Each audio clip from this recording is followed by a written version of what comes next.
This is a friendly reminder of our participants. We'll soon begin the event. Please kindly be seated. Once again, we'll begin our event momentarily. Please kindly take your seat. Thank you.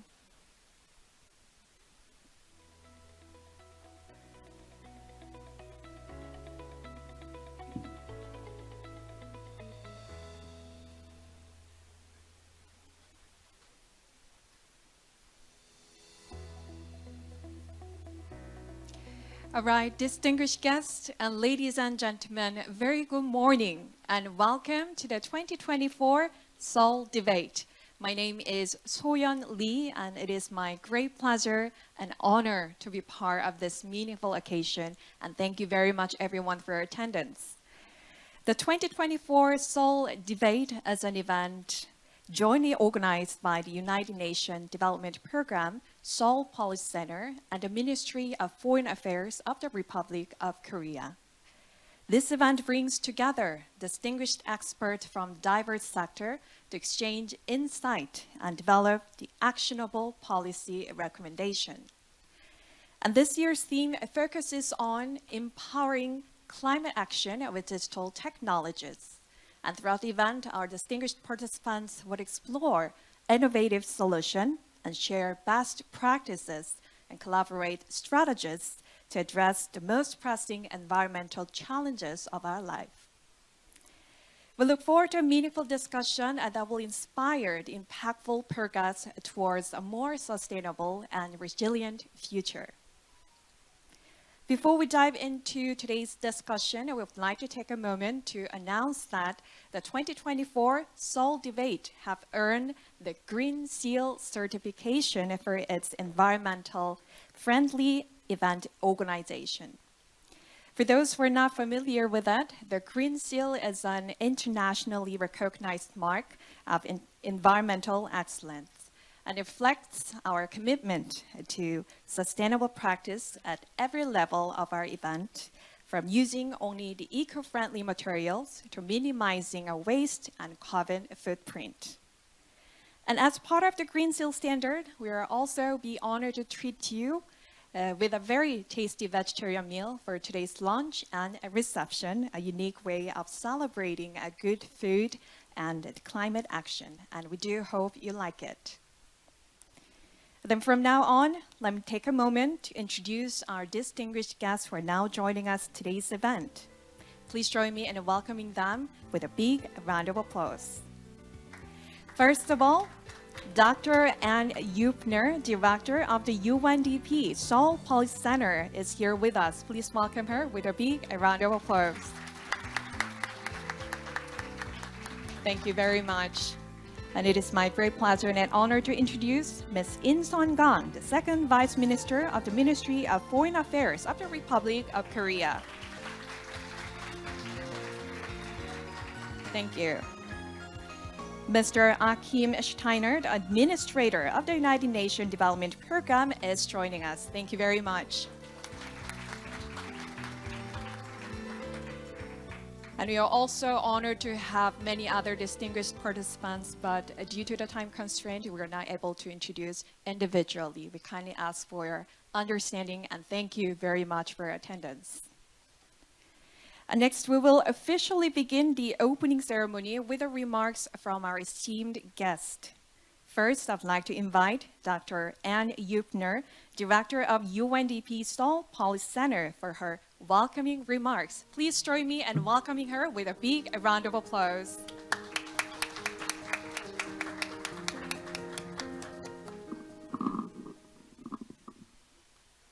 Thank you. Her Excellency Vice Minister Kang, dear Achim, honorable guests, distinguished speakers, colleagues and friends. It is my great pleasure to welcome you to the 2024 Seoul Debates, co-organized by the United Nations Development Program, UNDP, and the Ministry of Foreign Affairs of the Republic of Korea. Today, we will explore the critical role of digital technologies in driving action and achieving the Sustainable Development Goals. The climate crisis we face today requires bold and innovative solutions. The rapid advancement of digital technologies presents us with powerful opportunities, but also with challenges that need to be addressed. As the director of the UNDP Seoul Policy Center, I'm truly honored to be part of today's timely and vital discussion, one that highlights the intersection of technology, policy, and sustainability in a time of polycrisis where development cooperation and multilateralism are more needed than ever. Some of you might not be familiar with the Seoul debates. The Seoul debates are a platform for high-level knowledge exchange and policy dialogue that contributes to the identification of opportunities to share Korea's tested and proven development solutions with partner countries. This year's edition, with a focus on fostering collaboration and development cooperation to drive green recovery and transition, is the fifth installment since the launch of the first Seoul debates in 2013. The presentations and discussions at the Seoul debates today are designed to act as an incubator for our center's green recovery and transition portfolio, based on Korea's experience and lessons learned, and to support the application of that knowledge in partner countries. With 4 high-level technical panels that will focus on energy, climate finance, forestry, and circular economy, today's discussions will provide us with an invaluable opportunity to share experiences, strategies, and innovations, and most importantly, concrete policy solutions that can generate positive change for the SDGs. From our youngest to our eldest, for climate action to be successful, it is absolutely crucial that everyone is involved. I'm therefore delighted to see that an intergenerational fireside chat will close our event tonight and provide an opportunity to reflect collectively on different perspectives on climate action. To conclude, I would like to extend my deepest gratitude to the Ministry of Foreign Affairs of the Republic of Korea for their continued partnership and support towards our work. I would also like to thank all of our speakers, moderators, partners, and the audience who have come today to make this event a unique moment of exchange and action. Together, through our joint efforts, we are making a difference in the fight against climate change, promoting sustainable solutions, and advancing the global development agenda. As we embark on today's debates, I encourage everyone to approach these discussions with creativity and collaboration. The solutions we seek are not only driven by technology, they require crucial societal transformations to ensure sustainability, equality, and equity and resilience for all. Thank you, 감사합니다, and I look forward to a fruitful and inspiring day ahead. Thank you. Thank you very much, Director, for your insightful remarks. The role of digital technology in tackling the climate change is crucial, and I believe that today's discussion will undoubtedly lead to a meaningful progress. Thank you very much. And it is my great pleasure to invite Second Vice Minister of the Ministry of Foreign Affairs of the Republic of Korea, Ms. In Sun-gang, to deliver her congratulatory remarks. Ladies and gentlemen, please join me in welcoming her with a big round of applause.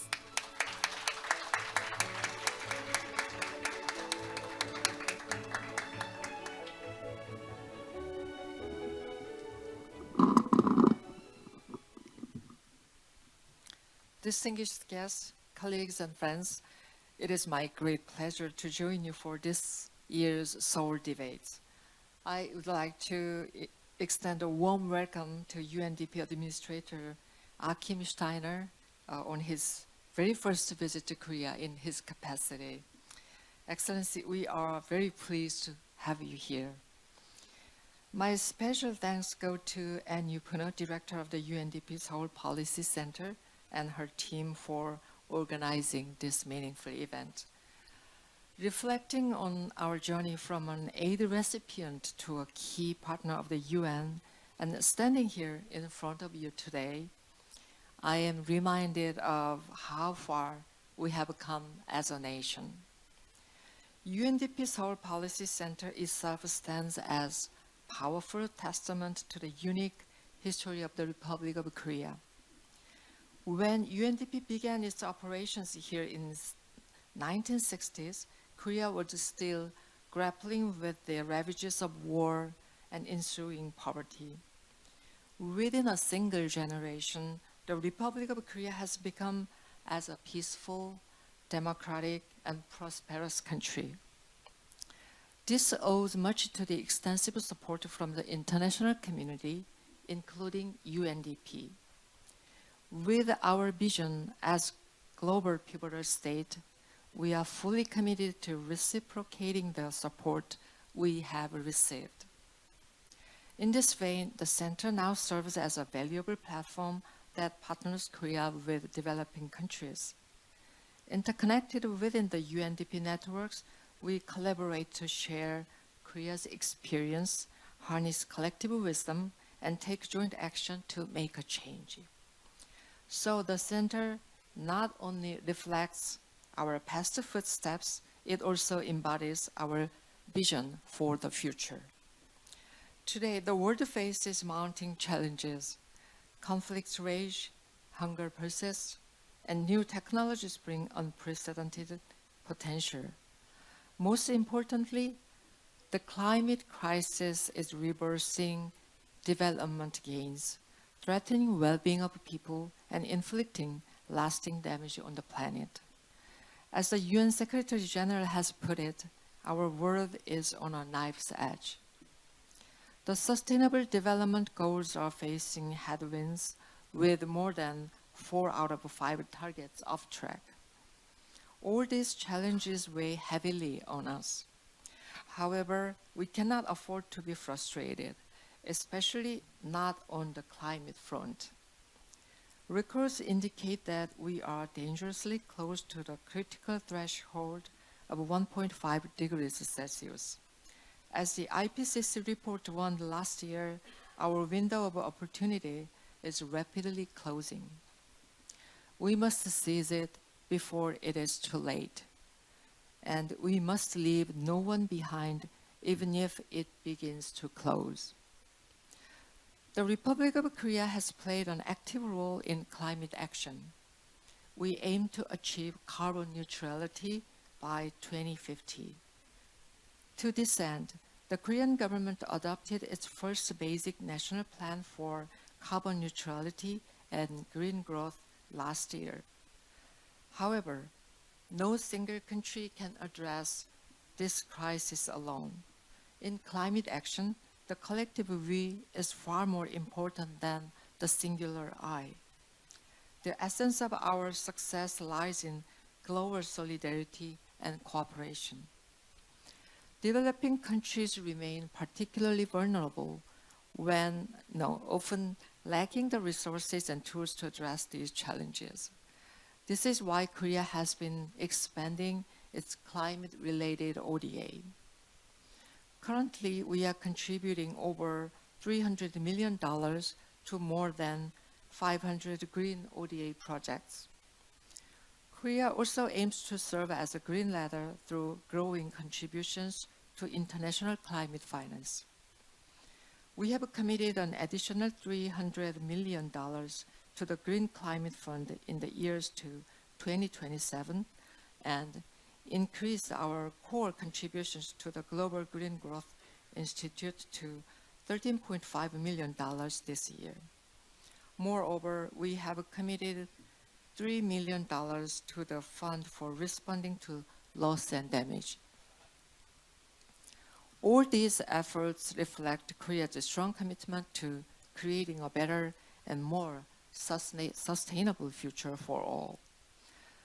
Distinguished guests and colleagues, over the past years, Seoul debates have served as important fora for pooling our wisdom on development issues.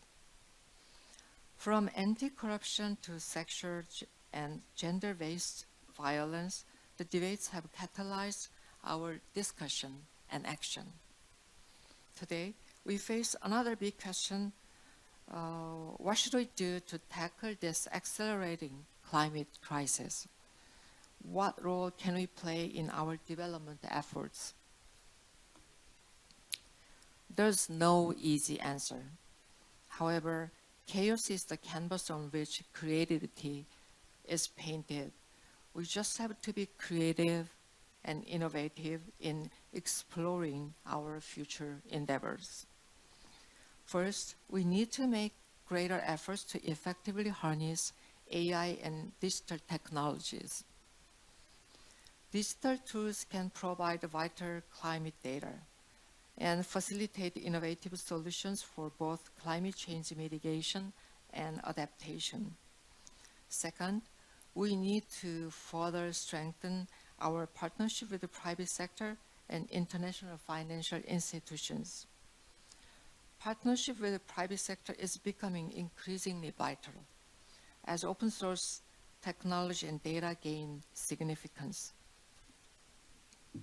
Governments, private sectors, and academia must work on as one team in our fight against this climate crisis. UNDP has been the front runner in climate action by embracing innovation.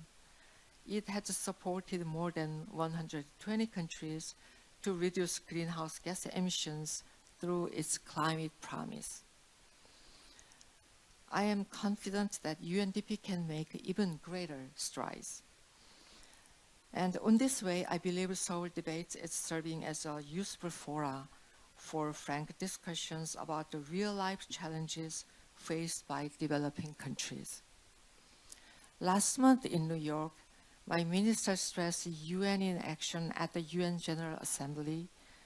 Today, I would call for UNDP in further action. I believe that within the UNDP network, we can create positive changes.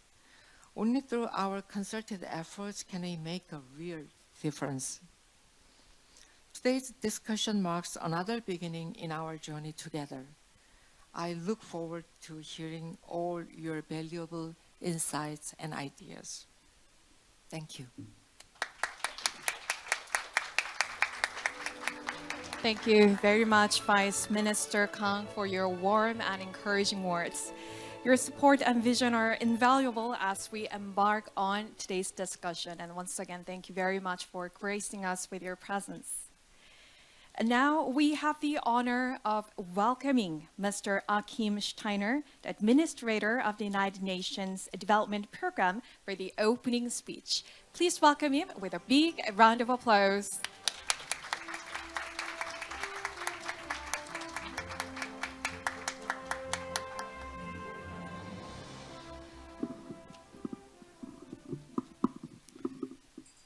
Her Excellency Ms. In-sun Kang, Vice Minister of Foreign Affairs of the Republic of Korea, distinguished guests, dear friends and colleagues, let me first of all also extend a warm welcome to you to these Seoul debates that have already become a fixture in our calendar, but also in our way of thinking, as Seoul being a place in which reflecting on development, both with a lessons learned perspective, but also with a future development perspective, is something that I warmly welcome and also welcome you to.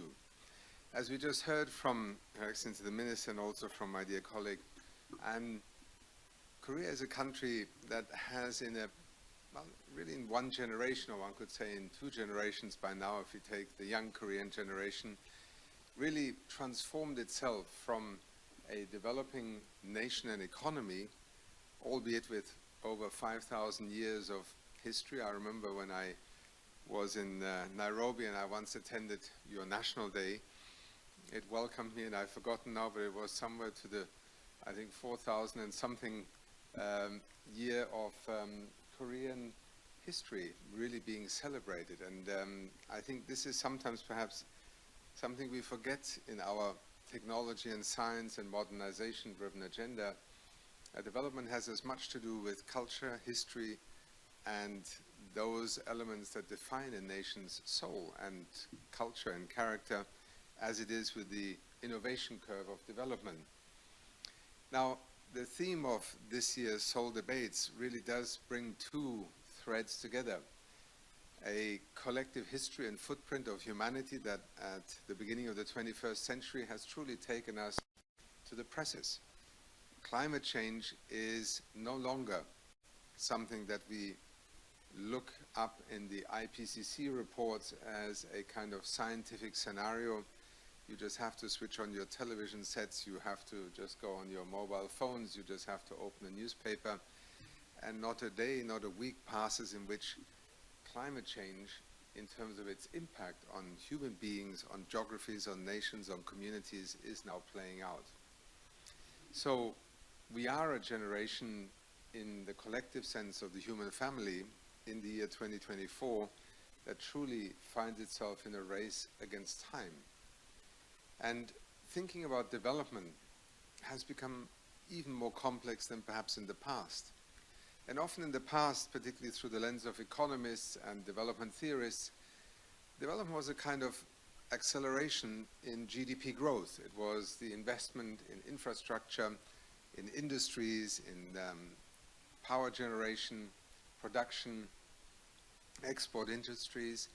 And as we all know, it produced remarkable success stories in the 20th century. The 20th century truly was an extraordinary moment in human history when you look at how technology and human ingenuity produced a phenomenal half-century after the Second World War of advancement and development. And Korea is right in the center of that story, as we heard just now also from the Vice Minister.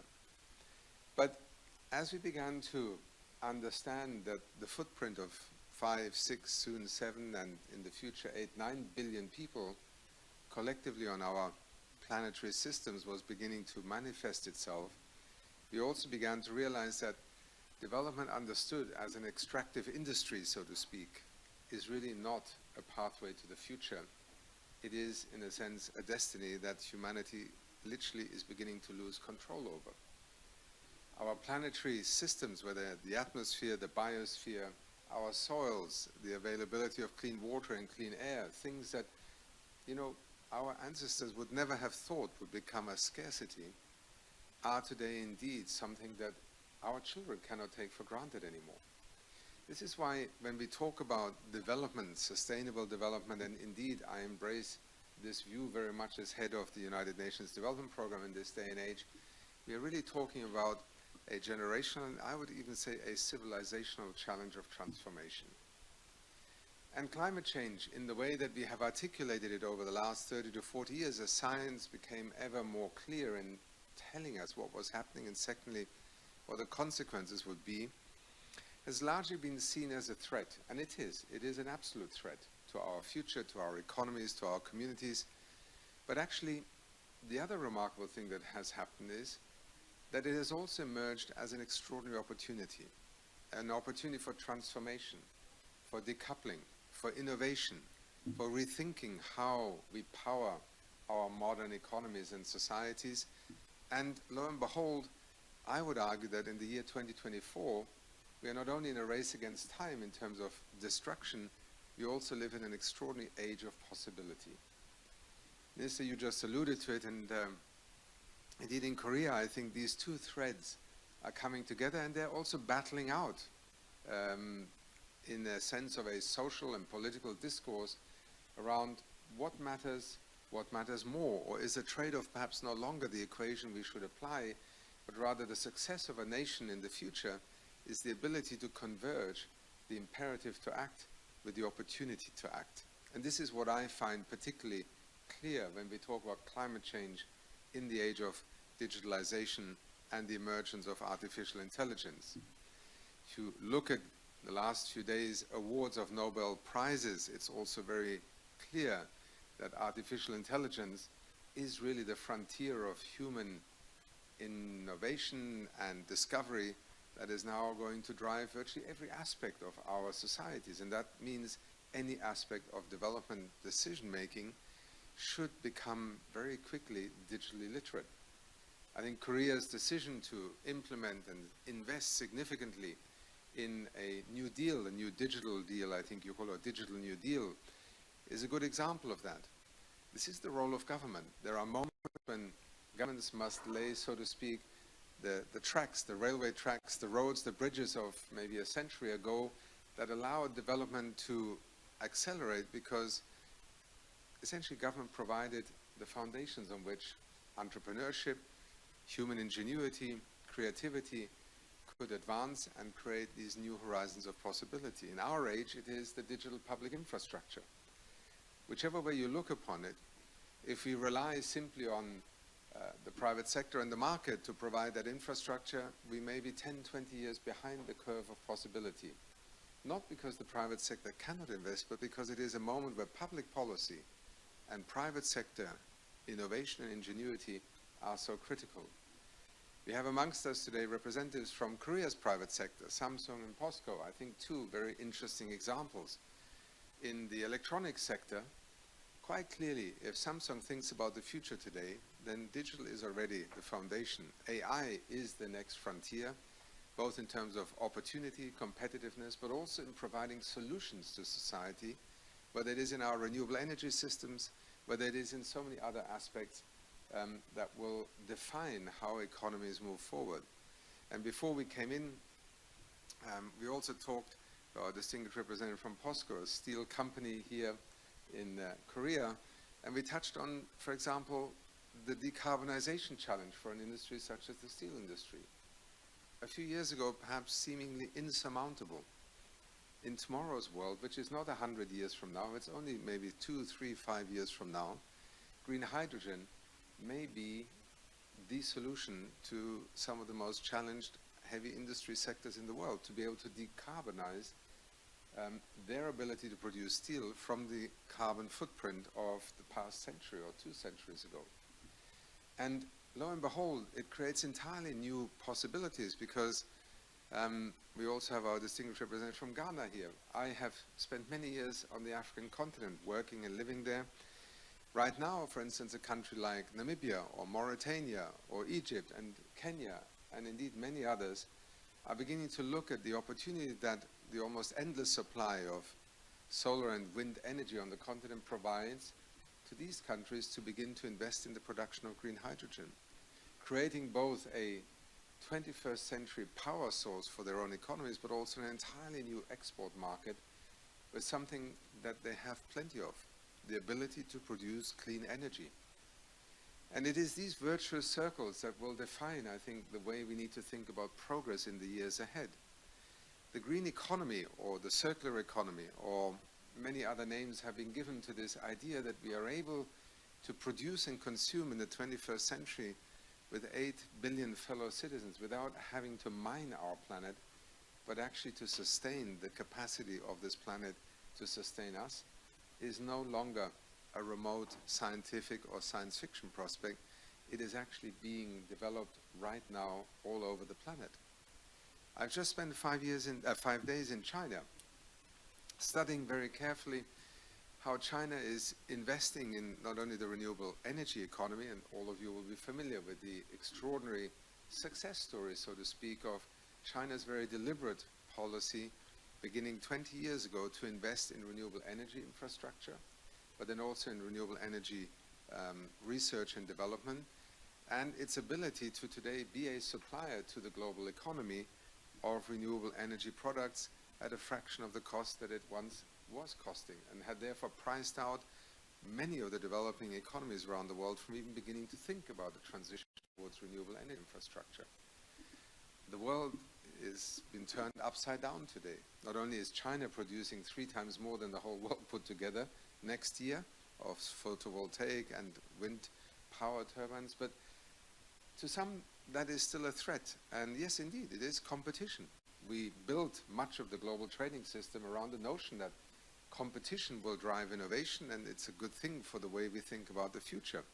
How we regulate competition is currently in, let's say, a somewhat disputed form of international discourse, but let us not be distracted from the fact that the country that was 10 years ago considered the greatest threat to our collective ability to move forward on decarbonization has managed to redirect its economy towards a green economy transition so quickly that it is rapidly emerging as actually one of the drivers of our collective ability to decarbonize.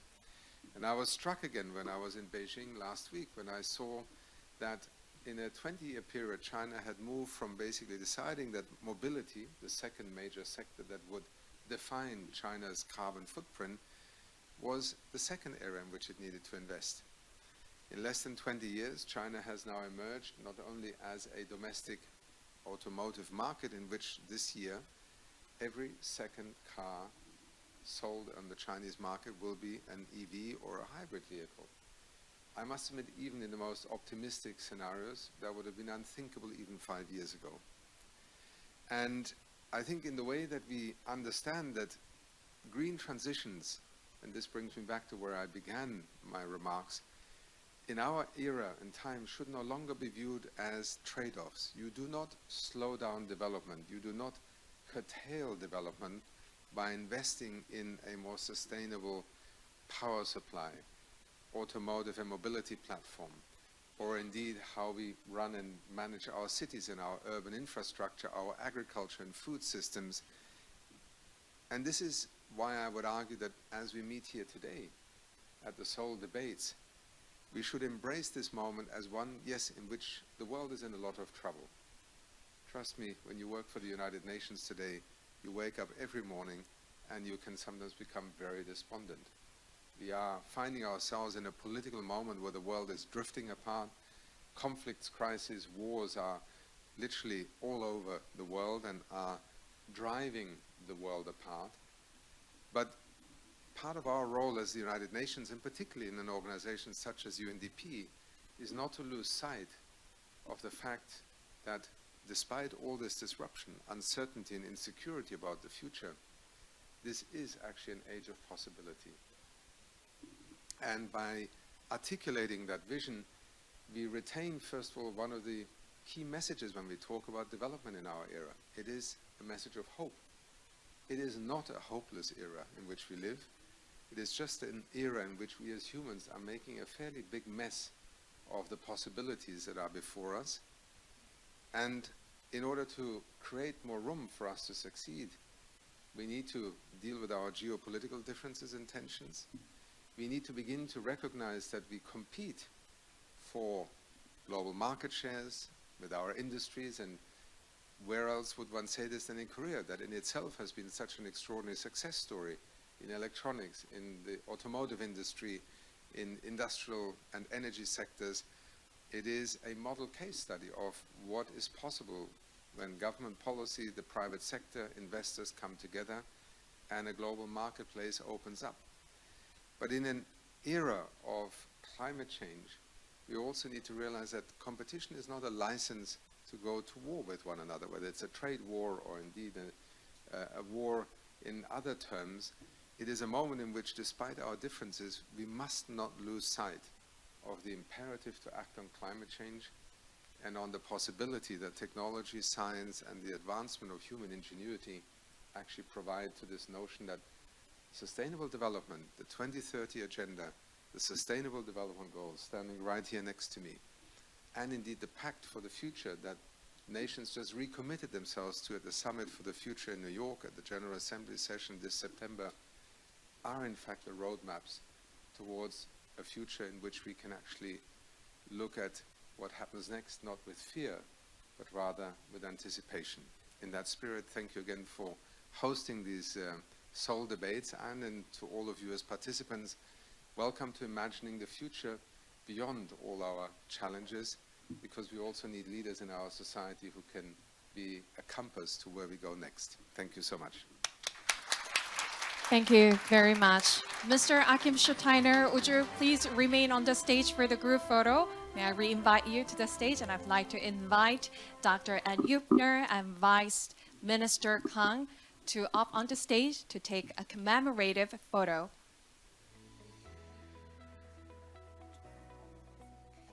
Okay, welcome back everyone to the session 1. At the session 1, we're going to talk about the leveraging innovation for sustainable and low carbon energy. This session will explore innovative approaches and solutions in the energy sector. To guide us through this important discussion, I'm pleased to introduce our moderator of the session, Mr. Riyad Medab, Director of the UNDP Sustainable Energy Hub. He brings a wealth of experience and expertise in energy access and just energy transition across 170 countries. And we are also honored to have the following distinguished panelists joining us. Mr. Sunyo Che, Deputy Director of Division of Energy Efficiency of Ministry of Trade, Investment and Energy of Republic of Korea, and Ms. Gautami Ganarua, Director General of Planning of Ministry of Power and Energy of Sri Lanka, Ms. Hee Kim, the Chief of Carbon Neutral Strategy and Executive Vice President at POSCO Holdings, Dr. Tae-mi Yoon, the Assistant Professor of Seoul National University. And for those who are a bit far from our speakers, please feel free to turn your chair for your convenience. So ladies and gentlemen, please welcome our discussant and moderator with a big round of applause.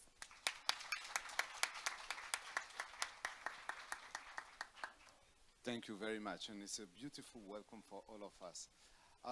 It's a real pleasure and an honor to be here, and to be here in Korea. And for me, something that I really like, one of my passion is poems. And I love reading poems. And there's one which is very interesting for me in Korea. It's written by, I hope I will not make mistake in pronouncing the name of a superb poem called Shung Yeon-jung. And it's about the dream of things. Let me read this poem. Kissing the sunlight flowing on its leaves, a tree dreams of sun's power. Caressing its cheeks against the rain, spattering on its body, the tree dreams loudly of rain blood, with the green power of the wind blowing on its boughs. The tree hears the sound of its own life shaking. And the importance here of this poem is about everything is possible through the natures and the sun. It is my pleasure to moderate this first session on leveraging innovation and sustainable and low carbon energy, a critical topic for reaching the collective goal to meet COP28 target to triple renewable energy and double energy efficiency. This will require us to think, all of us, all in the room, and to rethink our approach to fully leverage the triptych of AI, digital, and data for accelerating the renewable energy. I would like to start first with a short video of 1 minute for setting the scene. Can we please? A clear path was set for us in the UAE consensus to keep 1.5 degrees within reach, to triple renewable capacity and double energy efficiency by 2030. But this will require urgent innovation in our digital age. Digital, data, and AI are revolutionizing sustainable energy in how we produce, store, and distribute electricity and energy services, with the potential to cut global emissions by 20% by 2050. Digital tools are already transforming energy systems worldwide. Brazil is leveraging smart meters and grid automation to optimize energy distribution. Kenya has advanced the Energy Access Explorer, a geospatial data platform to identify high-priority areas for energy access. Sri Lanka, in partnership with China and Ethiopia, has developed an energy data management system to monitor renewables deployment. These cases illustrate that the future of sustainable energy extends beyond technology alone. Digital innovations must be advanced in parallel with human-centered policies and investments. Beyond projects on the ground, UNDP is developing inclusive digital tools to catalyze energy systems transformation. Using AI and satellite imagery, our models reveal the challenges still ahead, estimating that 1.18 billion people remain in energy poverty. Join us at UNDP in innovating for a just and sustainable energy future that leaves no one behind.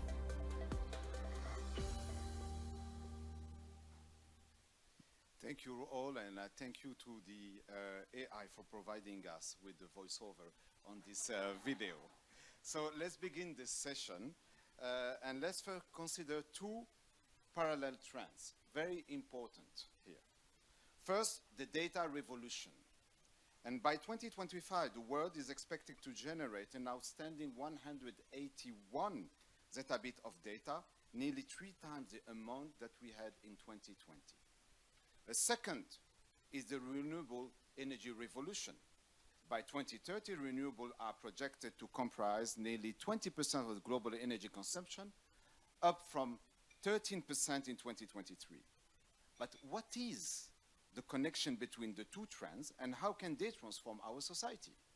And the vast amount of computational data require clean energy, while the effective integration of renewable energy system relies on digital technology, data, and AI to optimize efficiency and performance of clean energy system. Together, they hold the potential to drive a significant transformation in our energy landscape and can drive transformation in our society and in our planet. I am very happy to have this conversation today in the Republic of Korea, as the whole world has taken note from the leadership on innovation, and like mentioned by the administrator, the Digital New Deal 2.0 to advance a world leader as a digital transformation by committing 49 trillion won, which is $35,000 billion, by 2025, and creating more than 900,000 jobs, especially through advancing ecosystem data, network, and AI, as it is called in Korea, the DNA. I hope that here today we can have a real dialogue, all of us, not only the speakers, but to have a truly disruptive way of discussing and approaching the issue. The Pact of the Future, which was adopted just a few weeks ago, set a clear priority to advance inclusive technologies that prioritize humanity's needs and bridge innovation gaps. Today, we will have 45 minutes of Q&A, and after that, 20 minutes with the audience. I would like to start with a quick round of introduction of our esteemed panel. So first, we have together Gautam Gonarua, Director General of Planning and for the Ministry of Power of Sri Lanka. Welcome. Next, we have Deputy Director of Division of Energy Efficiency, Ministry of Trade, Investment and Energy, Republic of Korea, Mr. Chun-Yo Choi. We have also Madam Hee Kim, Chief of Carbon Neutral Strategy, Executive Vice President of POSCO Holdings.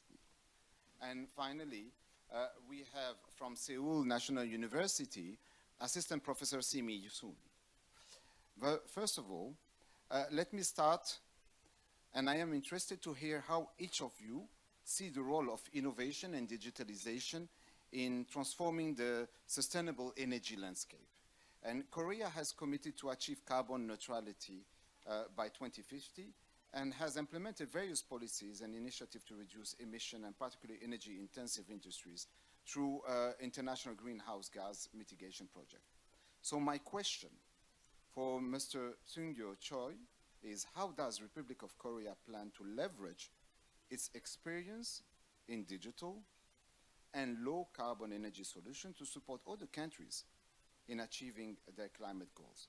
And what are the key policy tools or incentive that MOTI, the Ministry in charge of energy, is using to encourage industries to invest in low carbon technologies and reduce their carbon footprint?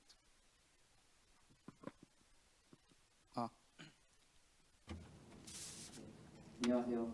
Good morning, ladies and gentlemen. As was introduced, I am Choi Seung-hyo from MOTI. Well, the Korean government, back in November 2021, during the G20 summit meeting, announced its 2050 net zero goal. And April 2023, Korea also announced detailed national framework plan for carbon neutrality and green growth in order to achieve the NDC that it set itself. And under the presidential office, we have set up 2050 Carbon Neutrality and Green Growth Committee, and it serves as a control tower to oversee national carbon emission reduction policies. Korea, as you are well aware, relies on its manufacturing industry heavily, and compared to the OECD average of 35%, the energy consumption is taken up by the industry, about 60%. And also greenhouse gas emissions, industries also take up about 40%, which is pretty high. And Korea relies on 90% of its energy on imports. And in order to enhance energy efficiency and also reduce energy consumption, we believe that greenhouse gas reduction is inevitable, and we believe that we need to enhance energy efficiency in the industry segment. And one of the institutions that we have introduced is KIP 30, Korea Energy Efficiency Partnership. We target 30 high emitters, and from 2023 to 2027, for a 5-year period, our goal is to have them reduce greenhouse gas emissions by 1% every year. And the Korean government also provides various incentive programs for them to realize such goals. And starting last year, we've been undertaking this KIP 30 program. And based on our study from year 1, we were able to see that energy intensity improved by 2.2%, which is higher than the initial target of 1%. So based on this achievement, as of 2023, we believe that we were able to improve energy consumption and also energy intensity. And Korean government's stronger policies and also private sector's efforts did contribute to realizing these targets. Korean government is also making strenuous efforts in order to boost innovative technologies. 554 public institutions were introduced with real-time energy data platform in order to monitor data use real-time basis, and we have actually leveraged it during summer and winter peak energy seasons. We're going to expand that to high energy consuming businesses and also large buildings. We're going to use the accumulated data in the database so that we can further leverage it using AI technologies. We believe that in the next 5 years, we have a lot to do in order to realize the 2030 NDC target and also to enhance energy efficiency as was committed at COP28. We are going to also share excellent systems and also institutions with other developing countries. Thank you. Thank you, Mr. Choi, and thank you for sharing with us your insight on how innovation, especially when you noted that there are 550 public institutions on innovation and data collections. And for me, it has been very interesting to understand how Korea Energy Efficiency Partnership helped to improve every year by 1% energy efficiency in your country. I would like next to discuss the key innovative levers that are needed to move beyond ambition and dialogue into action. And my next question will be for you, Madam Gothami. Sri Lanka has been pursuing a digital innovation in its transition for low-carbon energy. So my question is, what has been the impact of digitalization on Sri Lanka effort to improve energy access in a rural area, and how Sri Lanka planning to further leverage digital innovation to meet its renewable energy targets? Good morning, all. I would like to thank, first of all, UNDP, Policy Center Seoul, and the Korean government to give this opportunity to take a part in this Seoul debate 2024. The successful efforts had been taken by Sri Lanka to achieve its energy targets such as electricity for all, 1000 megawatt rooftop solar target, and increase of renewable energy capacity in the energy mix. So main three policy goals declared by the government of Sri Lanka. First one is achieving carbon neutrality in electricity generation by 2050. Then 70% of electricity generation from the renewable energy sources by 2030, and NDC targets to reduce carbon dioxide emission 5% unconditionally and 20% conditionally by 2030, altogether 25% in the energy sector, and also committed SDG Goal 7, affordable, sustainable and clean energy.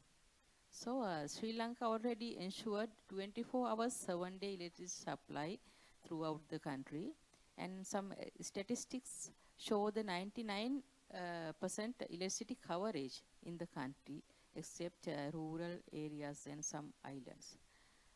So off-grid solution need to cover those remote areas. Then maximum electricity demand is about 2,780 megawatts, very little with compared to Korea. But our installed capacity of renewable energy is 50% now. So main issues in the system, our system is high energy cost and the high transmission and distribution losses in the system. To increase the economic activities in the rural areas, it is needed to provide uninterrupted power supply and further reduce the electricity cost. In order to increase the efficiency in the power system, digitalization in the renewable energy center should be promoted further. So digitalization introduced in the recent past in some services and processes such as sending e-bills, SMS bills to all customers, cover all customer base about 7 million. Then SMS alert system for disconnecting and reconnecting the electricity supply. Digitalization of the appliance labeling platforms with web portal and QR codes. Then QR code introduced for fuel issuing in all fuel stations. Introduce online system for project approving and solar PV service providers registration. Then SCADA platform developments. Remote load breaker switching automation in some main areas in the western province. So several developments have been implemented in the system. For example, renewable energy desk with resource forecasting system established by the Ceylon Electricity Board, main service provider in Sri Lanka. Then advanced distribution control centers with supervisory control and data acquisition, SCADA, support established in the western province. Now we are seeking ADB assistance to establish this control center with SCADA support in the central province and other provinces in the country. And we are seeking ADB assistance to establish resource energy center at the National System Control Center. Another one is energy efficiency improvement methods, also implementing such as introduce benchmark regulations and introduce new standards for electrical appliances and conducting energy audits to ensure the efficiency of the appliances. These initiatives will help to improve the renewable energy absorption to the system and improve the efficiency of the network in order to reduce the energy cost. We have a slide.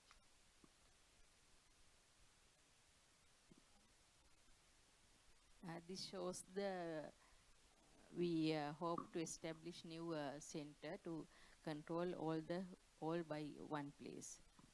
The long-term generation expansion plan 2030 to 2042 of Electricity Board has projected large capacity addition from variable renewable energy sources to achieve the government policy directives.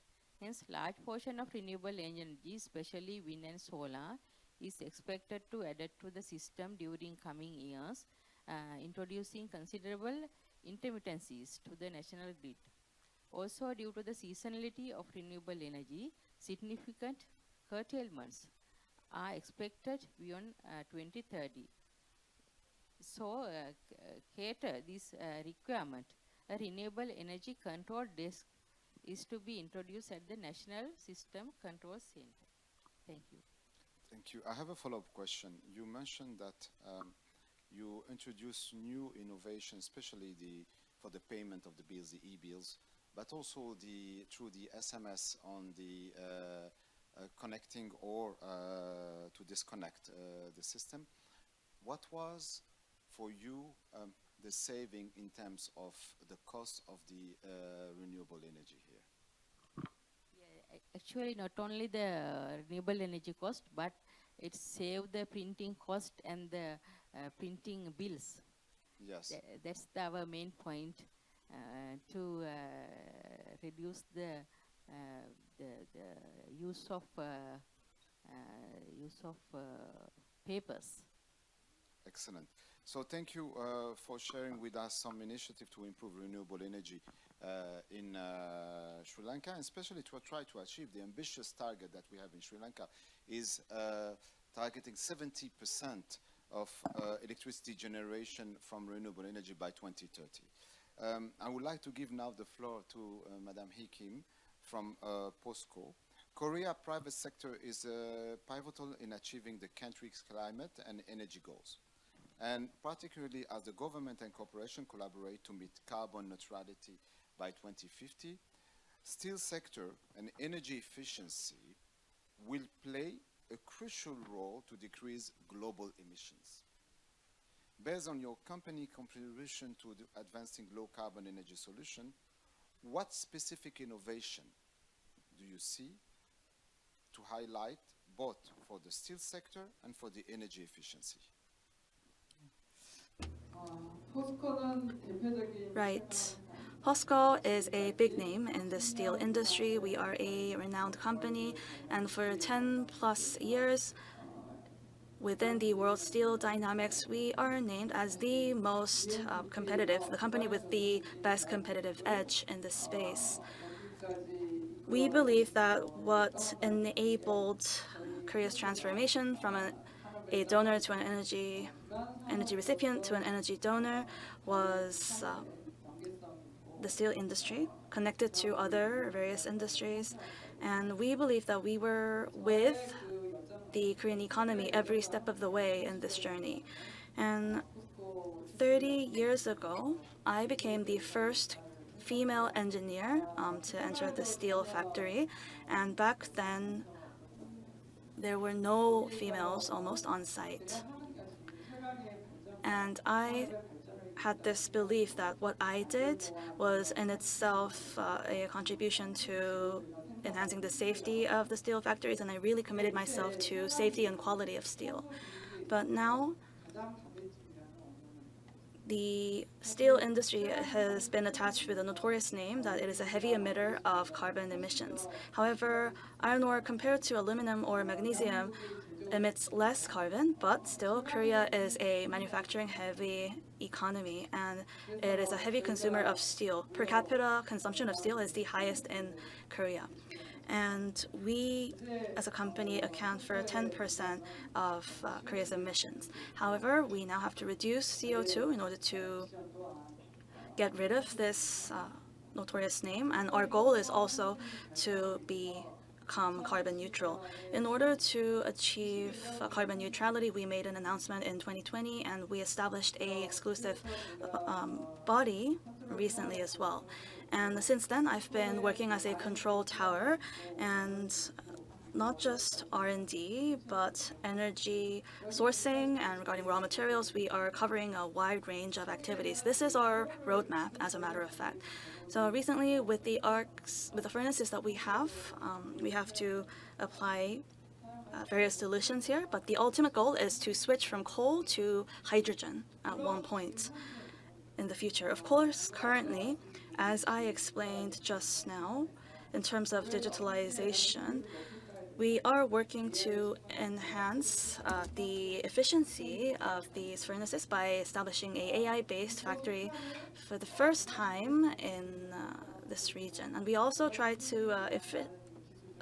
efficientize the process through various technological advancements, but this is still just measures of improvements to enhance efficiency, and it doesn't really lead us to net zero ultimately.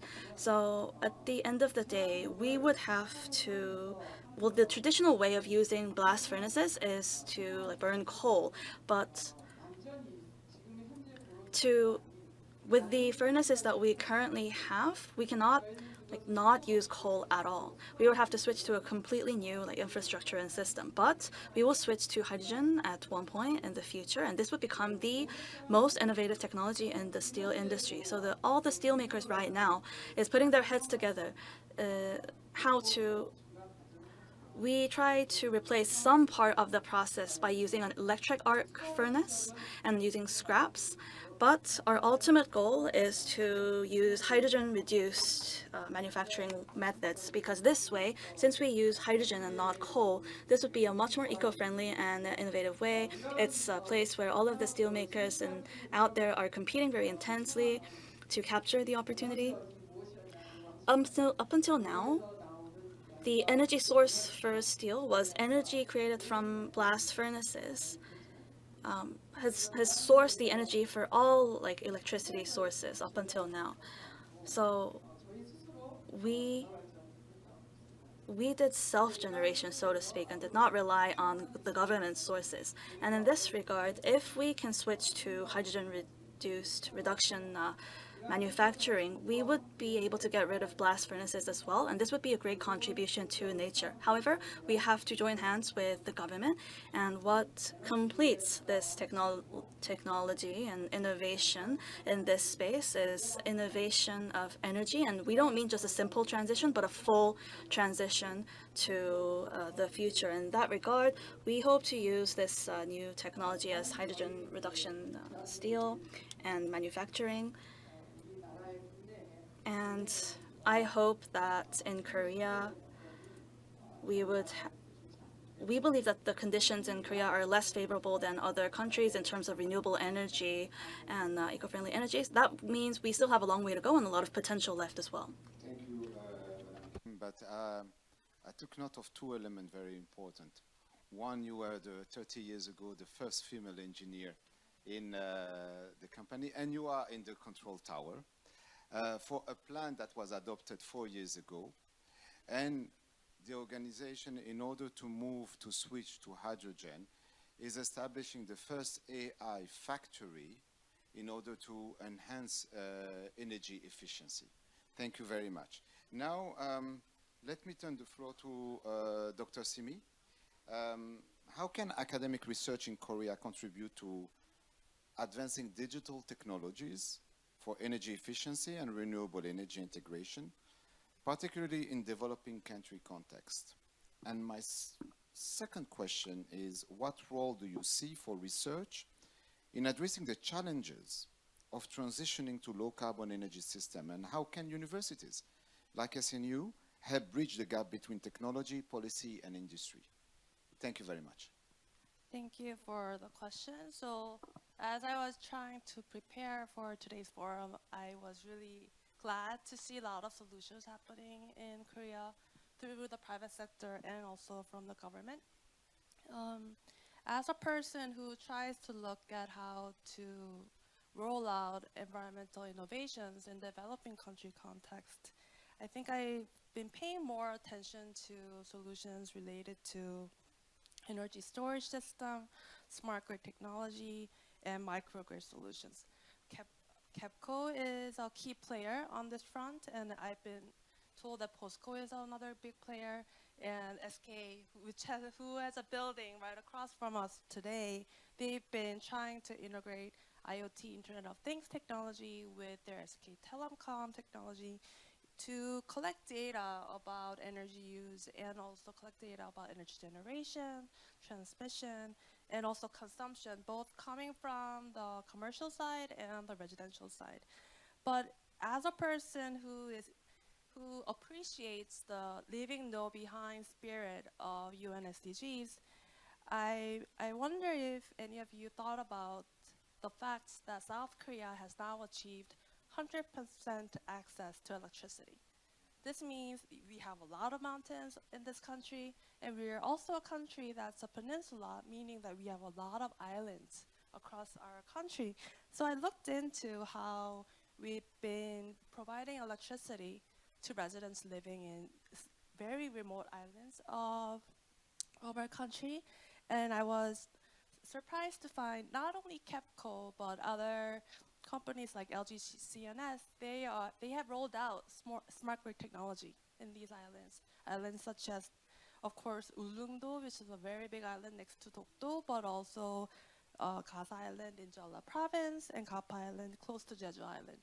This, I think, brings about a really interesting research question to see how were they able to bring in residential consumers to explain to them now we're going to shift from diesel generators to smart grids, and how they were able to inform that they're not just going to be using microgrids but also installing smart meters so that they would be able to check how much electricity they were using and what the tariff they were paying. And it's a mixed success story, but they were able to roll out this kind of a top-down approach in terms of providing smart grids in these islands. And for certain years, residential consumers were even able to cut down their electricity tariff by 1/5. And so they became to appreciate how this new technology was able to not only give them more information about their energy use, but their reliance on fossil fuel. And so they would have had to also make sure that they have enough supply in the winter times, but now they did not have to think about these issues. So if we think about developing countries, as many of you probably well know in this floor, yes, developing countries, fortunately enough, they have very high renewable energy potential, but we know that there could be hesitancy because there is a lot of hurdle that they have to overcome. And so if we think about partnerships that could happen across South Korean government and private sector and also our counterparts in our partner countries, we would not only have to pay attention to whether they have, of course, the needed legislative framework and the institution, and we would have the available hardware, but I think it would rely more on being able to communicate with the people that will be utilizing this electricity to realize that they can have, whether they face some kind of barriers to adoption. So the case of field research that I did with an entrepreneur in India, what we tried to do was we moved along the solar product gradient from solar lanterns, solar home systems to microgrids, and by the time we reached microgrids, we even tried to experiment whether people would respond to dynamic pricing. So these were residents in the second poorest province of India. And so we wanted to see if they have access to a larger capacity of electricity, and if they have the potential to save electricity at certain times of the day, how would they respond? And we saw that they were more keen on using as much electricity as possible, and they were not responding to this kind of dynamic pricing. So it's great that we have this technology, but if we think about the people actually using electricity on the ground, maybe the threshold of electricity that they have access to is so limited that they would rather pay up for this electricity, and they were even hoping for larger capacity to be installed. And so if we think about these kind of aspects, I think it would be important for us to not only think about how useful energy management systems are and data analytics platforms are, but to account for the fact that yes, consumers we need to see how elastic or inelastic they will be to this kind of electricity supply. And in order for us to do that, we need more input from the field, because we can make broad general assumptions coming from low-income households in developed countries, but this could not readily be applicable in the developing country context. Yeah. Thank you very much, Madam Yoon. And I go back to 2 points that for me were quite interesting. Based on the geography of Korea, you informed us that the capacity and the technology that was implemented in all the island in order to connect the one who are very far, and this is really an example when we said, what can we do from Korea to the small island developing states? That is one of the examples that I was interested. The second one is the deployment of the smart meters, and the idea is also beyond access to renewable energy. It was how to sensitize the consumer on the dependency on fossil fuel and vis-a-vis renewable energy. I think that part was very interesting, because most of the time we talk about energy efficiency, but we do not always talk about consumers. And there is a very interesting organization, International Consumer, which works on that and works really on the implication of data analysis and consumer behaviors on renewable energy. Thank you. I want to go to a second round of question, and I'll be giving to each of you between 2 to 3 minutes maximum for your responses. And my next question is for Mr. Choi.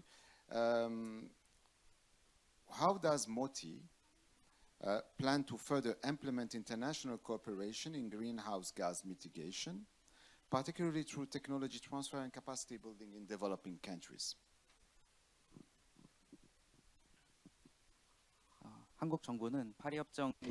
Well, the Korean government understands that in order to activate international carbon market, we need many efforts, and we have greenhouse gas emission reduction projects internationally. We support renewables, high-efficiency energy supply, and the Korean government supports overseas investments, and Korean government collects credits from such efforts.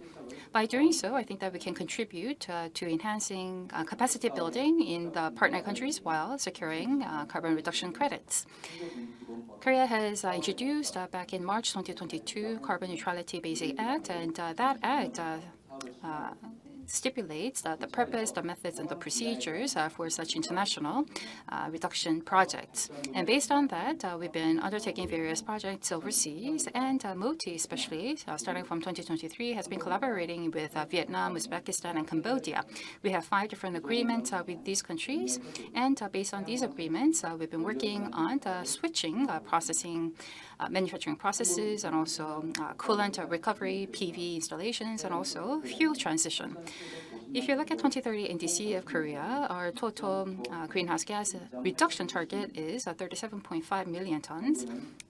And that's about 12.8% of the total target of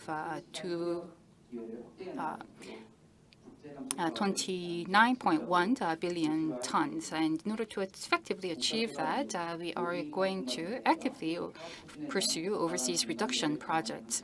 And we are also going to align it with ODA projects and leverage our network in order to explore further collaborative models, and also to match funding needs, and also conduct feasibility studies.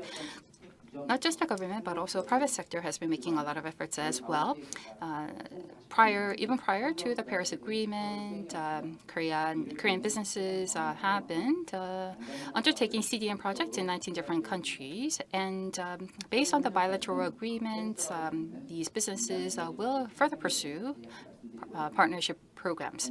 I would like to share with you FEMS, or Factory Energy Management System, briefly.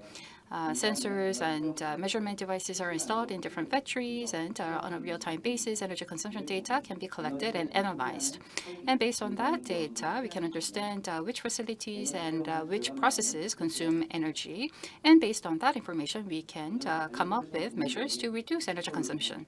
And its solution, which is a Korean energy solution business, also joined Korea-Vietnam business exchange program last June, and supported FEMS installations in Vietnam businesses. And together with Jiadin of Vietnam, entered into an MOU last April in order to help the business enhance ESG management and also cut greenhouse gas emissions. MOTI is going to collaborate closely with the private sector so that it can contribute to greenhouse gas reduction targets. Thank you. Thank you very much, Mr. Choi, and especially when you informed us that the adoption of the 2022 Carbon Neutrality Act helped to support the acceleration of energy transition in Vietnam, Uzbekistan, and Cambodia. Now, my question is to Madame Gonarawa. You have given us insight about the policies and measures taken in Sri Lanka to achieve carbon neutrality on the first question. Would you have any suggestions for programs, both small or large scales, for developing countries, for Korean cooperation? I think is not working. It's okay. Any low-hanging fruit or more long-term solutions that are in sight? 3 minutes. Yes, yeah. At present, Korean government provided grant assistance for several important projects in Sri Lanka. The slide shows them. Floating solar and into 2 tanks in Sri Lanka, granted by Ministry of Trade and Industry, Korea. And peak reduction energy storage system, best system in the southern province Sri Lanka. And I want to say that those are the first ever floating solar and best in Sri Lanka. Then Korea provided first ever solar park also, about 500 kilowatts grid connected solar. Another one is GHG emission and energy efficiency testing laboratory for air conditioning testing, also come from the Korean Energy Agency grant. Other than this, 2 pilot projects are planning under KOICA, Climate Change Response Program, a demand responsive floating solar project with 1 megawatt base, and another one is energy self-efficiency agrovoltaic power generation project with base. The UNDP also assists to Sri Lanka in planning 2 main projects titled Accelerating Solar Energy Development in Sri Lanka to provide soft loan assistance to purchase solar, rooftop solar. And another one is providing energy solutions for the upcountry, in the hill country, with the Green Climate Fund assistance. So I would like to say that we welcome assistance from development partners with modern technologies to make this world green.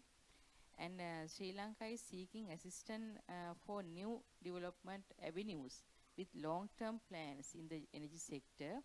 For example, open access and power wheeling, and smart grid solutions, cross-border transition with the Indian continent, and green hydrogen and offshore wind solar solutions, because we have a potential of offshore wind and solar. Then a small nuclear power plant by 2035 we are planning, and we are working with the International Atomic Energy Agency. And another one is e-mobility, promote e-mobility with the e-vehicle fleet. Not only Sri Lanka, but also other countries also can benefit with those clean and green energy solutions.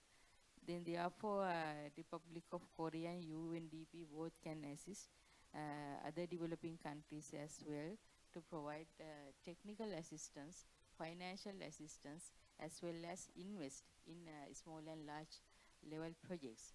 About the low-hanging fruits, we committed, as I mentioned earlier, about 25% carbon reduction in the country. So we mitigate outcomes deemed to be untradable and will not be offered as internationally traded mitigation outcomes under Article 6 framework, Paris Agreement.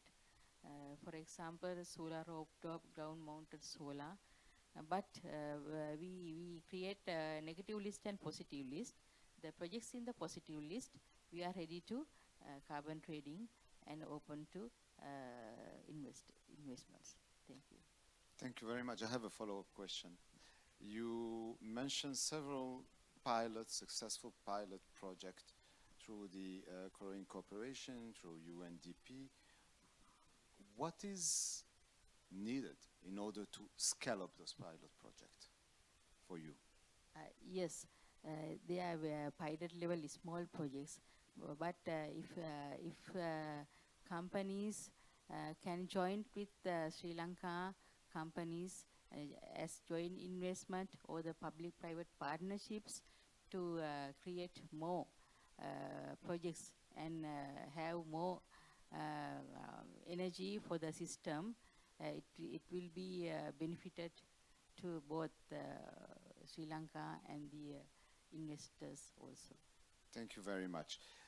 Korean companies that mentioned by Mr. Choi in his presentation, MOTI and private sector together were successful in accelerating the energy transition in so many developing countries, and they are in the forefront to lead on smart energy, thereby opening new opportunities that can directly benefit a lot of countries. My question for Madam Hee, what are your thoughts on how Korean private sector innovation in energy can be transferred or adapted to certain numbers of developing countries, and what key steps could be made to shift the balance and achieve sustainable and low carbon energy for all?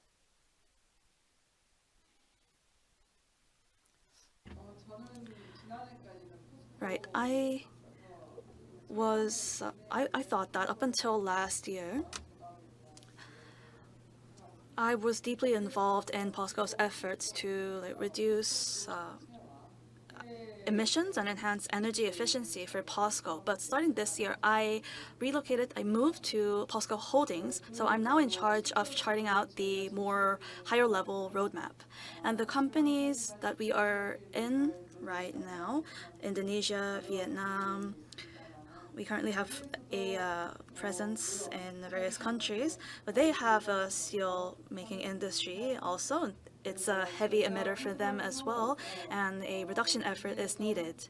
So as a control tower, we aim to draw many lessons from our experience in charting the roadmap in Korea and also proposing the agendas that are necessary to tackle and take this and help them, these countries, come up with their own roadmaps. And what's important is to cater their plan to the circumstances on the site, their local circumstances. So we support them in various ways, including RE100 and many other aspects. We try to apply the most promising and advanced technologies in Korea there. And we also transfer energy efficiency related technologies.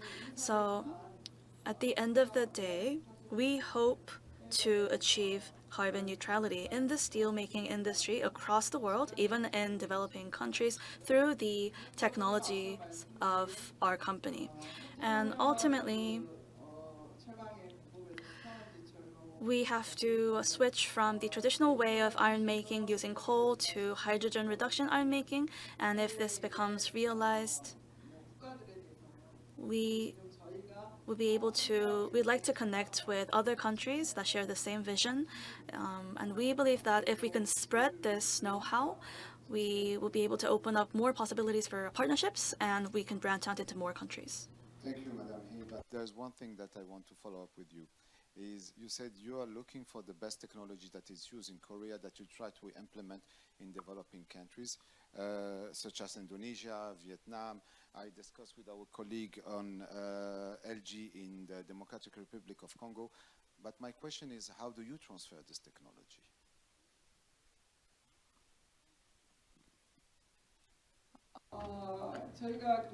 Well, like I mentioned earlier, we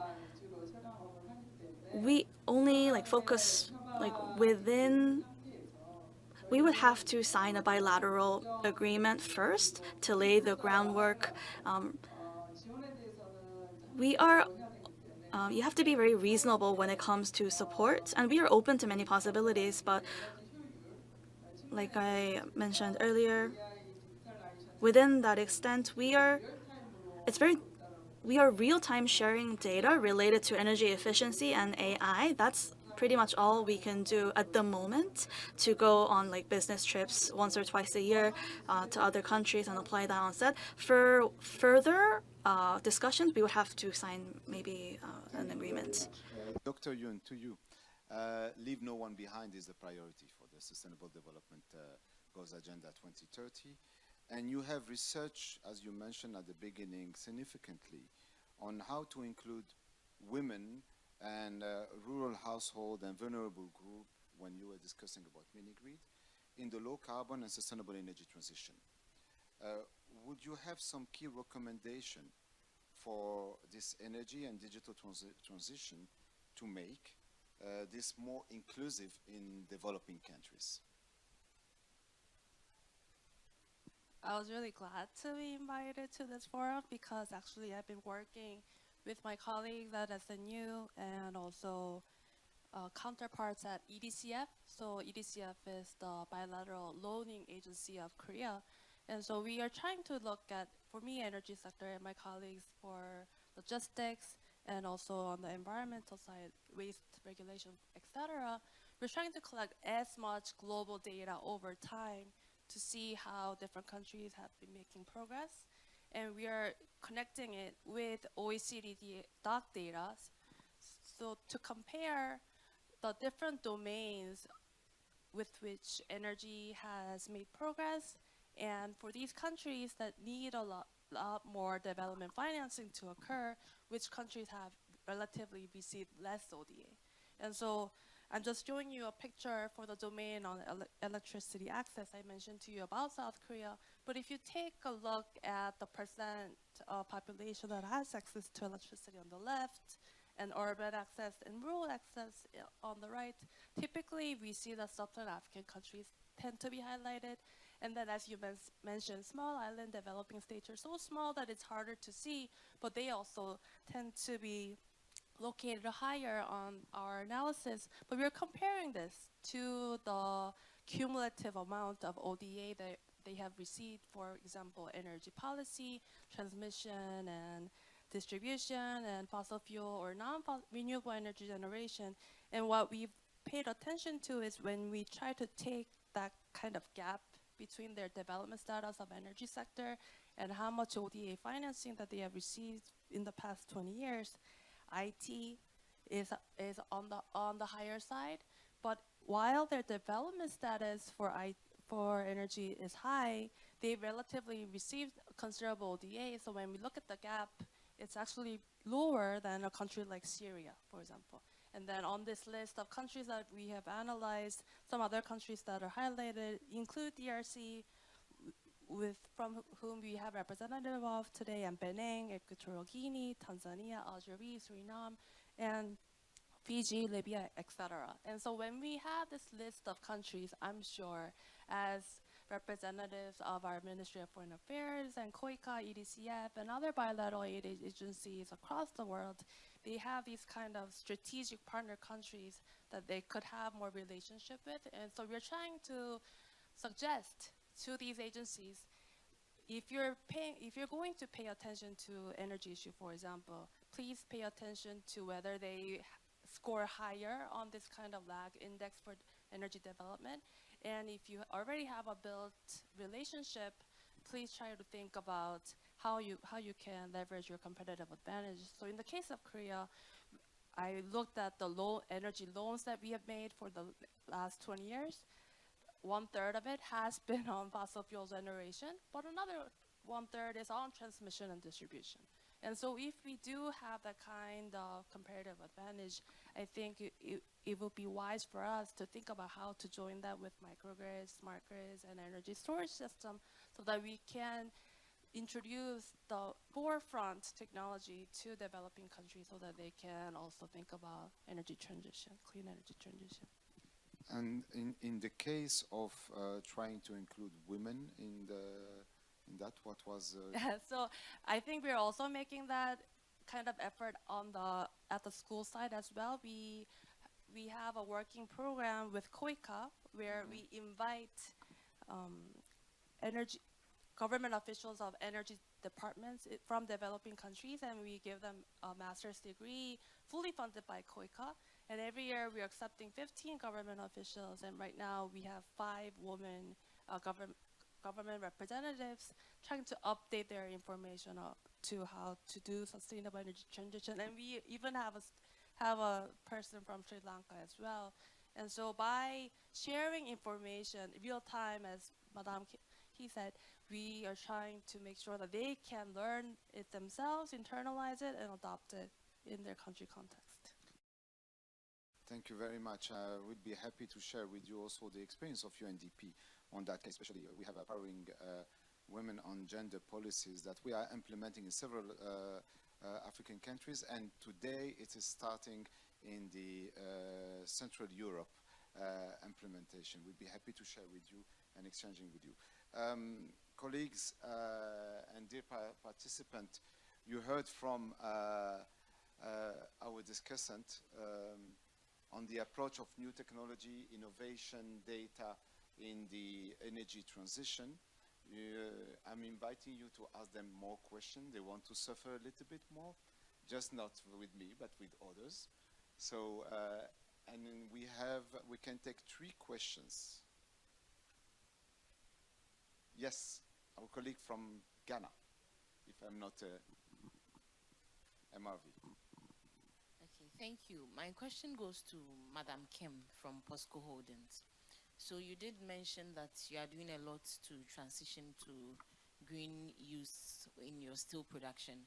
But then I want to know what you are doing currently to offset the emissions that are currently being done.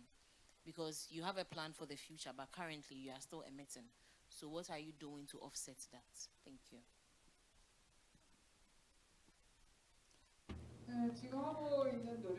Right, the efforts that we are putting in currently, we are trying to, if we use too much coal in the blast furnaces, creating CO2 is inevitable. So we set a target every year, which is in line with the NDCs of Korea.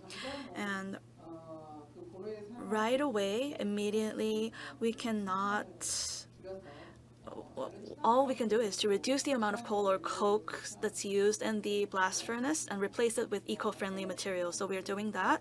And I wasn't able to get into more detail earlier, but we are trying to use a AI-based factory, AI-based furnaces. We are laying the groundwork to realize a fully AI-based factory. And in line with RE100 and solar, we're trying to install solar panels. We have installed solar panels on top of our factories, steel factories, so that we can fulfill Korea's national goals and our internal goals as well. Thank you very much. Another question? Yes. It's there, in the back.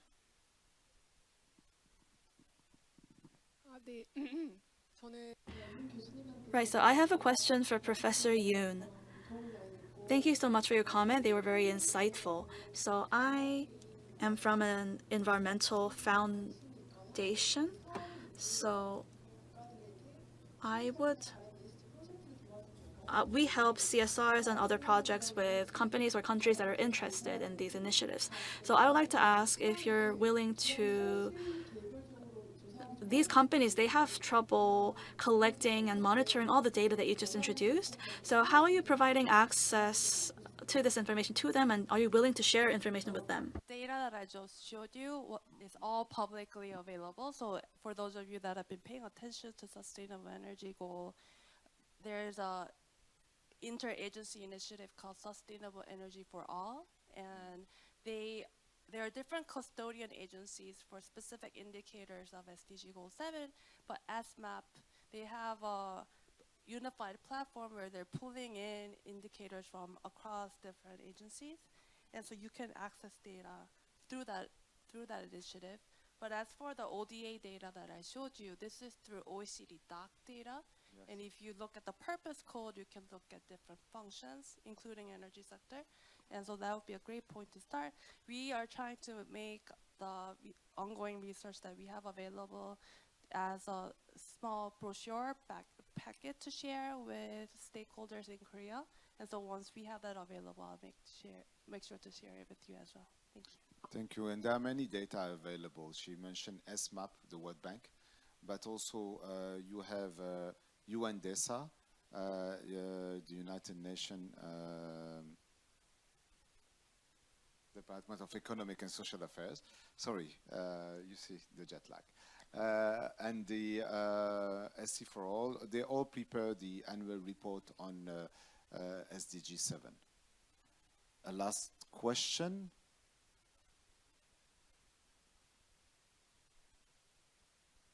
Okay, so let me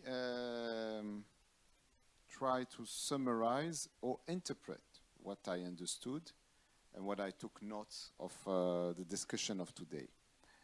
I found the discussion quite interesting. One element which was very important is when we mentioned that we want to transfer technology, innovation, digital to a certain numbers of countries, and one element for me which is important is the development of local innovation and technical capacities in the countries. Without developing innovation on the ground, adoption is not always very successful. So the joint effort is very important. Important for the countries like mentioned by Dr. Yoon, where you have ODA and you have quite a lot of success, but also Mr. Choi inform us that the fact that MOTI with the private sector was able to be involved together, that made a success. So the transfer can be done, one, through the local innovation and technical capacity. The second element mentioned by Madame Gotani is, one element is regarding scaling up those pilot projects. There are many pilot projects from the different partners, but what is necessary, and I'm very happy that I see my friend and colleague Radhika here, she can discuss after that, is the importance of finance. It is the importance of developing financial facilities for developing countries to be able to scale up those innovation. And this is the discussion that we had this morning at the breakfast about, yes, we have an ambitious program. Yes, we want to reach 70% by 2030. You have already 50% capacities ongoing. So it's extremely ambitious. ODA is one thing, but the role of the private sector and local private sector is very important. So the development of different financial vehicles like blended finance and bond, or also debt swap for energy, are one example. The third element for me, which is very, very important to scale digitalization and innovation in many countries that we did not mention, but for me is supposed to be a priority, is the regulatory and institutional framework that you need to adopt in those countries in order to be able to transfer the knowledge and to transfer the digital tools. Without that, it is very difficult to move forward. So let us all remember in this discussion that the future of energy is not only clean. It is a question of just energy transition, like we mentioned, and I still remember when Madame Kim, the first engineer, female engineer, 30 years ago. That's something very, very, very important. Through digital innovation, collaboration, and commitment to equity, we can create an energy system that works for everyone and ensuring a more sustainable and equitable development for all. Thank you very much.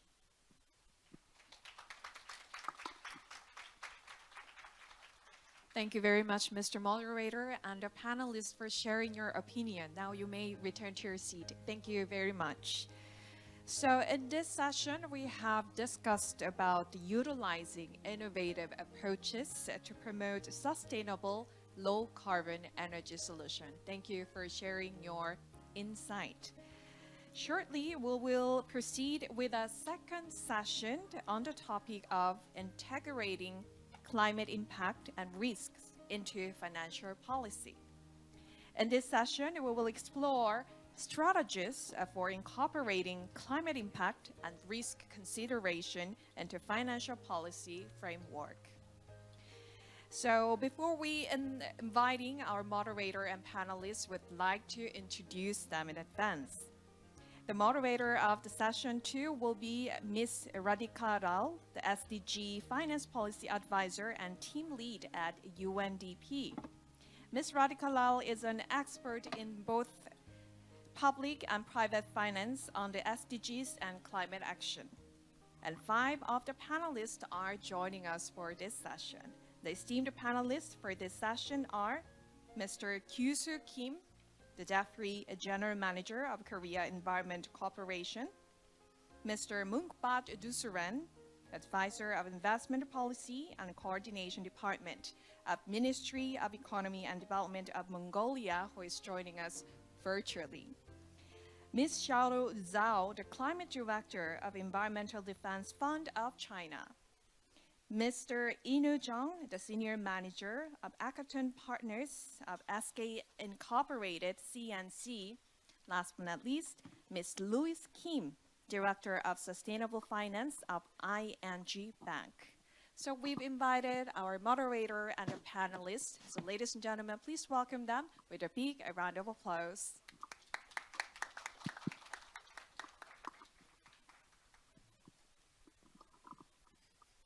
Good morning, everyone. Very pleased to be here, to be invited here, and actually to have this distinguished panel. So, unlike what Riyad mentioned, unfortunately, we're not going to be discussing financial mechanisms. What we are going to be looking at, which is fairly complex and very new for many countries, is really the integration of climate into financial policy. We know that, for the most part, financial policy doesn't necessarily respond to factoring in climate risks. And so this is really critical, and it's also the fact that there are a number of different tools that can be used, different actors across the financial ecosystem who need to work together. And it's also challenging for many countries in Asia, which are rich in terms of natural resources, as well as in terms of industry. I think we heard from the previous panel, you know, Korea still has a fairly large manufacturing base, and so the energy transition is both imperative as well as challenging. And I think the frame for this was really set by the administrator is it's no longer a question of choice. It's an imperative, and the question is, how do we get this convergence of imperative and opportunity?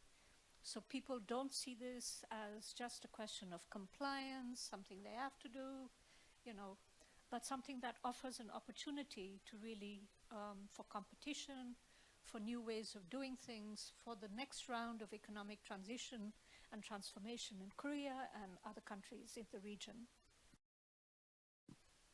So let me start with introducing you to the panel. We have Mr. Kyusoo Kim. I hope I'm getting all the pronunciations right. Who's the Deputy Director of the Korea Environment Corporation. Mr. I think online, if we can see the colleague, Mr. Mukunbat Durusin, who's the Advisor of Investment Policy at the Ministry of Economy and Development of Mongolia. You're welcome. Ms. Xiaolu Zhao, who's the Director General of Climate at the Environment Defense Fund in China, and Mr. Inwoo Jung, who is the Senior Manager at Ackerton Partners, SK Inc., CNC. Boy, that's a long title. And Ms. Louise Kim, who is the Director of Sustainable Finance at ING Bank, NV. So the first question is for you, Mr. Kim.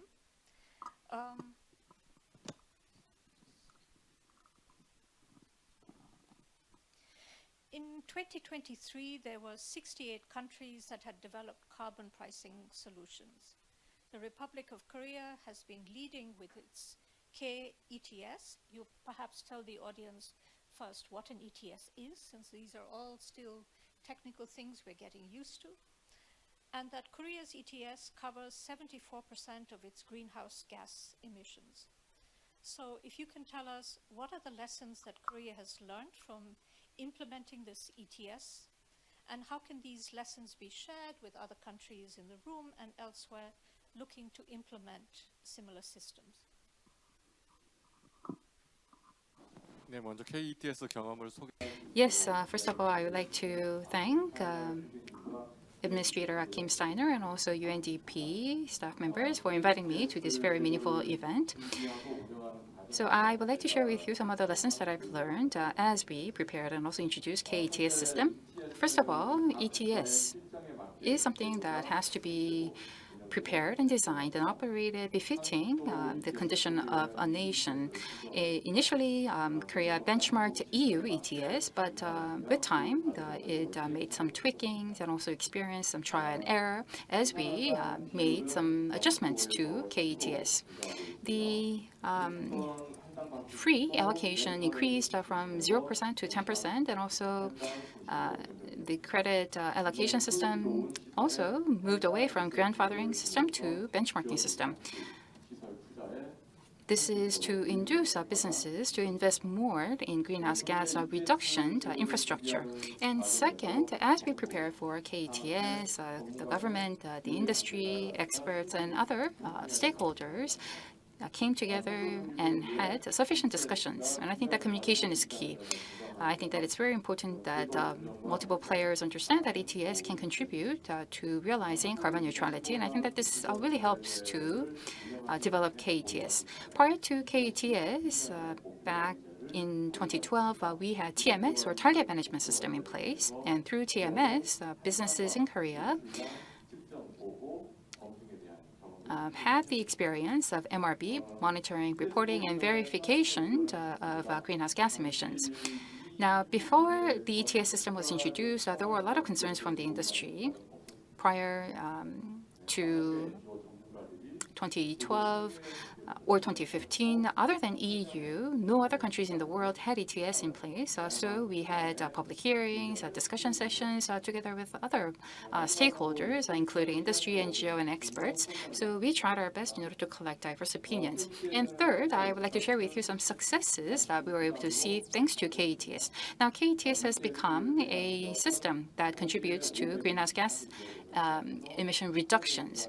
Initially, we had 524 businesses that took part in the system, but in year 3, it increased to 684. And in 2018, the emission peaked at 601 million tons, but even since then, it has been decreasing. As of 2023, recorded 545 million tons. And the credit that were traded on KETS also increased from 6 million in 2015 to 90 million in 2023. And currently, we are on year 3. And starting from 2026, we have the 4th KETS planned scheduled. We look forward to your interest in the KETS going forward. Thank you. Thank you very much for that. And I think, as we also just heard from you, it's constantly being modified, the KETS, and that there will be still more new changes coming in the coming years. For those who don't understand an ETS, so ETS is one of the tools that's available to countries, where those who are ahead can sell some of their credits, and make it easy for those who are still behind the curve to buy those credits through auctions and other things.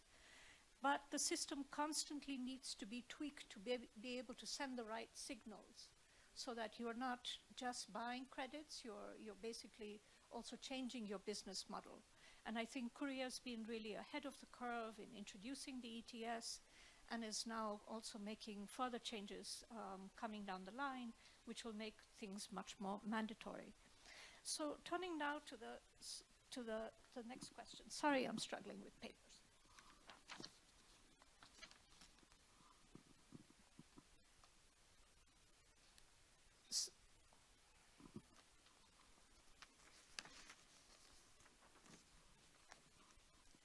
So this is the question for Mr. Durusen online from Mongolia. Thank you so much for joining. If you can tell us what are some of the key challenges and successes that you've encountered in Mongolia in implementing the ETS in your country, and what are the experiences that you would like to share with other developing countries? Okay, thank you everyone, and I hope you can hear me. So first of all, thanks for the invitation to share our experience, and unfortunate to not be in person with you. So I was watching the live stream, and I'm glad the screen is smaller, so my face will be not big on huge screen. You know, some conferences have this big screen, so it's scary to having your face so big. You are looking pretty big. Yeah, okay. So I think we have at the Ministry of Economy and Development really important task at the moment. So that's why everybody is busy. So we need to get approved for the annual development plan for 2025, which is under parliament discussion now. So we are preparing on this, and developing and implementing development policies is one of the key mandates for our ministry. So this year's parliament session is quite significant because we have amended our constitution, and number of parliament members are increased from 76 to 126 after election in this summer. So more parliament members means there will be more questions, so we need to be really prepared very well. So green transition has become increasingly important subject, and we shall address this into broader economic and development matters.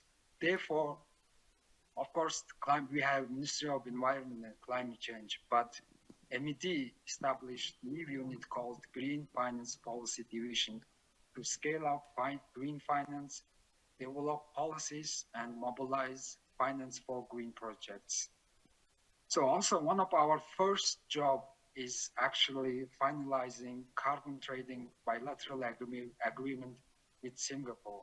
So in the past, we established this international carbon framework with Japan and in Korea in 2023. So in general, development of carbon market is in our latest priority policy document called Government Action Plan 2024 to 28. And our work begins very seriously now regarding carbon market development, which includes ETS. So about the carbon market development, this is kind of new area, as our moderator mentioned, and also very complex. So everybody I think we develop as we learn together, I think. So there are several challenges in Mongolia. I think this applies to all developing countries. So first, this institutional capacity. So I think we will face some challenges to build in the technical and institutional capacity needed to engage effectively in carbon markets, including ETS. So this includes training government officials and private entities in the very complexities of the ETS, as well as establishing the necessary regulatory frameworks. Although we have very clear policy and actively exploring participation under Article 6 of Paris Agreement, more financial resources are required to support full ETS implementation. Securing sufficient funding for large-scale mitigation projects is also one of the challenges for us. And as a working in the government, of course, we have to be very clear, transparent policy and regulatory on how we do registering MRV, etc. So we are now really doing comprehensive review and analysis, identify gaps, which are the necessary changes and international standards, because when we trade with the international market, our ETS, this has to be very comply with international standards and requirements. And lastly, engaging the private sector is also challenging because in the end, the private sectors are the ones who will implement trade and get the benefit of this carbon market. So this is really important. We have to engage and with the private sector, consult with them, and having constant conversation mechanism with them. So in the past, we have some experience with clean development mechanism, CDM, under Kyoto Protocol. But now the next step is to scaling up to full ETS, which is requires under the Paris Agreement. So however, we have some success to build on developing carbon markets moving forward. So Mongolia has demonstrated early success in, as I mentioned, CDM with Japan in starting from 2013. So we have quite a number of projects implemented and carbon credits were issued to Japan side. So based on this experience, we can build our carbon market development under Paris Agreement. And also working with international organizations such as UNDP is really one of the areas that we have really good relationships. So setting up institutional frameworks and focusing on capacity building and private sector involvement, these are the steps that we can partner with these international organizations to pick up this carbon market development. So to start the process, I said we are now looking into this very seriously. We are partnering with international donors and organizations. And for example, UNDP Mongolia office has just drafted the carbon market framework and roadmap, which will be important support for us to further progress in this area. And I think this kind of event, which is organized by UNDP Seoul Center and Ministry of Foreign Affairs of Korea, will really important for providing us the stage to exchange our information, share our experience, and learn from each other. So finally, by addressing above-mentioned challenges and building on past experiences, we can establish a system that will foster our green transition effort and contribute to our joint effort for sustainable development. Thank you. Thank you very much. And you really made some really important points, and it's amazing to see just how much Mongolia is doing. The most important for me being that this is not just a question of laws and regulations, but really doing this in interaction with the private sector, other stakeholders, so that you can figure out the right path, as well as all the capacity building that's required to bring everyone onto the same page. So let me turn to you now, Ms. Xiaolu Zhao. You have a long experience in terms of ETS, given the diverse regulatory environments across different countries, and what are some of the challenges that you've encountered and seen in the context of ETS? Can you also share any success stories or examples for developing countries where carbon markets have significantly contributed towards accelerating sustainable finance? Thank you. Thank you very much for the opportunity to share my thoughts in this stage. I've been working on carbon pricing for the past 12, 14 years already. And one of the bigger challenge I experienced actually is to explain what is a ETS, what is a carbon market. Because unlike a lot of other climate or environment policies, you can understand what it is by its name, like pollution tax, or we want to save the planet by reducing the use of plastic bags. So when you talk about carbon market, people don't really understand what you want to do. And so we really want to, and also people see it as a way that it costs more money. But actually, in fact, carbon pricing, like the moderator explained, is a way to save your cost while achieving climate goals. So basically what is allowed is for some of the emitter has opportunity to reduce carbon emission with lower cost. They could reduce more and sell it in the market to make some money. And for some other participant, they could purchase from the market domestically or internationally, while otherwise they have to use unmatured or very expensive technology to reduce themselves. So in both ways, it's a win-win situation for both participants of the market and the policymaker to achieve climate goals. And also, carbon market is actually a very complicated policy instrument, but it's still one of the widely used climate instruments globally. Around 1/4 of the global climate pollution are covered by source of carbon pricing, either carbon tax or carbon market or crediting system globally. So training or explaining carbon market to the key stakeholders, including the policymakers, including the enterprises, including the general public, is one of the crucial perspective of introducing these policies. And also, especially in the developing world, let's take China as an example. So China has already built the largest carbon market in the world. It's around 40% of China's total energy consumption. It's covered only power sector right now. It's around 5 billion tons of CO2 emission per year. But the carbon market in China will soon expand its coverage to more industry sectors, including aluminium, including steel, including cement. It brings the total coverage of carbon market in China to more than 60% of China's greenhouse gas emission and around 8 billion tons of CO2 emission per year. So it's a lot of coverage, and it also means it needs a very comprehensive infrastructure built to support this emission trading system. For example, in order to support the building of carbon market in China built a very comprehensive CO2 accounting system at enterprises level. So basically, using carbon market, China is able to collect information from more than 7,000 companies on their annual emission reduction for around 10 years, 11 years this year.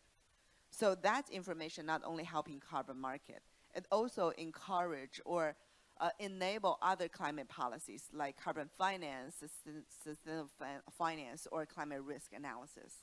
So taking the advantage of building carbon market to formulate or to build a carbon or climate infrastructure that enable other policy is something else that's beautiful to build a carbon market in China, or especially in developing world, because majority of developing world don't have this infrastructure. And also, carbon market, it's, as I said, is one of the most complicated policy, which also means it's hard to abandon once you have it in place. Like EU carbon market started from 2005. The idea of it started very early. So it gave the market a very stable market stabilities. So the enterprises feel safer to invest a long-term investment in innovative technology to reduce climate pollutions. So thank you. Thank you very much. I think you've really emphasized, and this provides a good segue to the next question, the importance of really the information architecture, the reporting requirements that give you the evidence really for policy making. Mr. Inwoo Jung, you've worked both in the private sector with the UN, and you have a strong expertise in data and AI. You also know the challenges faced by many of the developing countries. Can you tell us how your company is leveraging both the data and digital solutions to support the integration of climate risks into financial decision making? And what are some of the tools and solutions that could be replicated in developing countries? Thank you. Recently, we've had the privilege of introducing a digital AI-based solution for businesses to disclose their carbon emissions risks and strategies based on the CDP methodology, which is one of the de facto methodologies used by companies and accepted by many governments and international standards worldwide. And probably less the promotion of the tool itself and more the lessons learned was that we found digital transformation to be very scalable, especially when it comes to sustainability. One reason is that when it comes to sustainability, disclosure is one of the values of sustainability itself for companies and governments. Likewise, we disclose our carbon emissions information. We disclose our expected amount of risks that we're taking with sustainability, carbon risks, other nature-related risks, and social risks. Many of these information is already digitized and collected into data to a point where it's very easy to have them created into a digital solution, should there be enough investments and the intention by either the public sector or the private sector. And it does take quite a bit of investment, and that is why I think for whoever, private sector included, that wishes to bring digital transformation to the sustainability world and into climate finance, going into emerging markets and developing countries is almost a no-brainer, because the more the markets, the more the economic benefits that follow. I do believe that one of the constraints that are faced by these private sector or initial investors would be the amount of uncertainties that they face, partly because of the lack of regulations or the amount of new regulations that they have to face within each market that they enter. Take any multinational company for example, if they want to set up a new factory in let's say Vietnam or Indonesia or China, then just multiply the amount of regulations that they have to now abide by the number of countries and number of manufacturing sites possibly. And you take all of those into account, and maybe some of the developing countries that have a good industrial base already have a very private sector friendly set of regulations and guidelines. But for many of the countries that are served by UNDP, for example, there are not enough financial policies or regulations that are in place to welcome multinational private sectors to guarantee profit, basically. This is the same for sustainability. Now, international standards, both the government regulations, such as those coming from the EU, US, and Korea, that require companies to take responsibility across their value chains, basically necessitate the bigger companies to take care of not only their subsidiaries but also the companies that they do business with. But that means once they enter a developing country and engage in business with developing companies that exist in developing countries, then they are entering into new territories, and that's where they may need a bit of handholding and guidelines. And in that sense, when we are able to bring digitalization into developing countries and be able to measure, monitor, and disclose the amount of climate, well, the carbon emissions is one thing, the amount of climate and nature-related risks is another, then eventually the amount of financial and economic consequences that has positively or negatively to a company's financial sheets. Once we are able to streamline those information, then I believe that there is no reason to no reason for the private sector to not engage with any developing country and promote shared prosperity. Thank you. Thank you very much. You touched on a number of different issues. One is, I guess, what is called the challenge of ensuring comparability, interoperability across these different frameworks, because given the almost global nature of value chains, it means all kinds of different reporting requirements and sort of regulatory burdens. So the more that these can be aligned, the easier it is. And I think the second point that I think that you brought up is also that if different countries have very different types of reporting requirements, it's also difficult to extract the information, even if there are digital solutions. So the more these can be harmonized from the get-go, the easier it is to actually see that information going back for decision-making and further treatment.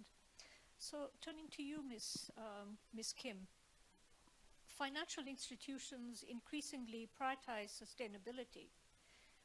Can you tell us how is the Korean financial sector leveraging technology to enhance the accessibility and efficiency of climate finance solutions?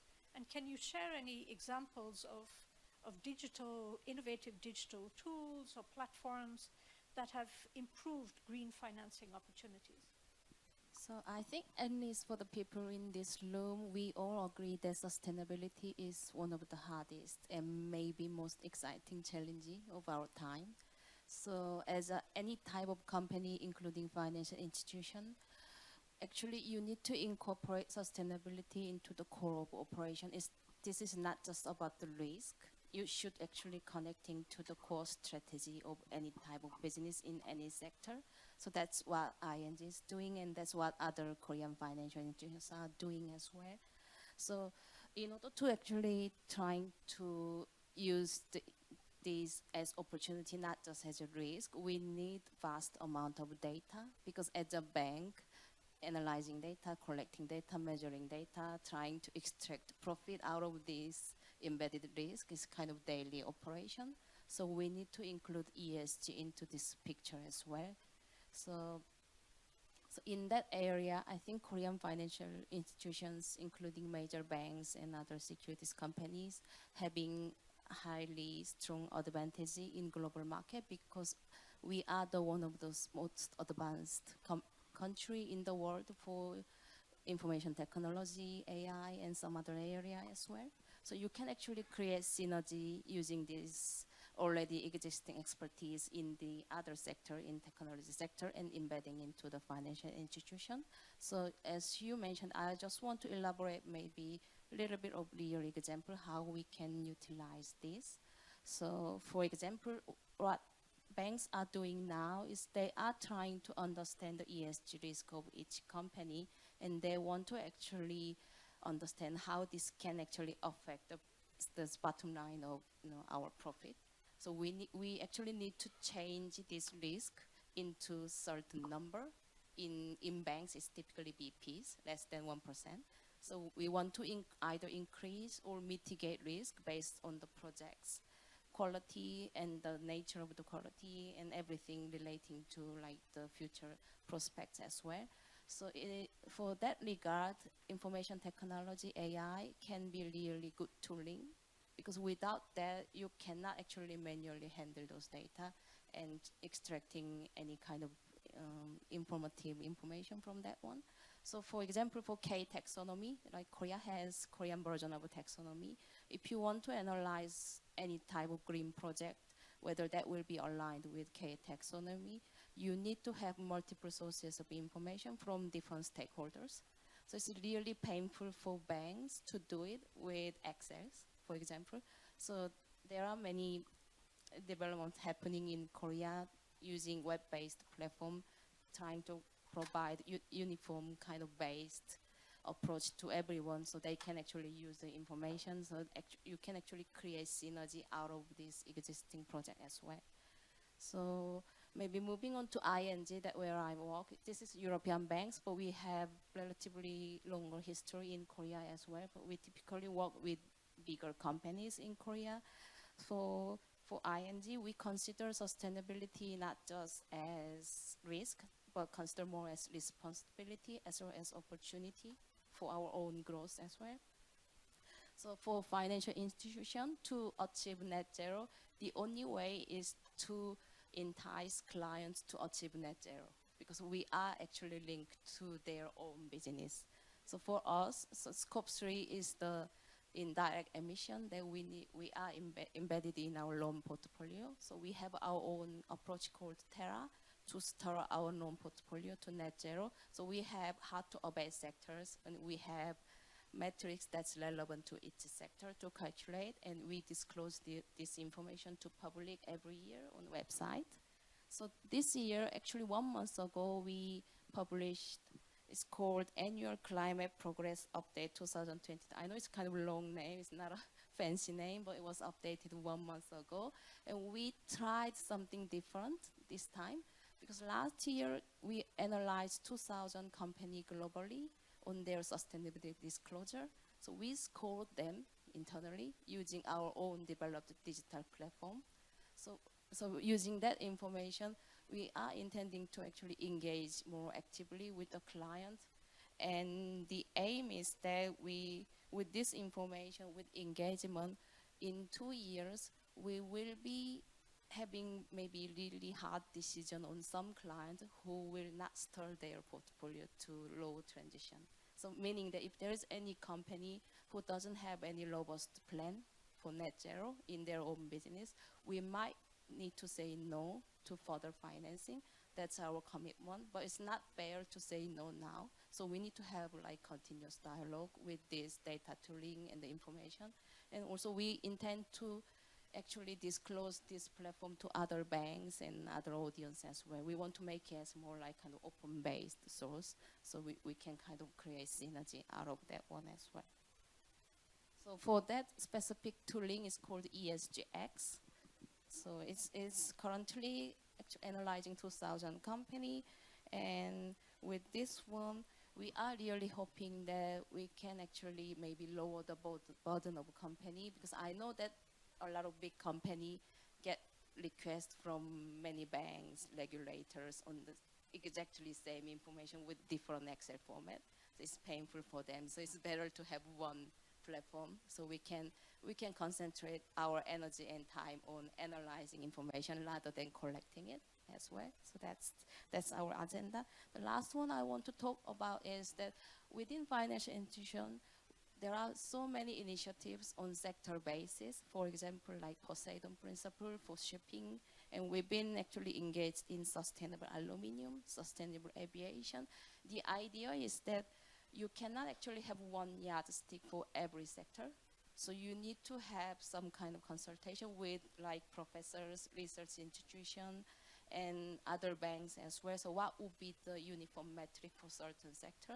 So it tends to be intensity metric for each sector.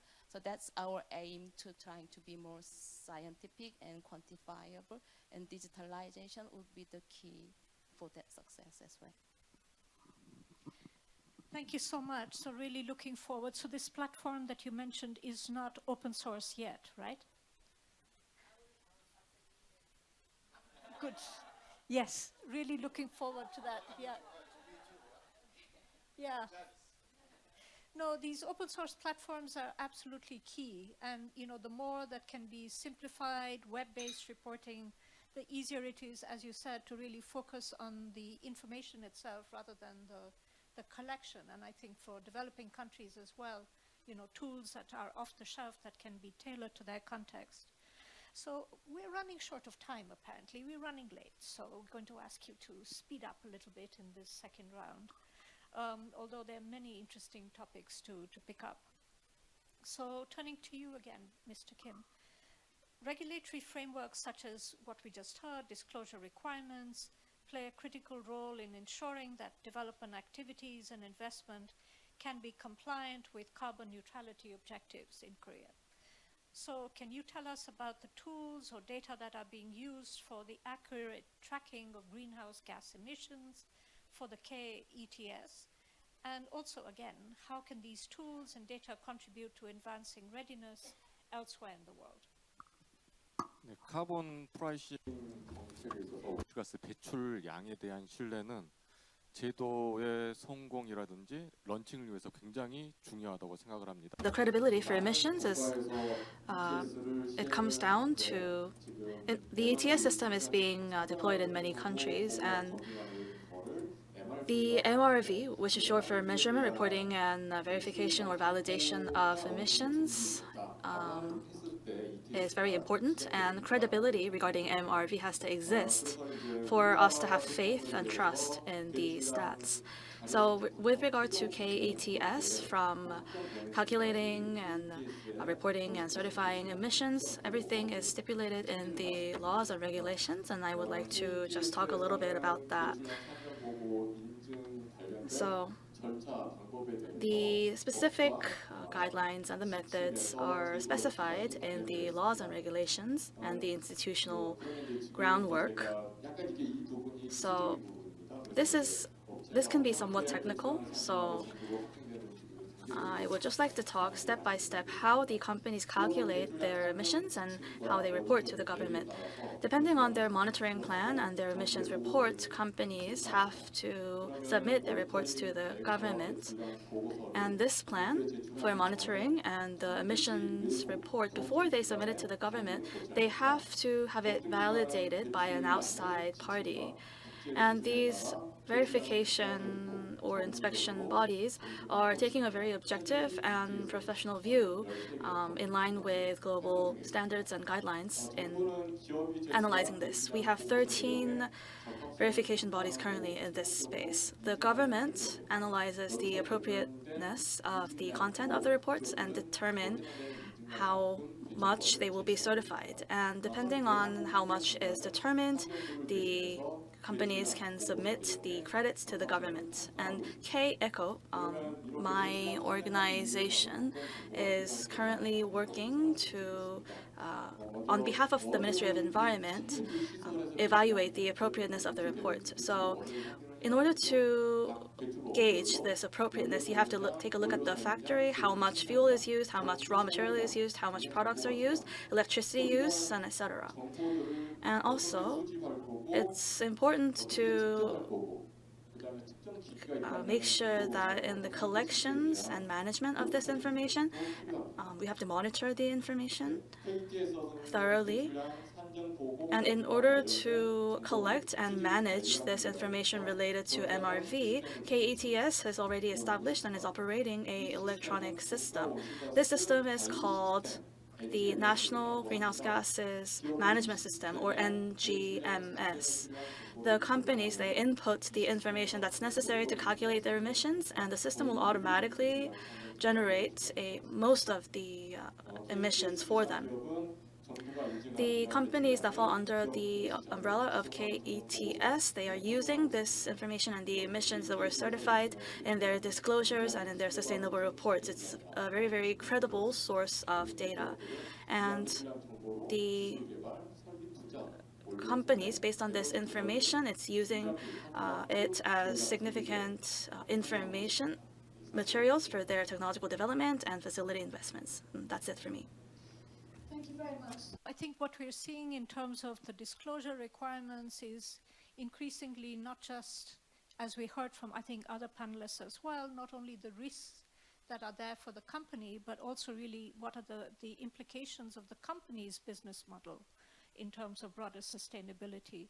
So still a lot of work in progress to ensure that there is no greenwashing. There's limited focus on some of these, the compliance burden, but at the same time accelerating this process. So now we're going to have a slightly different question for Mr.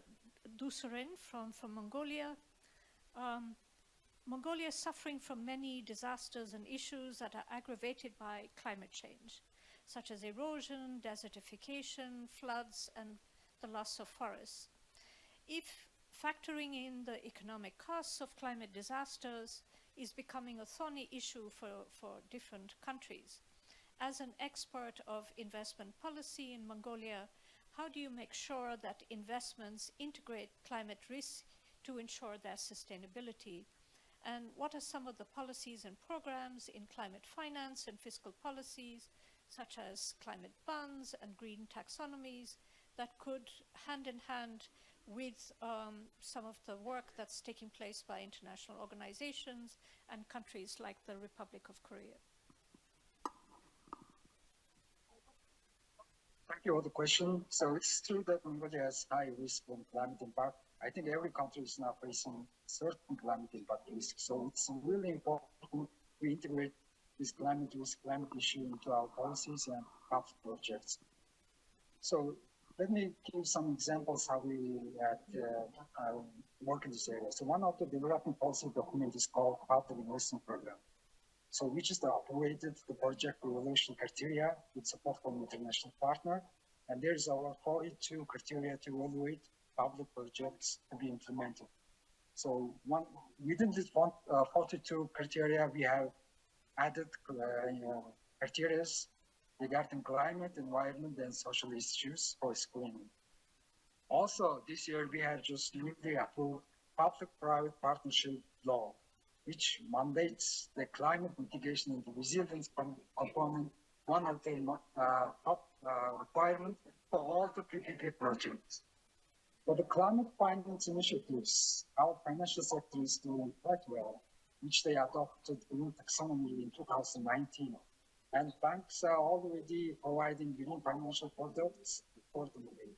So it is now reported that as of first quarter of this year, 3% of total loan is now considered as a green according to our green taxonomy, which increased 2.3 times from last year. So we have a very clear target to reach 10% by 2030. So I think it's not ambitious, but we have certain goals.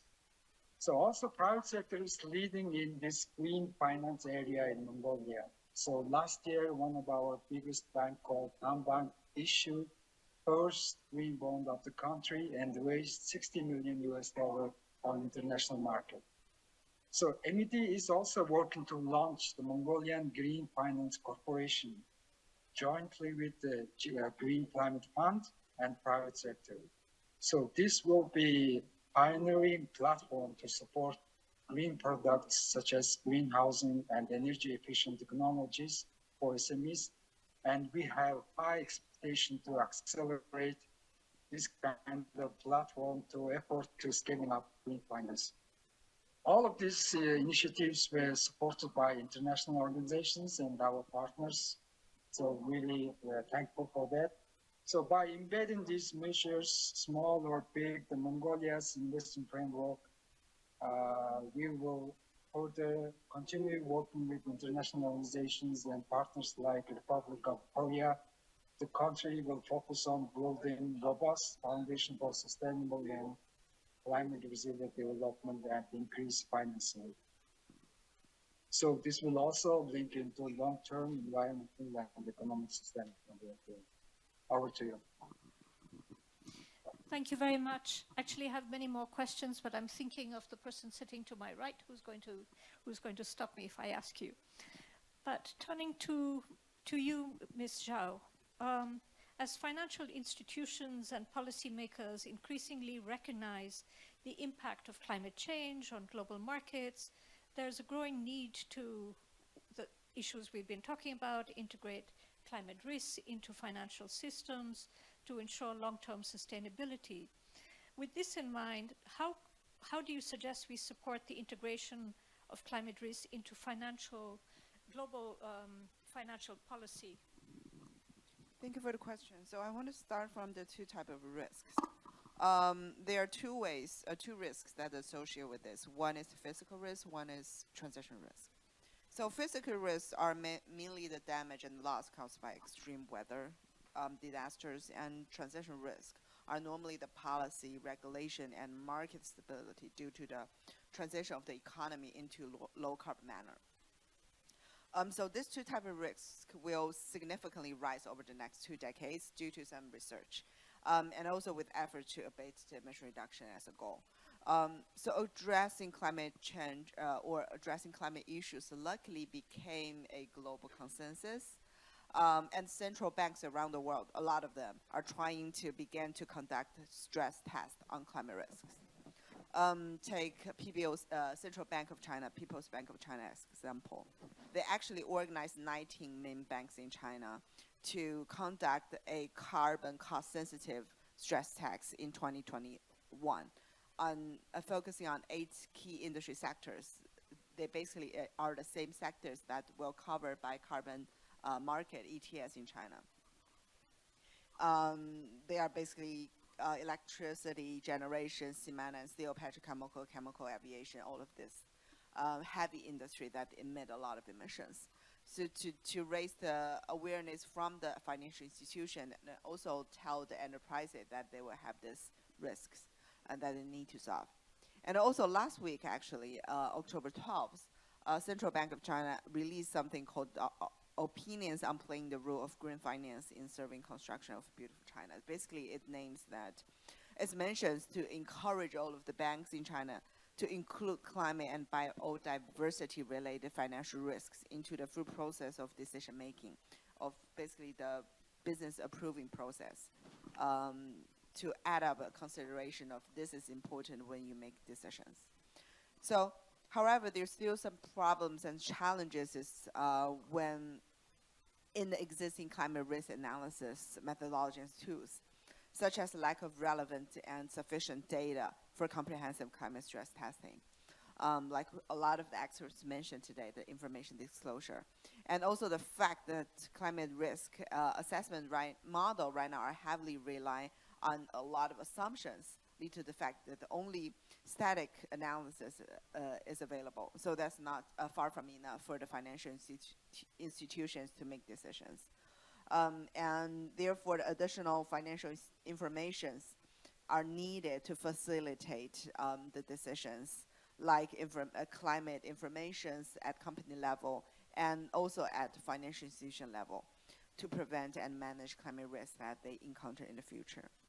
And also the last point I want to make is about competent authority, basically the government agencies. So they need to take into account of the factor related to climate information when they formulate monetary and economic stimulus policy that we see globally right now is happening. For example, purchasing green bond as own asset allocation. So this can guide the market participants or send a very strong or clear signal to the market participant that a long-term investment opportunity and risk will need to be considered. And also it can help the central banks better understanding the financial risk in the process of this low carbon transition happening globally. Thank you. Thank you so much also for just explaining many of these issues, these technical issues for the audience. Turning to you, Mr. Zheng, businesses have the ability to bridge gaps by providing tools, data, insights that can shape both private and government policies and strategies. What role do you see for companies in shaping national or global financial policies related to climate risk? And how can the private sector collaborate more effectively with governments to scale climate-focused financial solutions? Thank you for the question. I think one area that companies can definitely collaborate with governments and the public sector is the area of investments. And here I don't necessarily mean on the financial side. I mean on where today most of the digitalization and AI investments are being made by the private sector, and as well as the application of those digital technologies in sustainability are also being made by the private sector, including, as we've just heard, from the financial sector. And I think just both the volume of investments as well as the speed of these investments, given that these the pace of these technological advancements is quite quickly outpaces many policies and policy processes. They're suited quite often for the private sector. Now, when it comes to shaping financial policies and informing policymakers about climate risk, I think there's a lot happening on or a lot of potential on automation and automating especially for SMEs in developing countries. Usually multinationals and companies in what we call the developed world already have maybe they call it not enough resources, but they have more resources than most of the rest of the world to fulfill many of these financial and sustainability regulations, whereas SMEs and those in developing countries, they really depend on contract by contract for their survival. And if you ask many of them, they will about what they're doing for sustainability. They'll ask back, you know, how is that making me money? And if and communicating that sustainability is an opportunity increasingly becomes then more of a concept rather than a reality when they just need to bring in revenue. So we need to make it easier for them, which means lower costs, less effort. And in my previous intervention, I mentioned about the economy of scale brought by digitalization. And if we are able to bring some level of uniformity in both sector level sustainability disclosures and risk measurement and determination of financial impacts, and we bring those digital solutions into SMEs in the developing world, then that becomes in itself a sustainability of the entire value chain from multinationals, those making major investments, to SMEs in developing countries, as well as for the government as well. So I would say bringing the fruits of digital transformation and AI and automation into sustainability and bringing that to the SMEs in developing countries is definitely an area that could benefit the public sector and the beneficiaries of UNDP. Thank you very much. I mean, we know that SMEs constitute the majority of the private sector in most of our economies, but it's still a hard nut to crack in terms of reporting solutions, disclosures, all of these things. So the more we can simplify and incentivize, the easier it'll be. So now actually turning to a question more on the finance side, last but not least to you, Ms. Kim. From your company's perspective, how sustainability-linked financing and climate bonds constitute efficient tools and leverage private sector finance to fight climate degradation? And how is ING working on these issues with developing countries and some of the most vulnerable communities? So sustainable linked financing and climate bonds are technically a little bit different, but for the sake of simplicity, I will just combine them as sustainable finance. And as I know that the time is running, so sustainable finance has been really helpful tool for companies and even governments and development banks as well to raise relevant funds for transition to the net zero. So it has been really popular since 2018, more publicly.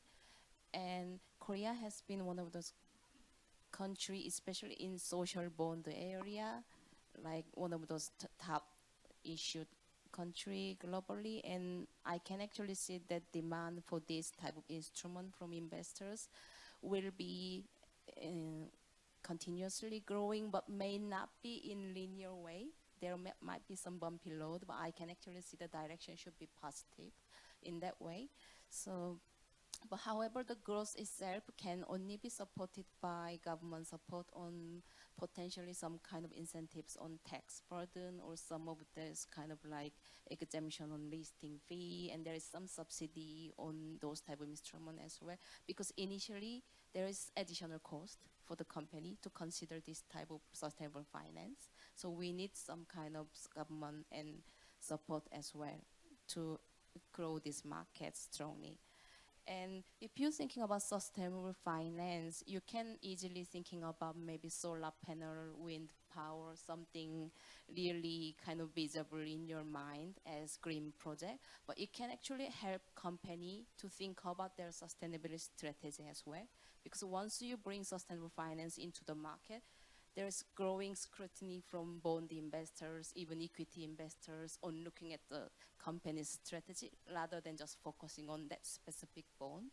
So you are actually training yourself and upskilling your organization in that area. So that's one of those kind of additional benefit that people don't actually realize that well. So this is not just about cost, it's actually educational session for board of directors and the other department that may not be that familiar with these environmental issues initially. So that's one thing I want to focusing on that as well.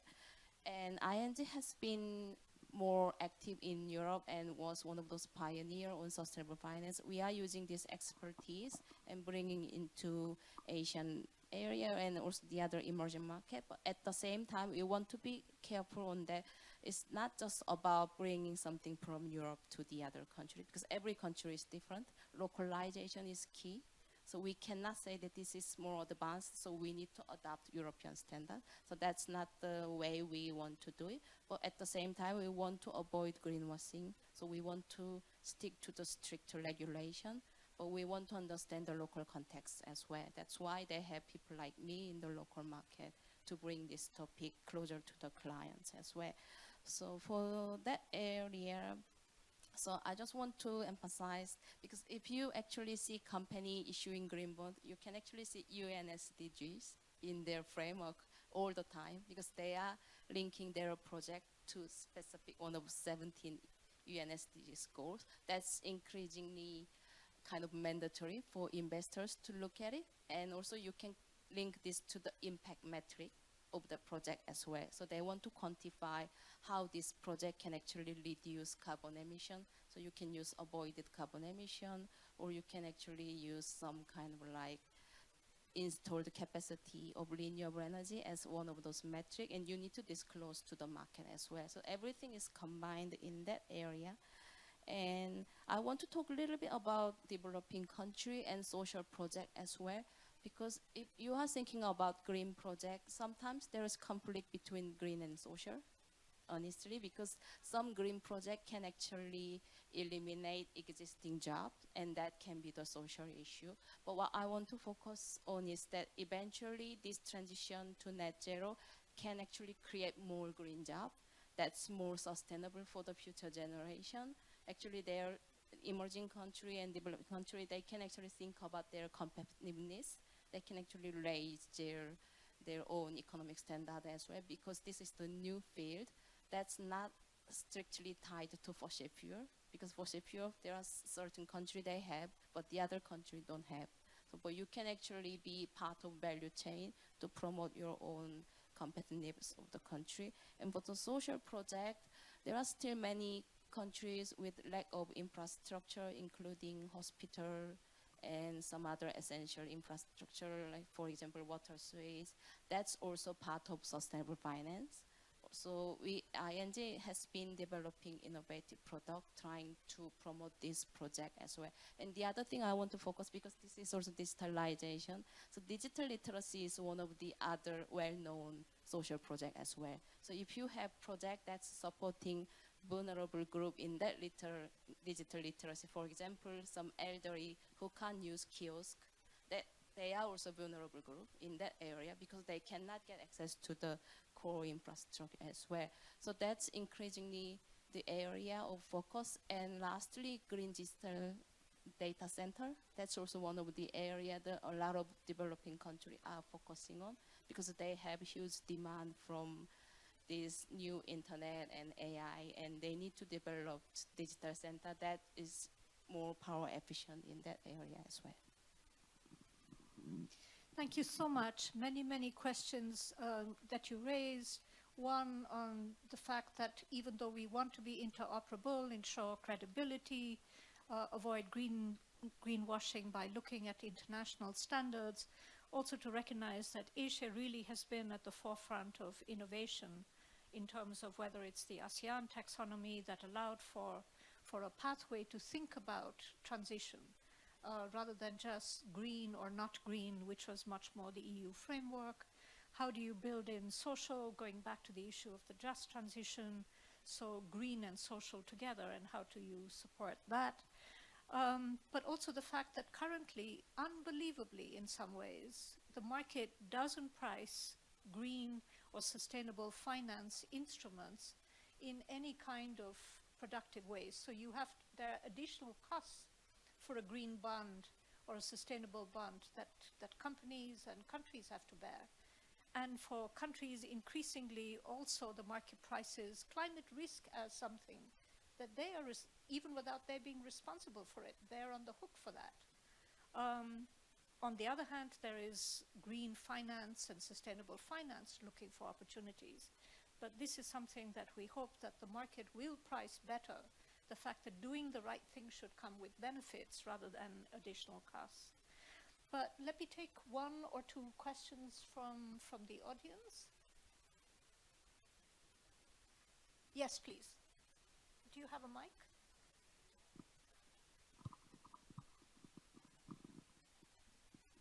Yes, thank you. I am Daru from Indonesia. I would like to ask a very basic or maybe stupid question. How this ETS system prevent overclaim of carbon credits? And is there any mechanism to control misuse of this system that only compromise companies or countries to emit more greenhouse gases? Thank you. Who would like to respond? Regarding the mechanism, I can talk a little bit about that. So I think you are talking more on the offset of voluntary carbon market, right? So globally, Article 6 negotiation has been happening right now. Hopefully this year in Baku there will be some achievement. So in Article 6.2, it's more of a two countries bilateral to control the quality of the emission. And that's because countries are accountable for their own DC, so that's how they manage it. And IDMO negotiation is another point. We trust UNFCCC on that. But for the other mechanism, there are two initiatives globally right now is working on that. One is called ICVCM, one is called the VCMI. So there's a lot of other similar things, for example. But basically, ICVCM is something to control the quality, the provider of credit to give what they call is a principle that to control the quality of credit development. And the VCM is control, or it's more of to help the enterprise understand what type of methodology or credit are high quality credit to help them mitigate the risk of greenwashing, although they don't want to do them intentionally, but they might end up buying something bad. And World Bank right now is also doing something called a warehouse program. In collaboration with a lot of, for example, Singapore government, Japanese government, and VORA Gold Standard. Their idea is trying to have a unified global registry for this voluntary credit to avoid double issuing, double counting. It's in its way, and people are trying very hard, different ways to control the quality, but it's not perfect. Fingers crossed for a good future. Thank you very much. Hope that answers your question, but also I think there are negotiations underway to stop this issue of double counting. Sorry, did I miss somebody who wanted to respond? Can I?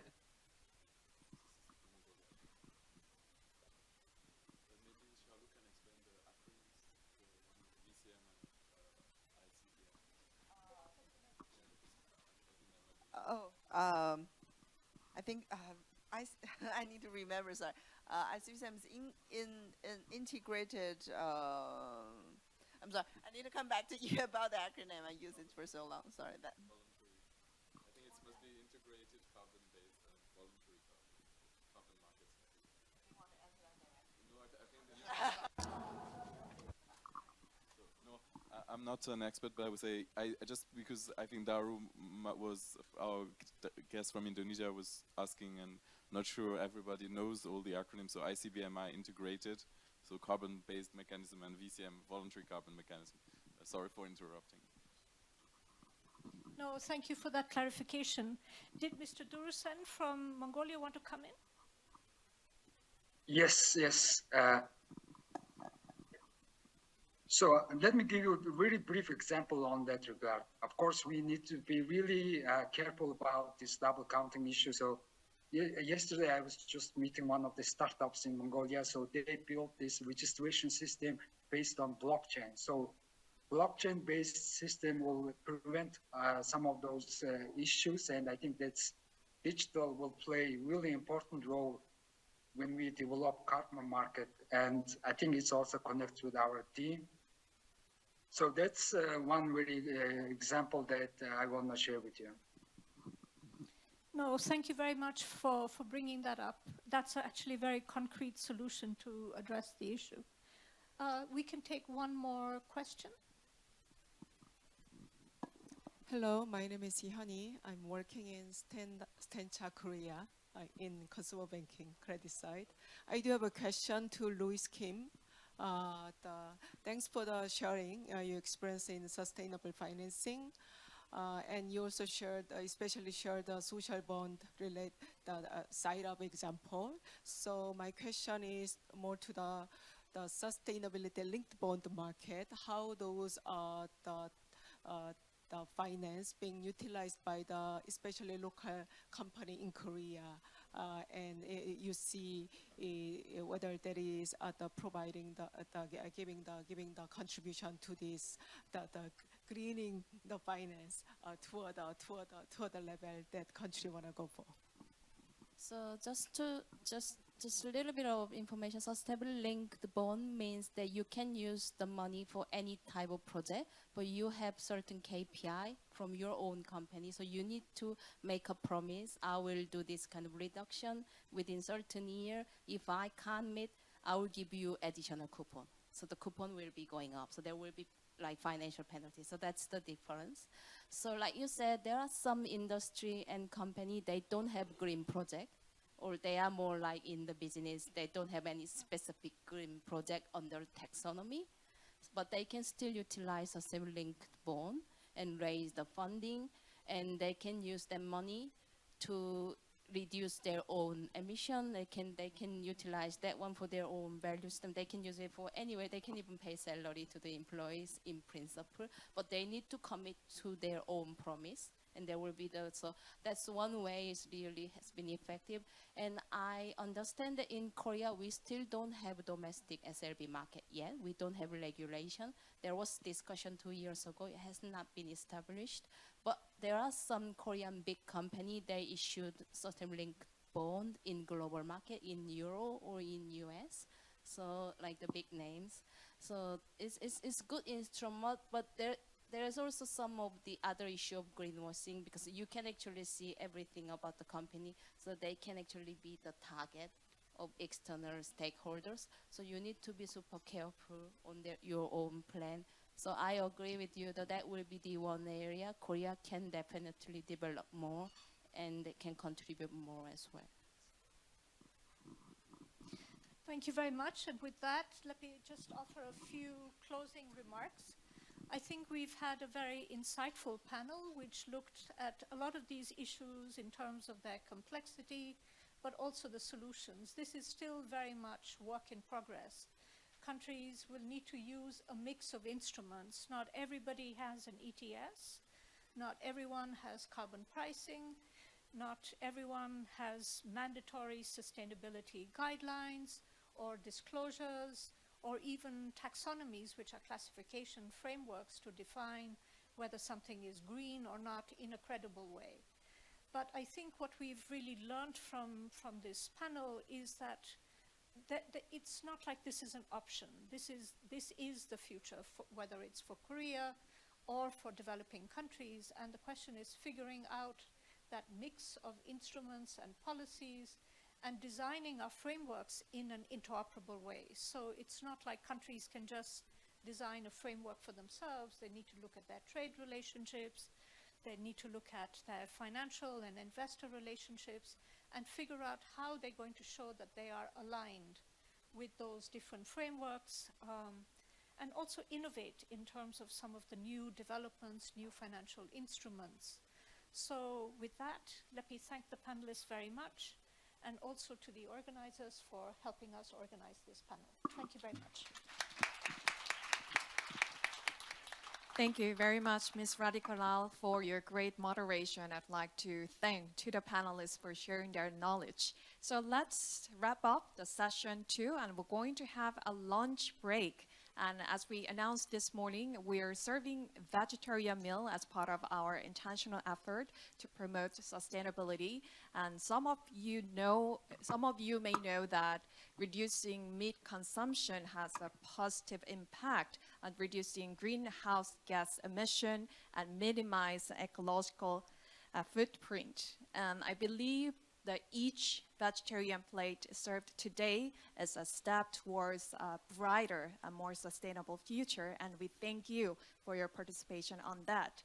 So the buffet is prepared in the Astor Suite, located right next to this meeting room, so please feel free to bring your food back to this room to enjoy your meal. So have a pleasant lunch break, and we will reconvene for the session 3 at 1:30 p.m. Thank you.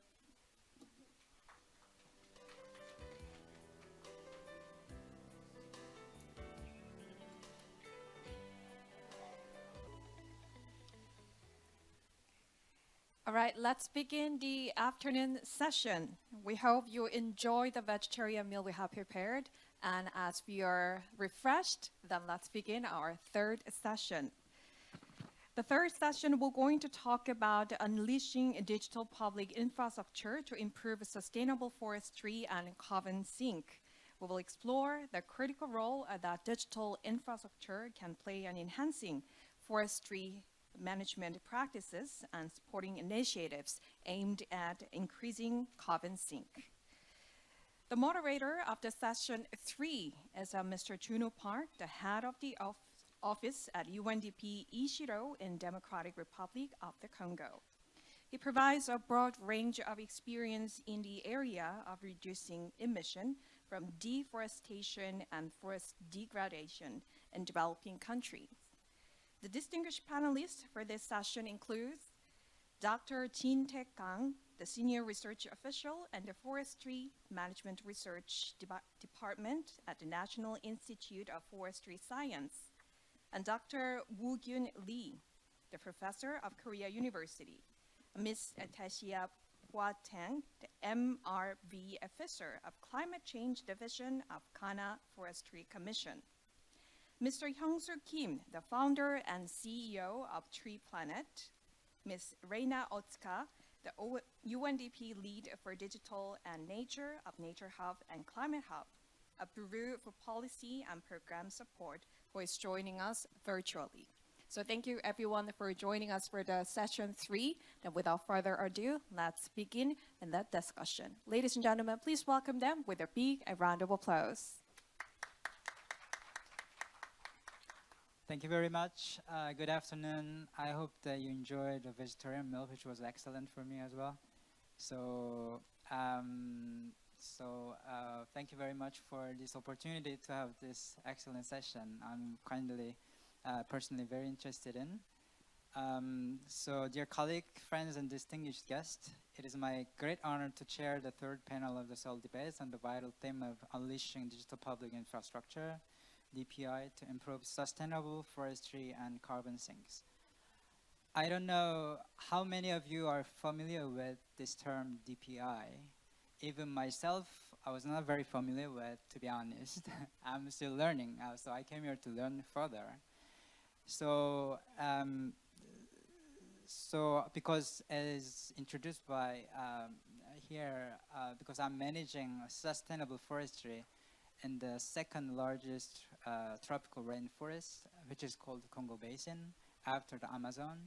So we talk about the forest because this is one of the most cost-effective way of fighting against the climate change in the world. We talk about the energy sector, industry, and the other, but forestry sector is said that is one of the most cost-effective area where we can invest for the climate change response.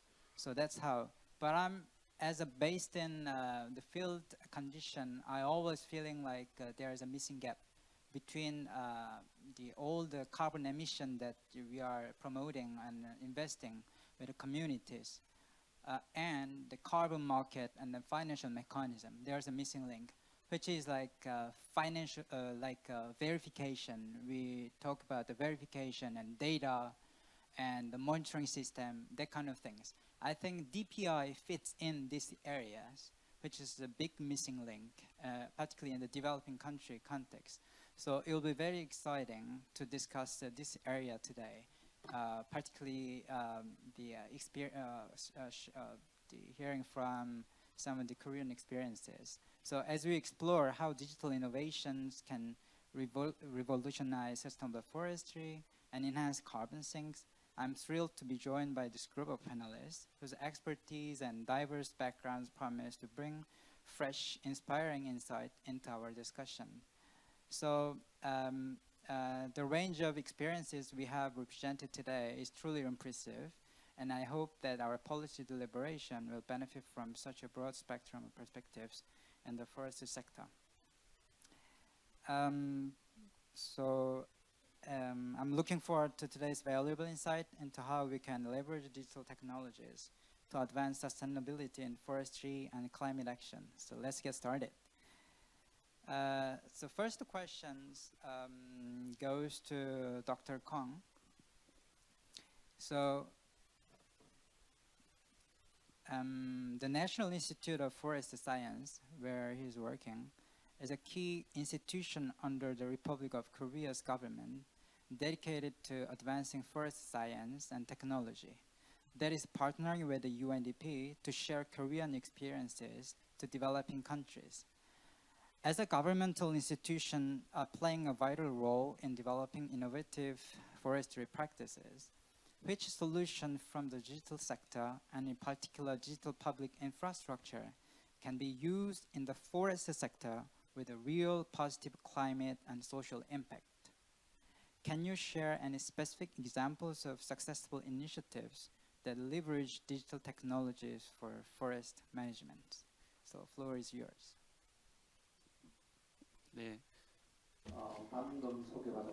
Yes, thank you very much. As was introduced, I am Kang Jin-taek from the National Institute of Forest Science. First of all, I'd like to thank you all for inviting me to this very meaningful event.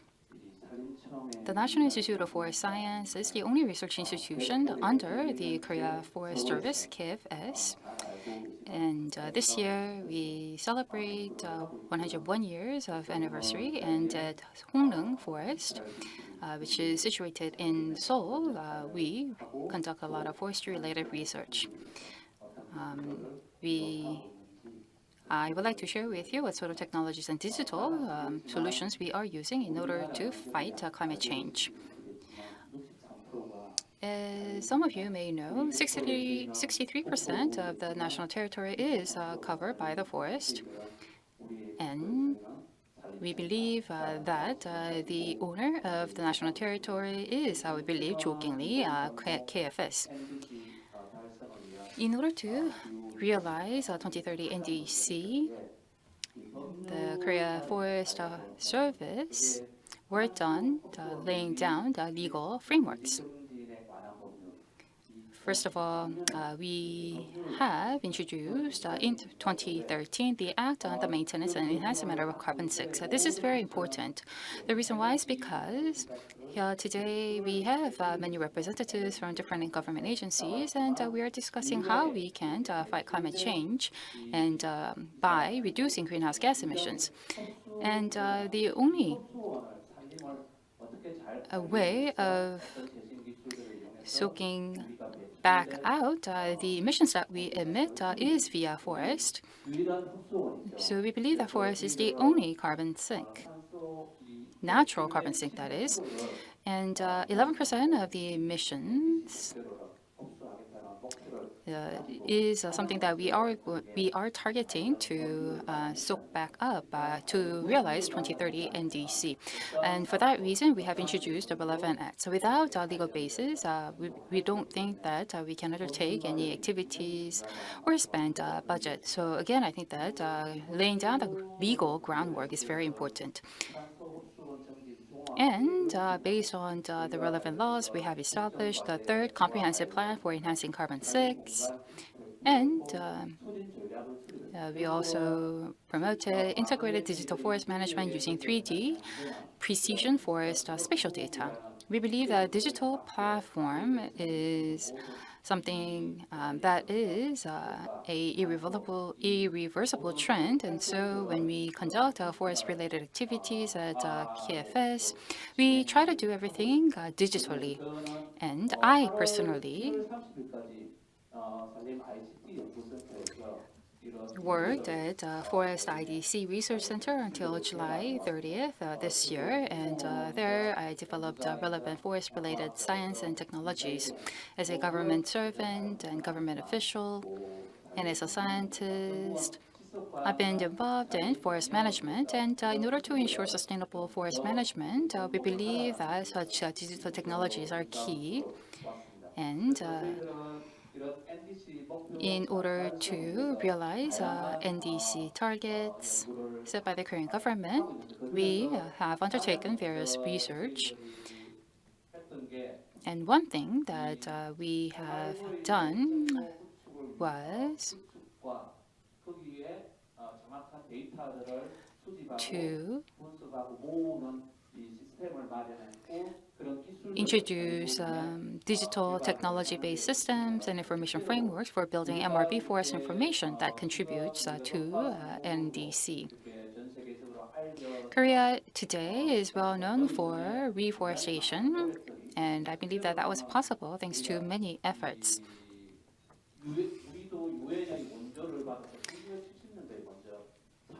Thanks to UN support, back in the 1970s, we put together a national forest resource survey system to collect forest activity data nationwide. Since the Korean War, there were a lot of forest devastation, and in order to seek reforestation, it was very important to have a nationwide forest resource data system. The tree types, the ages of trees, and all sorts of tree-related and forest-related information were collected. And that effort initiated back in the 70s thanks to the UN support.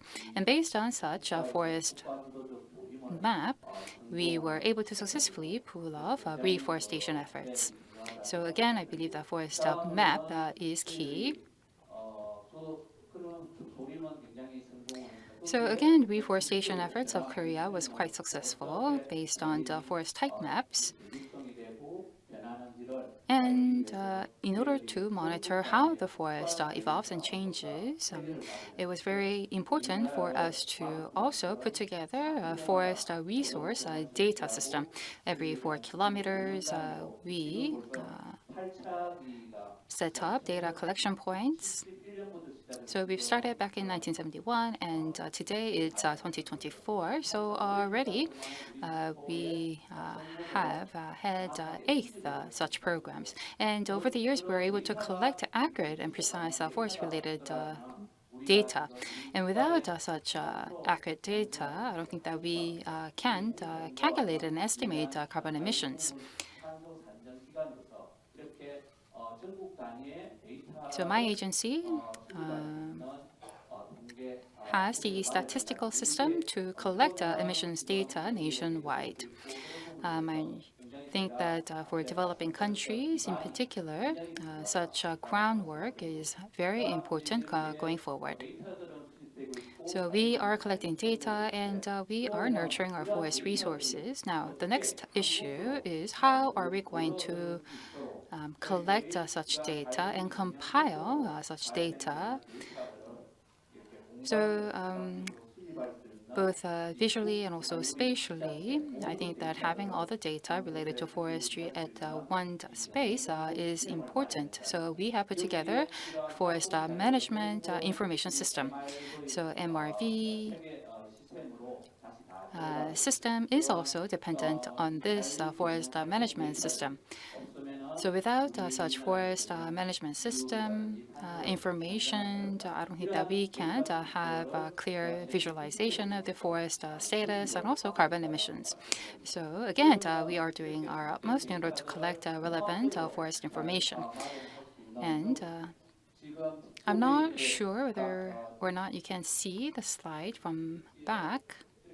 But here on the slide, you see a lot of systems. And without data, I think that MRV related data cannot be collected. IPCC guideline Tier 1 won't be able to be achieved. And Korea is trying to move away from Tier 2 to Tier 3. And in that process, we believe that accurate data collection and compilation is critical. And once the system is laid out, and we have to take one step further to map out a water map for our forests by 2030. So our goal is to identify where exactly these water bodies are nationwide and create a map based off of this information so that we can manage and protect carbon sinks as much as possible. So at the end of the day, today we're talking about MRVs and all the data that's fed into the system to do MRV is very important, which is why we need a data collection system and we need to utilize advanced technologies to collect data as efficiently as possible. And this is exactly what we are doing at our institution.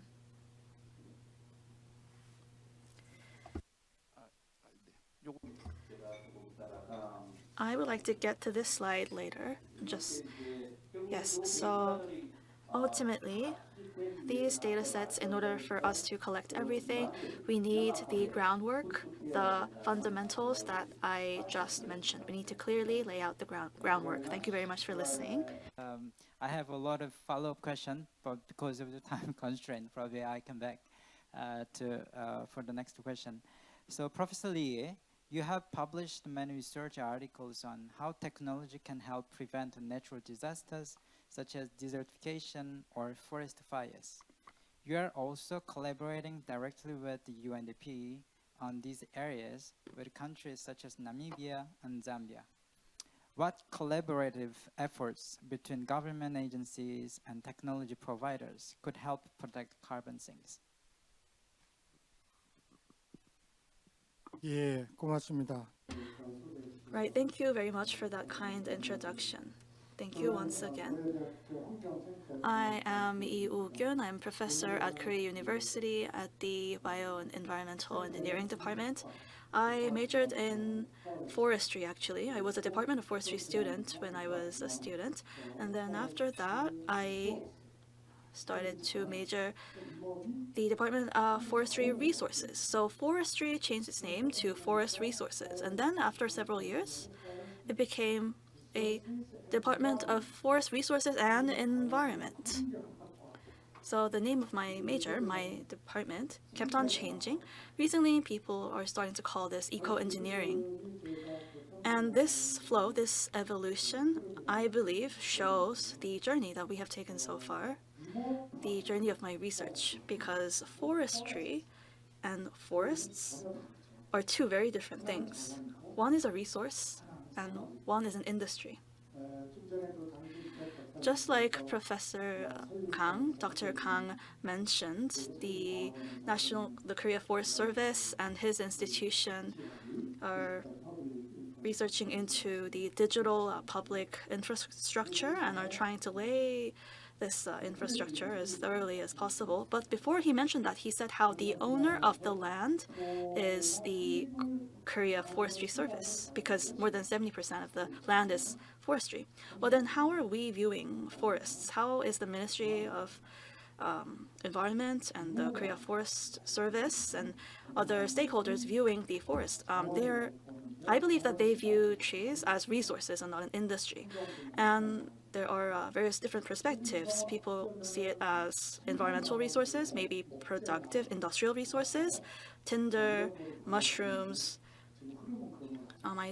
We should be, this should be the case actually, but the trend these days seem a little different. So from this perspective, I would like to say that there is quite a gap between policymakers' standpoints and technicians' views. I feel the same way with Dr. Kang because I'm also a researcher in the same space. We extract satellite information and use this to figure out how we can more efficiently manage forest resources. I'm a scientist, I'm a technologist, I'm a technician. I have to write papers, research papers. I teach students that write research papers and I team up with them in different projects. So from this perspective, I would like to really applaud the hard work that Dr. Kang has been doing. And I also feel like we, people on the ground, should be able to have better access to this information. And what should we do to improve this access? This is something that we should think about together. So I did prepare like a comment. This is something that we always have on our minds. The Korea Forest Service has been doing such a good job in establishing the database, the forestry database and platforms. So it's very well made, and it's all disclosed on the website. And the other affiliated institutions like the National Institute of Forest Science are trying to make use of this information as much as possible, but the reality is a little challenging. Do you agree, Mr. Kang, with me? Well, it is widely used, but not as much as we would like it to be. The reason for that is because language issues, not literally the language, but the way we think, the mindset, and the headspace that we are in are different, I think. So we speak different languages, which is why we need interpreters today. And likewise, we have created such a technical, scientifically validated technical information. In order for this to be applied on the ground, people on the ground should be able to wrap their minds around it, and they should be able to embrace it. If they find it difficult to embrace this information, the government or the local governments or other are like Planet Tree or Tree Planet, companies like Tree Planet should be able to bridge them together and help them understand better so that we can make more use out of this information. But from my experience, professors or scientists like myself, we really stick to like scientific research. I wouldn't say like immersed in, but we're focusing on that. And politicians are focusing on like policy issues. So climate change and the role of forests as a carbon sink and etc. This is a multifaceted issue that we should tackle over the long term, over a very, very long time frame. It cannot be resolved with the efforts of one single scientist alone or one law. It's impossible. Everybody has to work together. So just like there's a value chain and a supply chain, we need a technology chain, I think. We need technological connection. We need political connection.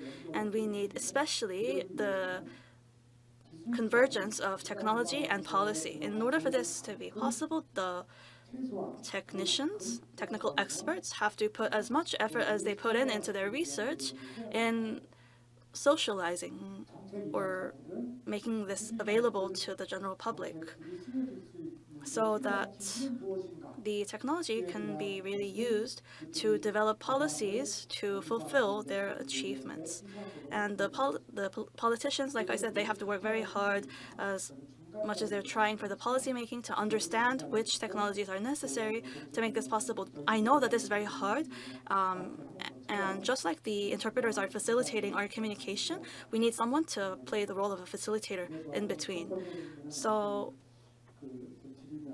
just to get to my answer for the first question, the technology is there, it's great. Policies are there, great. Korea is doing very well. And we have carbon sinks in Korea, and we have policies, laws, regulations regarding climate change very well established.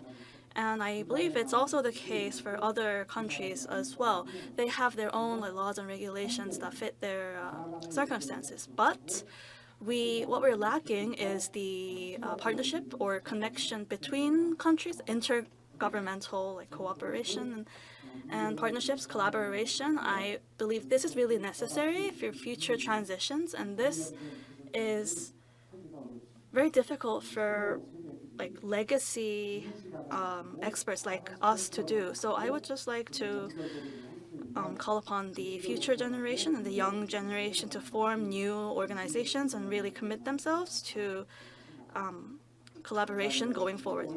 Thank you. So that was just from my perspective. Yes, thank you. So I would just like to follow up on that in Korean. Thank you so much for that great insight and about your comment about the future generations and the direction that we should be going on, how we should be playing the role as a facilitator or an interpreter between different stakeholders. I really believe that this is necessary, and I think that's also connected to the mandate of UNDP. So I think it was a very important point. Thank you. Next question to Ms. I'm sorry.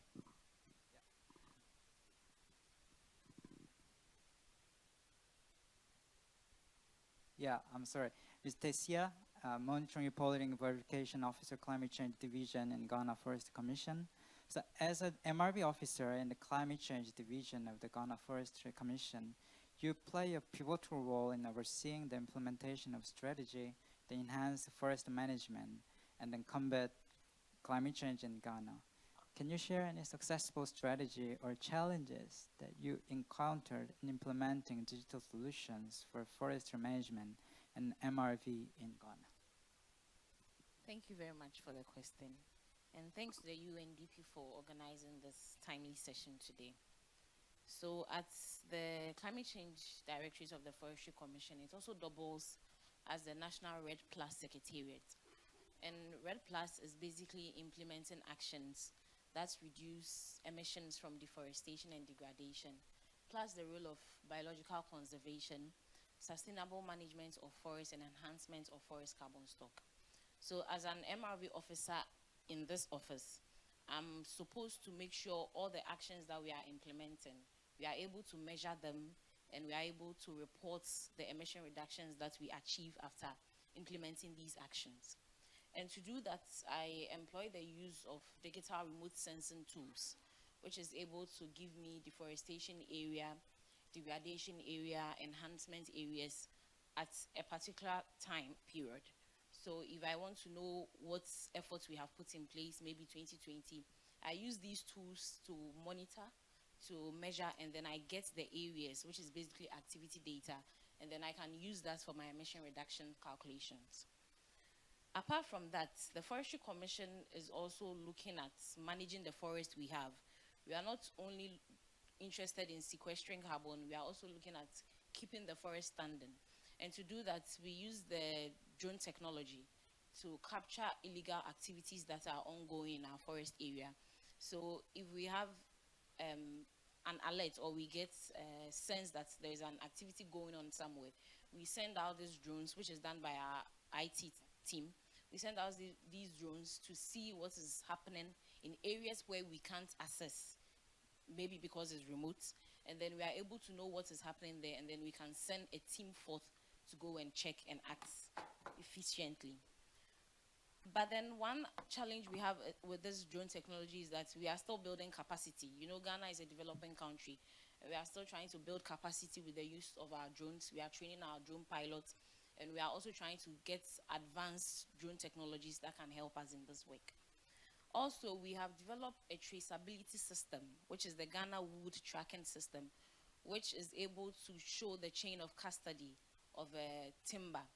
From when we cut it from the reserve up until when we export it, we are able to know what processes this timber has passed through before being exported.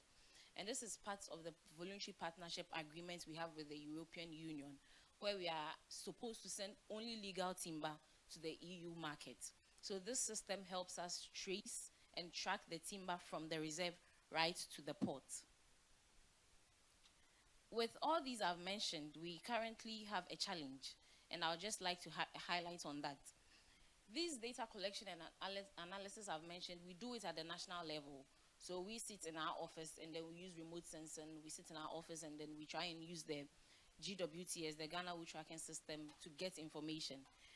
And this has not been decentralized to the local communities, to our forest offices in the district areas, because we don't have enough broad infrastructure. We don't have enough capacity.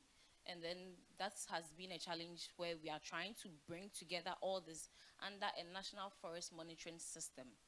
So when we have this national forest monitoring system, it's going to help us track and also link all activities that are going on in the communities to this system, and then together we can work from the grassroots up to the national level. And to do this, we have already taken some steps. We have developed a framework for this forest monitoring system, and then we have done a pilot of it in certain areas in the country. But then again, as we increase our capacity, as we get more funds, we are looking at setting this forest monitoring system live and then doing more and enhancing the capacity of our forests. Thank you very much. Thank you very much, Ms. Tesia. It's very interesting to hear about the challenges, because this morning we talked about all the advanced technology in terms of energy efficiency that as a South Korean we are focusing on, and also different the innovative approaches that you are presenting. Now, if you look at the context where developed countries are located, personally I'm also based in one of the Western African country, DRC. I share what she just shared with us. For instance, you know, just imagine, just to compare and give you a clear idea, the size of the country, you know, is 24 times, DRC where I am is 24 times bigger than South Korea. Imagine, and there is no access to the area we are intervening. There's no road, there's no electricity. So this is a huge difference. So that's one of the things, as highlighted by the professor.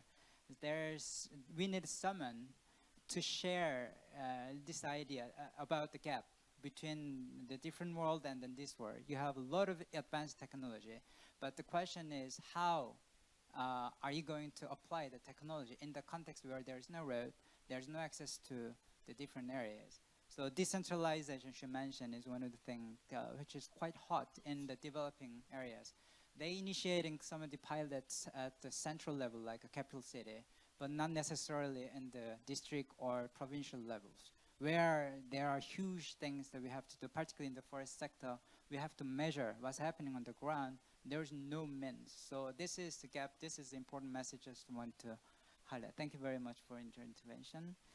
So, Mr. Hyung-Soo Kim, Tree Planet relies extensively on digital technologies to achieve its objective of planting as many trees as possible, including in many developing countries. How can the private sector contribute to the development of digital technologies, and how to make it work in developing countries? What could be done better and at a larger scale?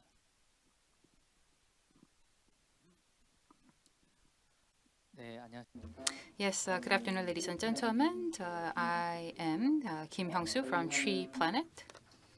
For your information, my company was established about 15 years ago. At 15 different countries around the world, we are building forests in order to resolve many challenges. The forest that you see here is the Gangwon-do province. We had a massive forest fire, and together with EU mission ambassadors and also civic groups, we've been working on reforestation.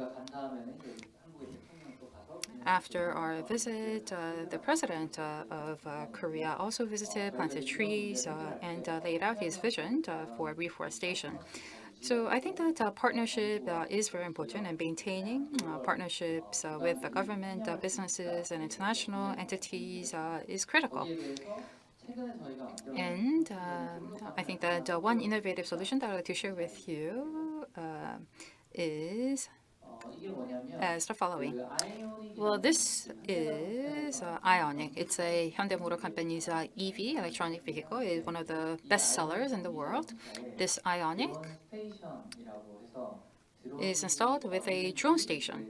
So drones can travel anywhere here on the Ioniq, and where necessary, drones can fly. And earlier we heard about how forest monitoring is done using drones in Ghana. So, Ghana, again, DR Congo is like 24 times bigger than Korea. So there are many countries bigger than Korea, and it's impossible to manually monitor and observe forest. And there are a lot of access issues. So I think that manually visiting the site in the forest and doing the monitoring is impossible. So here you can see that Ioniq have been refurbished to make it befitting to travel mountainous regions, and the height of the vehicle is taller, and it is mounted with drone. The problem with the drone here is that it can only fly for about 30 to 40 minutes. And the issue was addressed using the EV. So in the front of the car, we have a trunk. Because it's an EV, there is no need for an engine. And here you can see that the front part of the car is opened, and there is a charging station for the drone. So the drones can fly to monitor the forest. And then after 30-40 minutes, it can be recharged fastly using this electronic vehicle. So in just 10-15 minutes, it can be fully recharged. And there's about 6 batteries in the Ioniq. So theoretically speaking, the drones can operate for up to 24 hours. So the current government also has a vehicle where drones can also be used together. Those vehicles would have a diesel power generator mounted in the car, so it's not that efficient and it's not necessarily environment friendly. But in this case, you see we have an EV, and the EV has a charging station for the drones. So I think that we were able to leverage the strengths of different businesses in order to come up with this solution. This is a concept car, and this is the only vehicle that we have. Guatemala government representatives visited us and asked us whether or not this can be exported to their country. Well, again, this is a concept car. And in order to have through this kind of vehicle, the outcomes that we can achieve are as such. We can have 3D modeling of a forest. Here you can see because of the massive forest fire, most of the trees are burned, and we have some surviving trees. So based on the 3D modeling, we can understand the territorial information, how much forest coverage we have, and this is a very mountainous region and dangerous region. And using drones charged using EV, we can better understand the forest, and we can measure the carbon emissions, and you can do monitoring verification, and transparency can be enhanced and guarantee more transparent emission credits. So I think that this is a very innovative solution together with the government agencies and private businesses. And through close cooperation, I think that we can generate such a success story. And I think that by doing so, we can contribute to fighting climate change.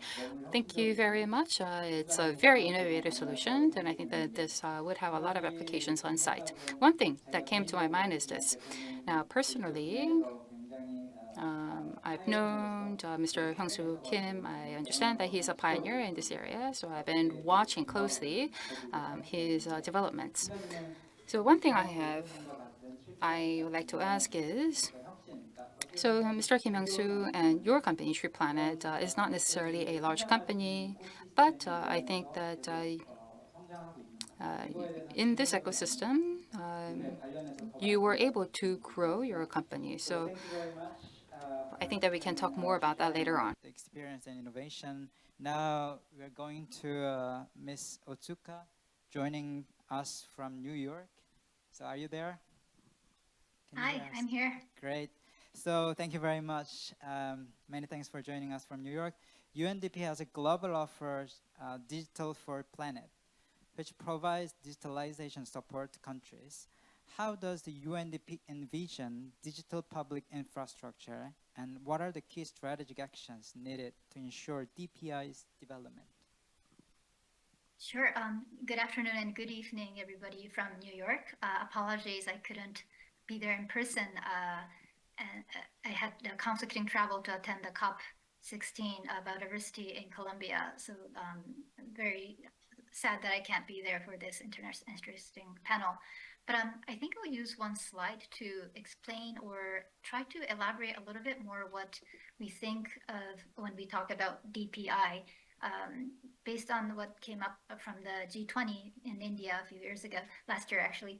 And so basically DPI is, this shows the stack of these different digital hardware, software, and services.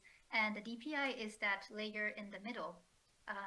And so just like physical infrastructure can unlock different businesses, for example, if you have a road or a bridge, that can enable trade, or it can also bring vaccines to rural communities, for example. This is the digital version of a public infrastructure. And so it's something that can unlock different services on top of it, such as, let's say, a digital ID can unlock or digital ID and digital payment can unlock new e-commerce opportunities, or deliver insurance to rural communities. And so these digital ID payments and data exchange are the three foundational DPIs. But we also think that something like a nature ID could be also called a DPI.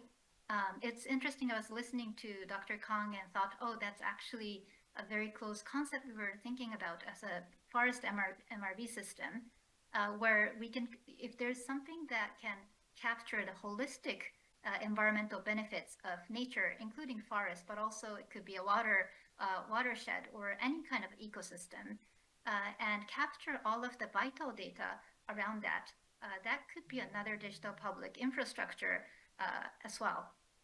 And so when you think about the forest sector, we already heard a lot of very interesting stories from the other panelists already, but digital technology has been used for a long time. And what the DPI brings is a new way of scaling the conservation and restoration efforts. And we see two strategic opportunities to advance the DPI approach. The first is around financing and economic incentives. So for example, there's a mechanism called Payment for Environmental Services, or PES, which is a results-based financing scheme. And when a farmer or a local community conserves or restores an ecosystem, they can get compensated for the environmental benefit. And you can imagine this requires a robust monitoring system using satellite imagery and ground data collection that everybody already spoke about, and also an efficient way of contract management with the farmers, as well as a way to pay them easily. So we're working with the Central Africa Forest Initiative to build such a system for the DRC where, Jun, you're located, for example. And you can imagine how it will be much easier to scale this kind of financing mechanism if the country had a digital ID and a digital payment to unlock this kind of schemes. And also if they had a nature ID or a geospatial system to track this biodiversity data. Carbon market is also another incentive for forest conservation, and in earlier panels this was discussed, but it requires a digital registry to ensure transparent and traceable credits, and it should also be built on top of these DPIs, particularly the data exchange in the nature ID. And we're supporting, for example, the government of Sri Lanka, Cote d'Ivoire, or Namibia, among others, to develop such national carbon registries using open source digital public goods. The second strategic area is the large-scale monitoring for local action and to unlock a bioeconomy.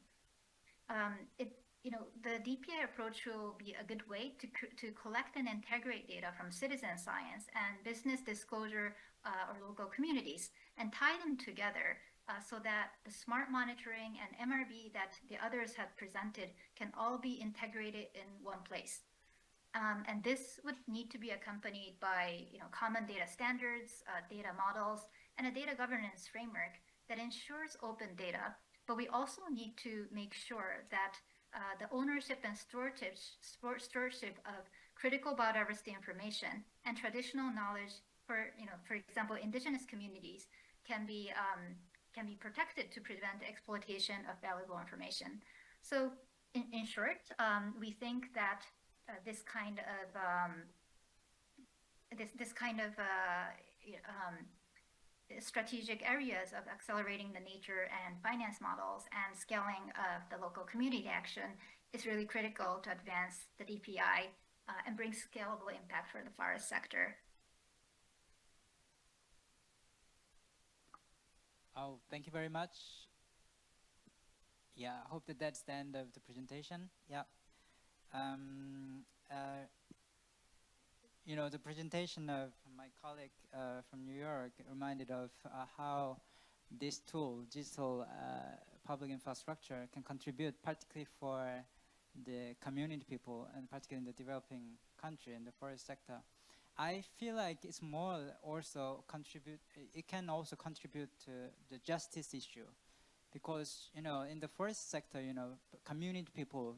Just imagine there's a farmer, and then they used to do like a slash and burn for the last probably more than 1,000 years, 2,000 years. That was only meant to do that. But people say, oh, you stop doing that because you are doing deforestation. But what's the alternative for them? That's only meant for their living. So there should be kind of benefit sharing. So she mentioned about the payment for the environmental service or that kind of the mechanism. So they have to get benefit from this kind of mechanism or different initiative they are doing. So digital payment could contribute to it. The reason why? Because there is no bank. And then there's no access. So I don't know whether you have heard of like M-Pesa initiative, which is a mobile payment, which is very popular in Kenya and the other country. I think this technology we are talking about could be linked to the justice issue as well, particularly for the community people in the forest sector. Thank you very much for sharing and the conceptual framework of the DPI and the UNDP's work. We are running out of time, so probably I will give you just a 3 minutes, I'm sorry. So we are doing the second round of questions. So Dr. Kong, so how can digital public infrastructure improve the collection and analysis of forestry data? And what positive impact could this have on forestry policy decision making?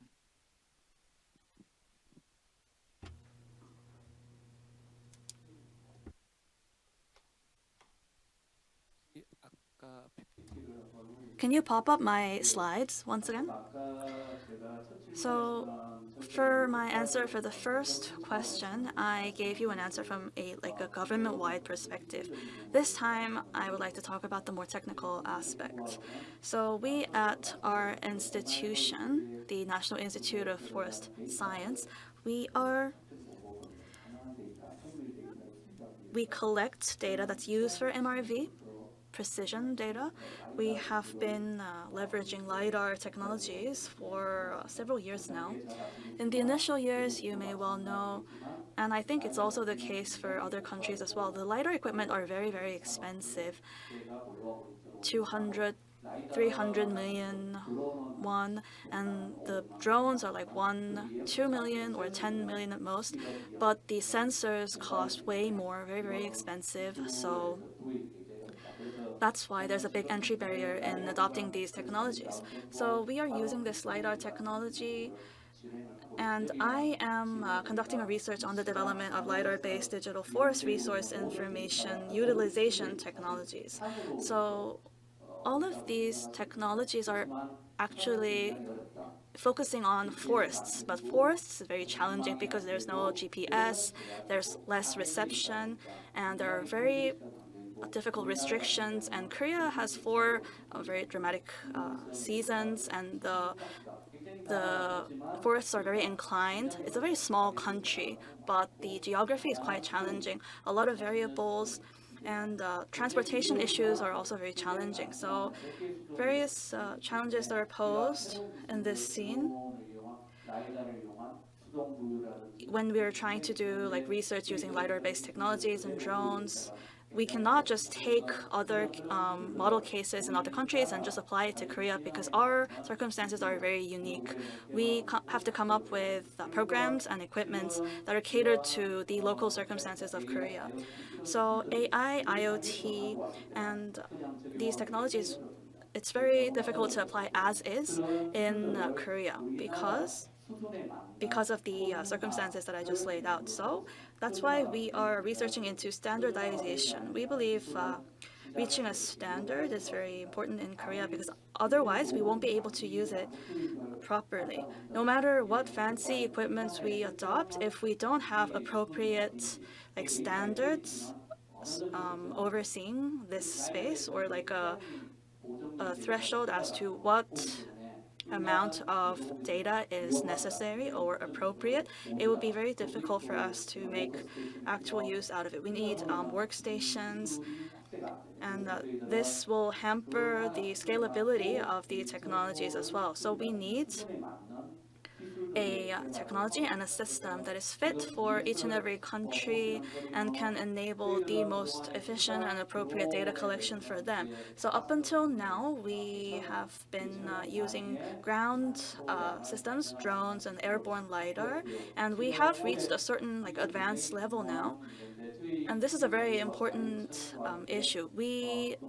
The National Institute of Forest Science and the Korea Forest Service, we have developed a forest exclusive drone, and we were actually planned it to be shot into space from Russia, but due to like geopolitical issues, that's unable to do now. We will be sending our own satellite into space soon, probably next year. And regarding this, we have a satellite center under the National Forest Service established newly in May this year.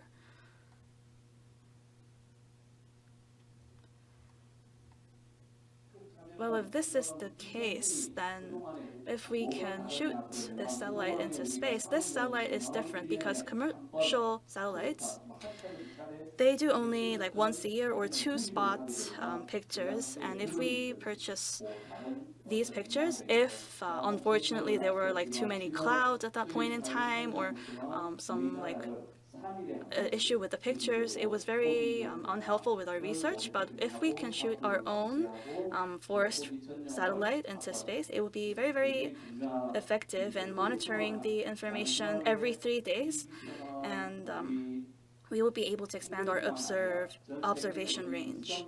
And worldwide, the developing nations that our satellite is passing by, we will be able to collect information on them, and we can provide them with that information, which is why we are discussing and negotiating with them. If any of you here are interested, if you reach out to our institution, it would be great. We would go and see if we would be able to provide you with this information. If you have any obstacles in collecting satellite information, I'm sure we will be able to help you, and with this information you can enhance the quality of MRV. Right, thank you so much. I just had one quick question. So in the map, I think you just like slightly showed the region where I live in. So it is possible, right, technically, DRC? Right, right. Good to know. And I think the important thing is this can be applied not just in Korea, but in developing countries also. This is something that we have been talking about again and again ever since this morning.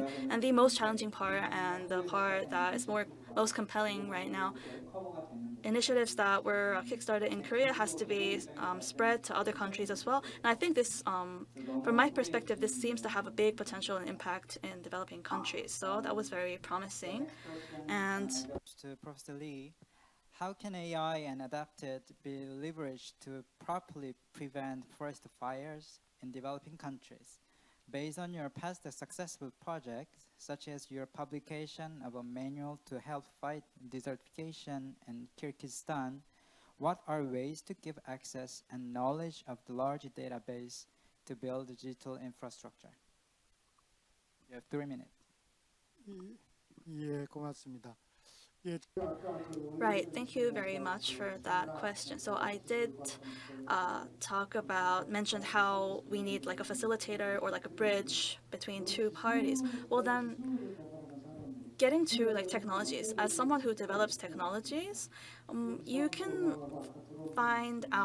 discover these links quite easily in terms of technologies like satellites.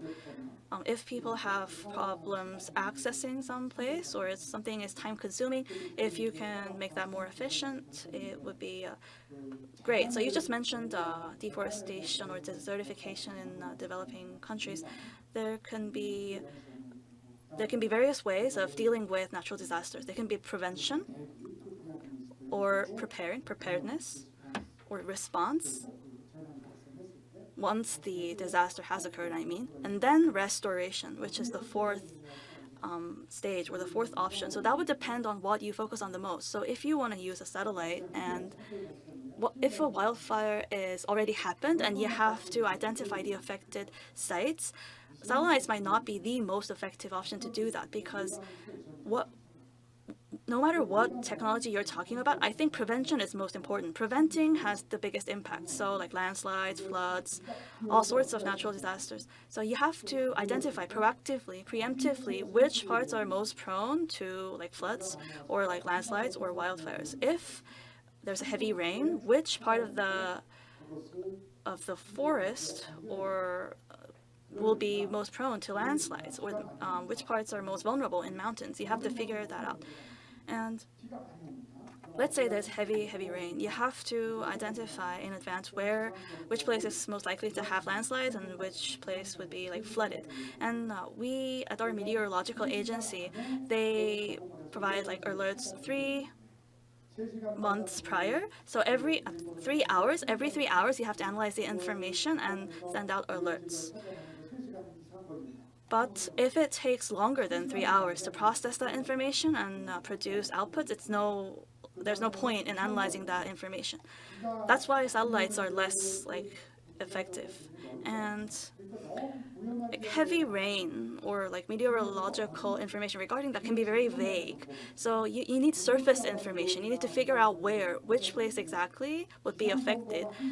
So assuming that the weather information can be processed and studied within 1 hour, the surface information that you've pulled from the satellite should also be processed within 1 hour. So the thing is, can you process the satellite information within 1 hour, the surface information, and figure out which place, given the same amount of rainfall or weather conditions, are most prone to floods or wildfires? Can you do that? We have to be able to do this. So the core technology is to process weather information or satellite information within 1 hour and to identify based on GPS which parts are most vulnerable. And only then can this technology be translated into on-site action.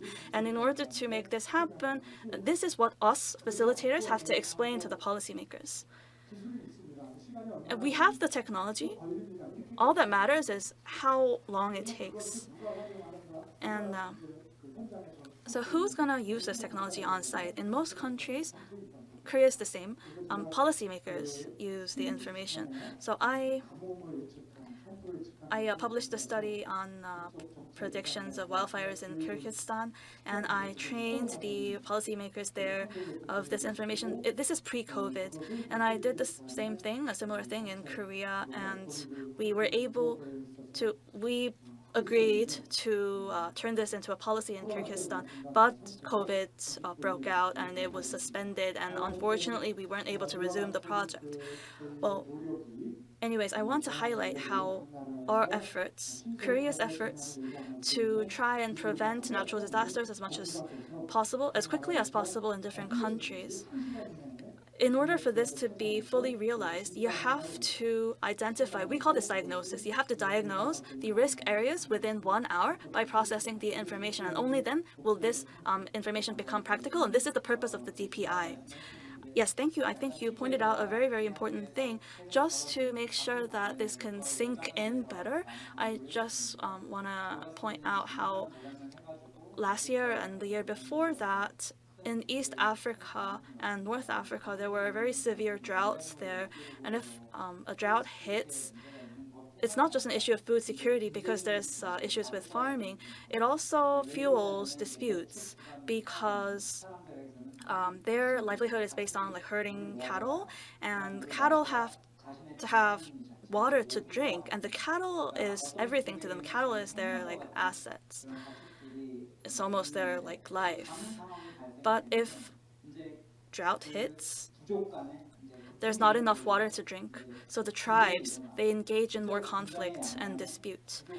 And conflicts mean that one tribe will try and murder another tribe. And this is something that's actually happening in these regions. So I just want to point out how predicting the possibility of a drought and preventing that in advance is very important in developing countries, because this can be a very, very practical solution to them.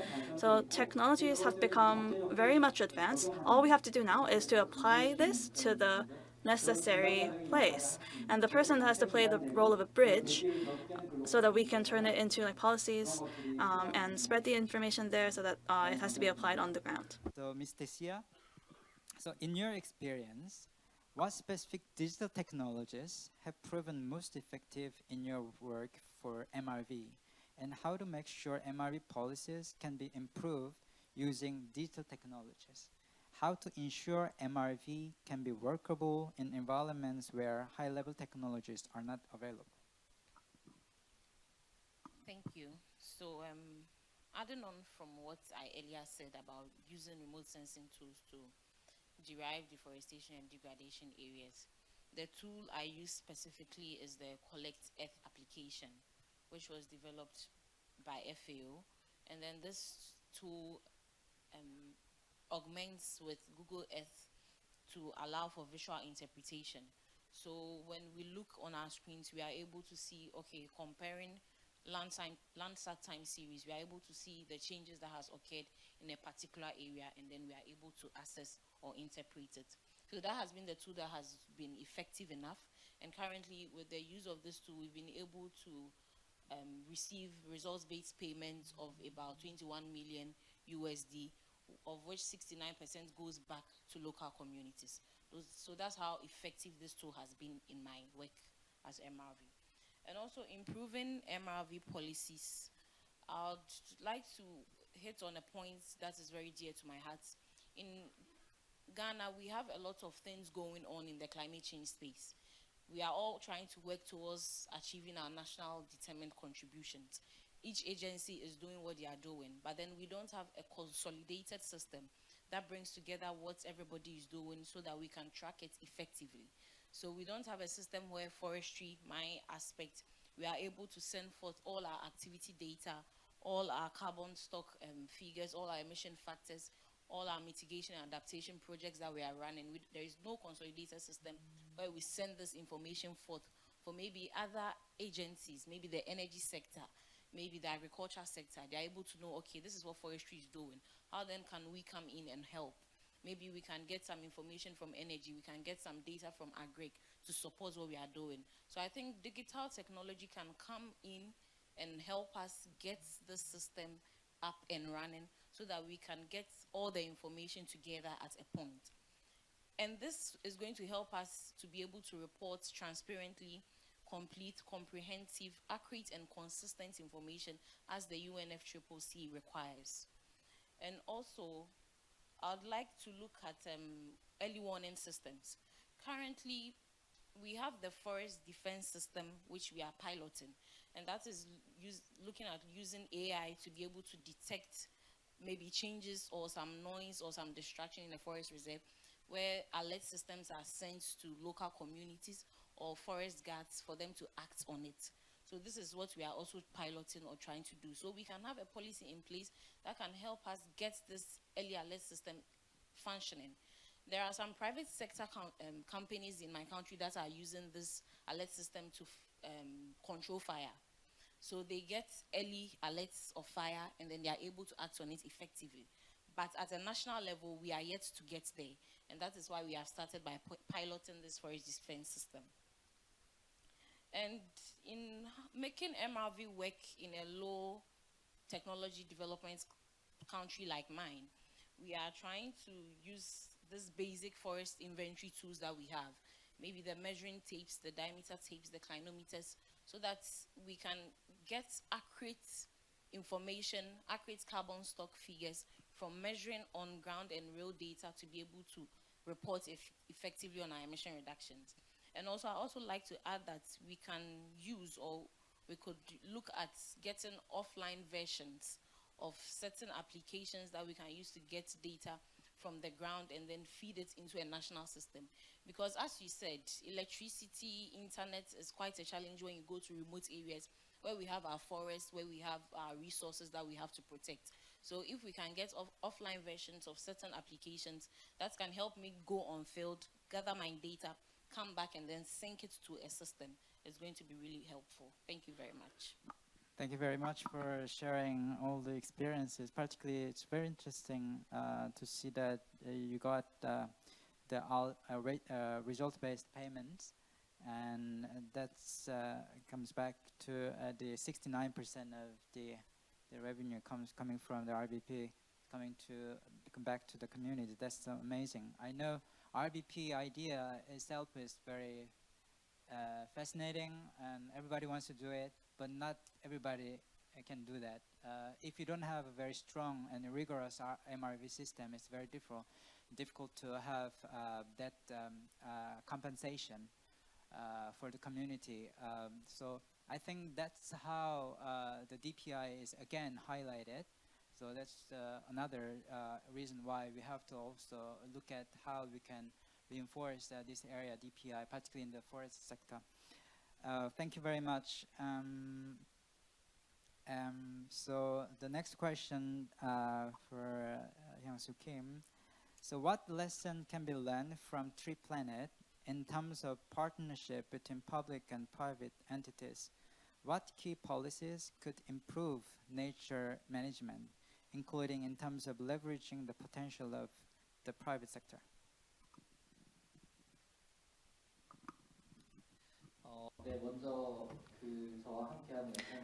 Well, first of all, I would like to thank all the panel discussants for wonderful insights and ideas. I think that it was briefly mentioned.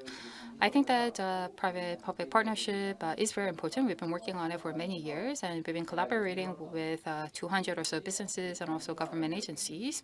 And so I'd like to share with you the lessons that we have learned and how they are connected to justice and also technological development. Now, the method that we have used is we would get resources from businesses and also government agencies. We get institutional benefits and then have the private sectors join in the efforts. For example, we have private sectors provide technologies to plant trees and also develop solar panels. Now, why are private businesses involved in such collaborative efforts? What are their needs, and what is the case with the governments? I think that there should be no distortion here. Well, from the business point of view, I think that there can be process and also result justice, but I think that more than anything else, recognition is very important. The fact that they are doing CSR activities And getting the government recognition, whether it's an award or whether it's tax incentives, I think there can be many different recognition that is offered. It can be a Nobel Prize, it can be UN award, whatever method it may be. I think that getting the recognition is key for the businesses. And I think that they can leverage that to appeal to the customers. Now, MZ, Gen Zs care a lot of environment. They try not to purchase from polluters, and they try not to work for polluters. And they are also very mindful consumers. They carry tumblers, they buy from Patagonia, and these green companies, and they try to have a lifestyle that is environmentally friendly. So I think that businesses, by leveraging their recognition, they can attract more customers, and that is what attracts private businesses. So financial disclosure, of course, can be a mechanism, but I think that more than anything else, the value, the justice that can be given can be a strong motivation factor for the private businesses. We use satellites. In the case of the US, the NASA activities are being transferred to private businesses like SpaceX, and they are actually getting a lot of positive outcomes. And for AI to be connected with satellite technologies, we need to collaborate with Google and Microsoft. Of course, the government can take the leadership in developing such technologies, but there are many standardized cutting-edge technologies developed by the private sector. So I think that collaboration is key. So businesses can provide such technologies, and governments can provide policies so that the benefits can be evenly distributed to the society. I think that giving back to the society is key, and this is not something that is especially where businesses are especially good at, and this is something that the governments can do well. And so my responsibility is to serve as a bridge, serve as a lubricant between these entities so that we can overall generate positive values. Now, Tree Planet is a social venture, and we have a certain mission that we wish to achieve. And we believe that public-private partnership is the only way to achieve this massive challenge of climate change. And I think that Seoul debate can be a very important starting point for that. Thank you very much. I think that all these actors need to collaborate together, and I think that how is something that we need to address. We all understand that collaboration is key. However, collaborating in reality is very challenging, and I think that the insight that you have just shared is really important. I think that you, based on your clear understanding about the needs of these different stakeholders, you share with us your insights. And you also talked about Gen Zs, and I think that situations are very dynamic. Everything is changing and fluid, and I think that you have been playing as a intermediary amongst all these different stakeholders, and I think that we will have more of you in this ecosystem. Thank you. So I hope that you are still there, connected. Yes, I'm still here. Perfect, thank you. What lessons can be learned from other countries or regions that successfully implemented digital solutions for nature and sustainable forestry? How to make sure women and other groups can also benefit from DPI? Sure. I'll share one example from a project that is supported by the Republic of Korea. We're working with Ecuador, Colombia, Costa Rica, and Ethiopia to enhance their capacity. Oh, sorry, if you can see. You can see this slide. Enhance their capacity for commodities traceability, based more specifically deforestation-free commodities. And this is becoming a very urgent policy issue because the EU deforestation regulation, as you may know. And so the problem is that the countries are in need to strengthen their data capacity on traceability. However, a lot of times the global data layers are not really when you zoom in at the local level, and I'm sure, Professor, you might see this, but when you zoom into the local or farm level, the global data doesn't work. So it's very important for the national governments to use nationally collected data as well as ground truth data and triangulate it with the farmland data instead of just using a global big layer. And so, and it's also important that the co-ops or the producers, which are usually smallholder farmers in the context of developing countries, have the power over the data ownership, as well as the ability to use the data for their own good. And so what we're doing is we're piloting a data integration system so that the government can layer national data, also AI-based global data layers with the farmland, and also start to combine different types of data like drones and sensor data, as well as their own ground proofing data, usually collected on mobile phones. And so through this project, we are seeing a few lessons learned. I'll just stop sharing so you can see me. There's a few lessons learned. First, it's very important for the digital to work on, forest issues, not just looking at the forest itself, but looking at what the drivers of deforestation is. And in this case, it's agriculture. It could be, different types of drivers. And so in this case, it was, basically agriculture. And we're not just working on the digitalization aspects only. We're basically working on it in the context of a Red Plus project that has been running there for a while. We're working with a buyer of this coffee from Italy, so that we're not just working with the communities, but also connecting with the global food system. So I think that kind of systemic approach is very important, even for this digital work. Second, we do think it's important to assess the digital readiness of the country or the particular sector before actually starting on intervention. In the case of this Ecuador, we did a digital readiness assessment in 2023, and a part of the recommendation was that for the gender aspect, women do have some gaps in the jobs around digital, as well as access to mobile devices. So, for our case, we will try to focus some of the trainings to women-led co-ops. And thirdly, so self and triangular cooperation is very important. I really can't wait to collaborate more with the panelists today, for example, to bring some of these technologies or knowledge to these countries. But I think in the digital world, open source and digital public good is the new knowledge management and knowledge sharing. So whenever we build this kind of system, it's very important to build it open source so that in the future, other countries can use it easily. And in our case too, with the Korea funding, we're building a digital public good or open source system. And even though we're building it for Ecuador, the other countries are also contributing their knowledge and experience so that afterwards they can also benefit out of it.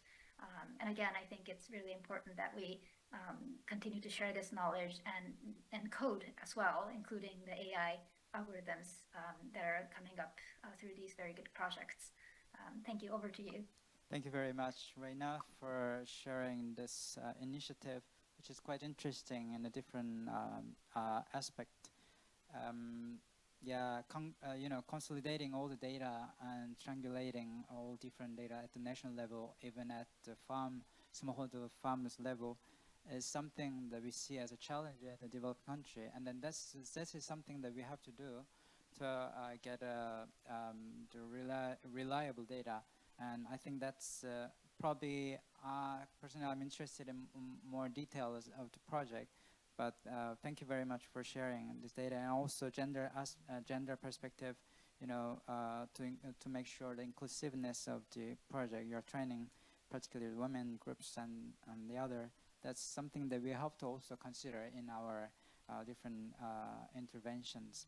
And a readiness program, which is nice, particularly by doing the evaluation before you go further, which is something that we have to take a note.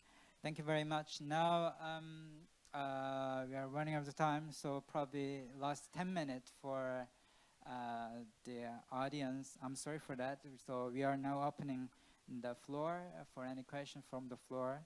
Probably maximum 2 or 3 questions. I think we can get. Please go ahead.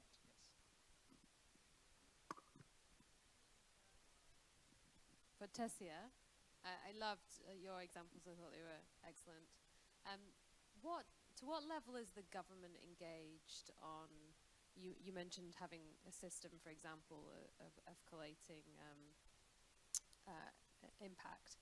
To what level is the government behind supporting organizations like yours to really drive impact? Okay, so thank you. I work with the government. Yes, so the government is really, really engaged. Currently, we are trying to develop a carbon market framework.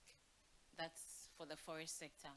That is going to look at how all companies or all organizations under the forestry department are trying to mitigate or adapt to climate change, and then backing them up with maybe the needed finance that they need, and also putting in place the legal framework that is going to support them engage with other international organizations.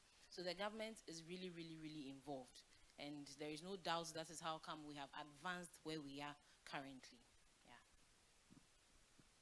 Thank you very much. Any other questions?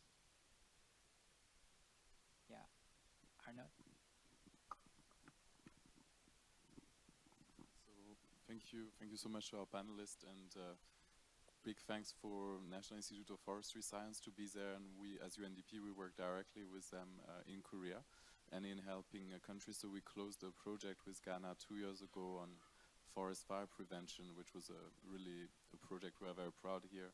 And we have great colleagues like you, June, and Reina, who are also contributing to connecting the dots between different institutions. Professor Lee was helping us this year with Namibia and Zambia governments for different digital projects that we are trained to work on. And I have a question for you, Tessia, Ms. Tessia Boateng, is on the different, what basically can we do for you in terms of next projects, next programs related to forestry and digital? Where are the needs from Ghana Forestry Commission, and how can we help here in the UNDP Seoul Policy Center? The reason we have these debates is try to identify our future next steps. So maybe if you have a few guiding ideas on what to do next. Thank you. Thank you so much for trying to come in to support us. So I'll hit on 3 things. First of all, I'll look at capacity. We would want enhanced capacity. I'm listening to the panelists here. I can see Korea has advanced a lot when it comes to MRV. So it would be great if we could have some South-South knowledge exchange where a team from my office, from other related offices come here, or you come there, and then we can exchange knowledge. Secondly, I would like to put it out that we would need support for our National Forest Monitoring System. It's very key under RED Plus framework that we have a running National Forest Monitoring System. Up until now, we have done about 50% of the work, and would need support, technical, financial, to be able to upscale it to 100% so that we can continue to get more funds to local communities. And then thirdly, I would like to look at the forest defense system, where I mentioned that we are trying to develop an alert system where we can have real-time alerts and then know what is happening in our forest reserves and then act efficiently. Because as Professor was saying, we don't have to wait to get the act done before we try and solve it. We can prevent it. And then if we have the needed system that can make us predict, or that can alert us in real time what is happening, we can get there to stop any further distraction. So these 3 things, but we can talk further. Thank you very much for the question and answer. I think in the other partner countries, if we ask the same question, probably they would answer it in the same, nearly same way. Capacity building is one of the important things in the national monitoring system, particularly for forestry. Forest sector is quite challenging, MRV and the other. Thank you very much for the answer. I don't know whether we have another question. Otherwise, we can wrap up. But before I wrap up and summarize, probably the organizers normally would ask me to ask the panelists to give us a policy recommendation just for 1 minute. So over to you, Dr. Kang.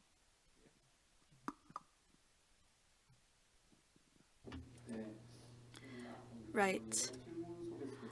So I think this was raised amongst the various themes that we were discussing. So Korea is a very, very successful case of forestation, thanks to the aids of UN and UNDP. And I think it was all thanks to, since we're talking about capacity building and education a lot, I think this was also what drove our transformation. And we are receiving a lot of support. We have received a lot of support from Germany, I understand. So every time an ODA project is over, most advanced countries, if they're focusing too much on performances, they just stop their support right then and there.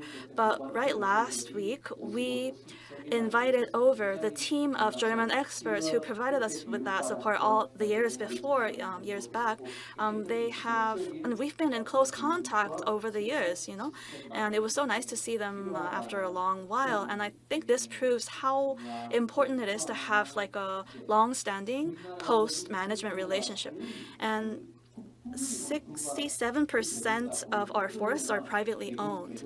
And this means that I believe it's probably a similar case in developing countries as well. So the matter is, how are we going to compensate the owners of this private forests? I've been to Myanmar as well. After we've done like forestation project is over, the logs that have been cut out will be used for like warming, house warming, and etc. And currently, we are running a system where per each hectare, we would provide them with a specific payment. And we also have like a forest bank system. And this is like having the private owners entrust their forests to the Korea Forest Services so that we can manage it on behalf of them. And likewise, we need various institutions and policies to ensure like compensation or reimbursements to private owners of these forests. If we don't have this in place, from my experience, I've learned that it's very unlikely that a project or an initiative would be successful. So I would just like to highlight that if we were to like transfer our knowledge to developing countries, they should bear this in mind. Right, so I think you highlighted two things, education and a compensation scheme. Thank you. Right, thank you. And I mentioned how we need like a bridge in between. In order to do that, the technological space has to like identify information and risks as soon as possible. And Dr. Kang just well pointed out in his comment, well, I think at the global level, we need cooperation. A support system is important, but we need cooperation more. And so what should we cooperate on? Well, Korea still needs ODA. We have about 90% of the population living in a very small like surface area of cities. About 80% of the remaining land is empty. It's absent of people. So we need to lay more digital public infrastructure. Those marginalized people can be very vulnerable and like left out of the loop. And I wouldn't really say that we are in a position to like support or offer more ODAs, but I'd like to propose making another twin village. I mean, we cannot like just lend a helping hand like that. We cannot like do like ODA projects for ourselves. So the best option would be to like establish a carbon neutral village to prevent disasters and to prevent the destruction of carbon sinks and also promote agricultural communities. And in order to do this, we have to establish twin villages, twin cases, twin technologies. One group should be the reference, and the other a comparison group. And if we can test this out on our own and like validate it, I think it would be very helpful before we can share this case with other countries. So I would like to say like twin technologies, twin villages are necessary for like policy development. I think Korea can become a reference case in many ways in terms of the trials and errors that we have made in the past. And I personally feel like we are doing it through a program called Green Society. So thank you for that specific proposal. And Teshi. Okay, So for policy, I think it's important that as we are all trying to move towards a greener world, towards greener recovery, we include indigenous peoples and local communities, because these people are on the ground, they have innovative ideas that has worked over years for them. So if we can bridge that gap between what they know, what technology is saying, the science and local knowledge gap, we can be able to do better. And how can we do this? Getting them involved on seats where we are making decisions, on seats where we are trying to see a way forward. We can't just decide and go and give it to them to implement. We should have them on the seats where we make these decisions. Thank you very much. Thank you very much for this insightful policy recommendations. Mr. Hyung-soo Kim, over to you. 네, 저희가 나무를 심으러 갈 때마다 So every time we go and try and plant trees, the first thing that we do is to meet with the heads of the local community of the or the mayor or the head of the neighborhood. So it's very important to have these discussions, high-level discussions with international organizations, but what's as much as important as this is like connecting with the local community, I believe. And recently the writer Han Gang got the Nobel Literature Award, and BTS and Parasites. So we also like go plant trees with these celebrities, and I think it's also important to leverage their impact, their fandom, and we have to find ways to connect with the general public and reach out to them, because revolutions begin like bottom up. There's only so much that you can do top down. I mean, the king can only do so much in his position. There's always like an uprising at the grassroots level. That's the starting point of a revolution and change. So we need the middle layer who are very well educated and have like an ideal perception. So this all comes down to I'd love to have more discussions with the local communities. And thank you very much for that point. You pointed out how it's important to expand the scope of cooperation from the typical concept of cooperation that we know to local communities as well.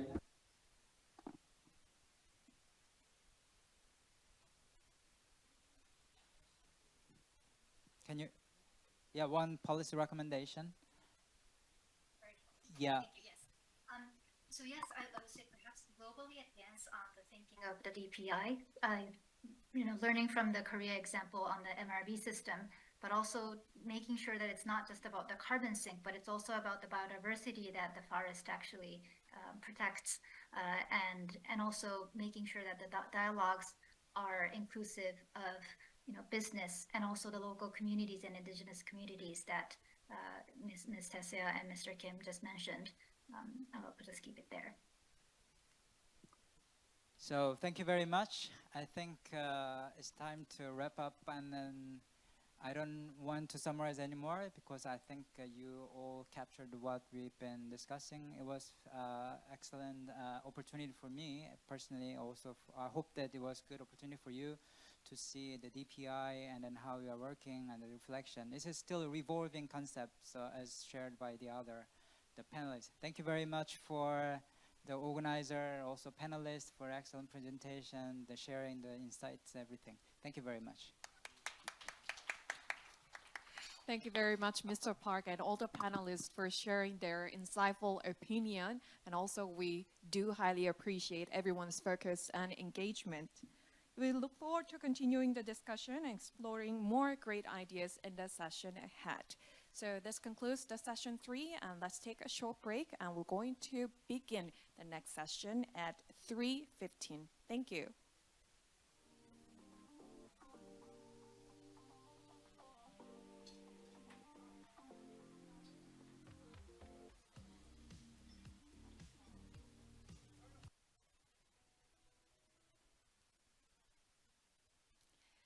All right, welcome back everyone to the afternoon session of the 2024 Seoul Debate. We'll now proceed with a session 4 under the title of the Achieving Circular Economy and Fighting Plastic Pollution Through Innovation. In this session, we will discuss about innovative strategies to promote circular economy practices and address the critical issue of plastic pollution. This session will be moderated by Mr. Anderson Alvis, the Regional Technical Advisor of UNDP Asia Pacific Regional Hub. He offers extensive knowledge and skills in circular economy as well as the chemical and waste management in Asia Pacific region. Introducing our panelists for this session, Ms. Mina Kim, Director of International Environmental Cooperation Center of Korea Environmental Industry and Technology Institute. Ms. In Hee Jung, the Vice President of Corporate Sustainability Center of Samsung Electronics. Mr. Sewon Park, the Research Fellow of Seoul Institute. Ms. Daru Setiorini, Executive Director of Akaton Indonesia. So ladies and gentlemen, please welcome them with a warm round of applause. Thank you very much, and good afternoon. I think we were giving a very daunting issue, actually two very daunting issues to discuss now. Actually, the first one is we need to fight against the sleepiness after lunch, so I ask you to hang on and please have more coffee. And the second one, which is not less difficult, is discuss circular economy. And for this, we have this incredible lineup of distinguished panelists with various specializations to provide their insights from these different aspects. I think it is timely that we have these discussions, particularly over plastic, because as you all know, the final round of intergovernmental negotiation on the plastic treaty is going to be here in Korea in the end of November. So it's important that we are discussing here now in Seoul, already preparing for this. But it's also, when I say a daunting issue to discuss, is because circular economy is not a simple issue to handle. People tend to simplify, trying to put a definition of what is circular economy, with the caveat there are 100 definitions, so probably if you go to each separate think tank or each university, you hear of one specific definition of circular economy. And I like kind of conceptualize or think about circular economy as a play of moving pieces, because there are many moving pieces that goes from the extractivist industry, processing, distribution, consuming, disposal, that you need to make sure that every single piece come together at the same time to make this circle to work. And this is aggravated by the fact that circular economy today rely on highly globalized supply chains. Example of plastics. Many countries that import products that are based on plastics don't have supply chain inside the country for plastics. So they need to rely on exports and a complex supply chain overseas to make this really circular. In this case, I believe the policy has many important aspects in this cycle as one or several moving pieces in different steps of the circular economy. Because it can be an enabler, meaning that it can help countries, governments, private sector, all stakeholders to give the first step towards circularity. But it is also an important evidence-based mechanism to help us to introduce effective financial schemes, replicate lessons learned in the country by those think tanks, by the private sector initiatives and developments, and by the public sector work in several areas, particularly in waste management. And also to scale up results, because we can only achieve great results if you are able to also rescale up these different economic sectors. So having said that, I believe the panel was already introduced, so already going to skip directly to the question so we don't lose time. I'm very happy to have here today Ms. Mina Kim, who is the director of the International Environmental Cooperation Center at the Korea Environmental Industry and Technology Institute, particularly because UNDP and Katie just worked very hard in the last 2 years, and we finally got an important project approved in Sri Lanka that is expected to start next year that will help Sri Lanka to manage solid waste management in the country, looking towards improving the resource, the management of the resource materials that comes from this waste management. So, Ms. Mina, my first question, of course, when we talk about plastics, we may consider that maybe some of our advancements that we have today would be postponed or severely impacted if we didn't have plastics. And many of them were possible precisely because plastics were there. They really rely on plastics to be the technological innovations that we have today. So we are highly dependent in plastics. And because of this, we are seeing a huge demand in plastics and at the same time, a surge in innovative policies and new technologies around it. So what key innovations KT is supporting to promote circular economy in Korea, particularly in reducing this plastic waste management and enhance recycling of plastics? Over to you. Thank you, Mr. Evers, our esteemed moderator, and my fellow panelists. And I would like to extend my gratitude to the audience for being here with us today. I'll begin by addressing the first part of our questions. The plastic sector is indeed experienced a significant growth in innovative policies and technologies. But to fully harness this advancement, it is essential to create a robust policy and framework while cultivating an environment conducive to technological innovation.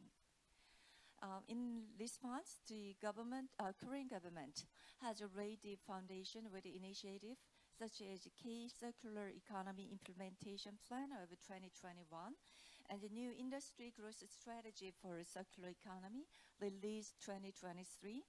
Furthermore, Circular Economy Promotion Act, enacted this year to replace the Resource Circulation Act, aims to promote a sustainable circular economy by managing resources efficiently throughout the entire product life cycle, from the production and distribution to consumption and disposal, while minimizing waste generation.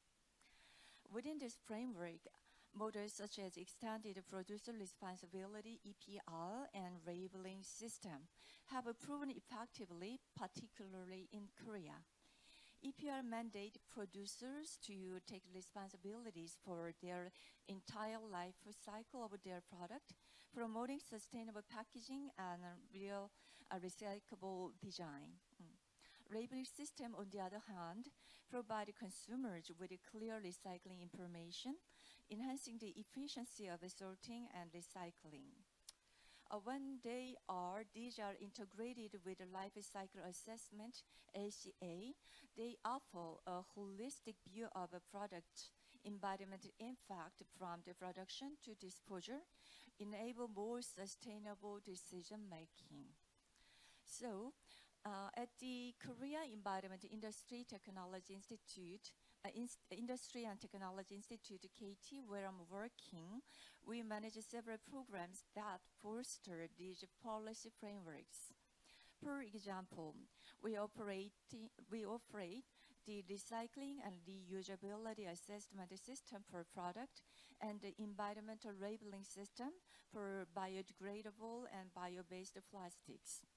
We are also enhancing, developing National Life Cycle Inventory, ACI databases, expanding our data to include plastic product and ensuring alignment with international standards by integrating this data into the UNEP's global databases. Beyond policy, fostering technological innovation is crucial and essential. So, this requires the government-led research and development, R&D initiative, and the creation of pathway for the new technologies to reach the market. To sustain Korea's leadership in plastic technology, KT is planning and supporting a range of national R&D projects. One such planning project is titled the Core Technology Development for the Supply of Circular Raw Materials.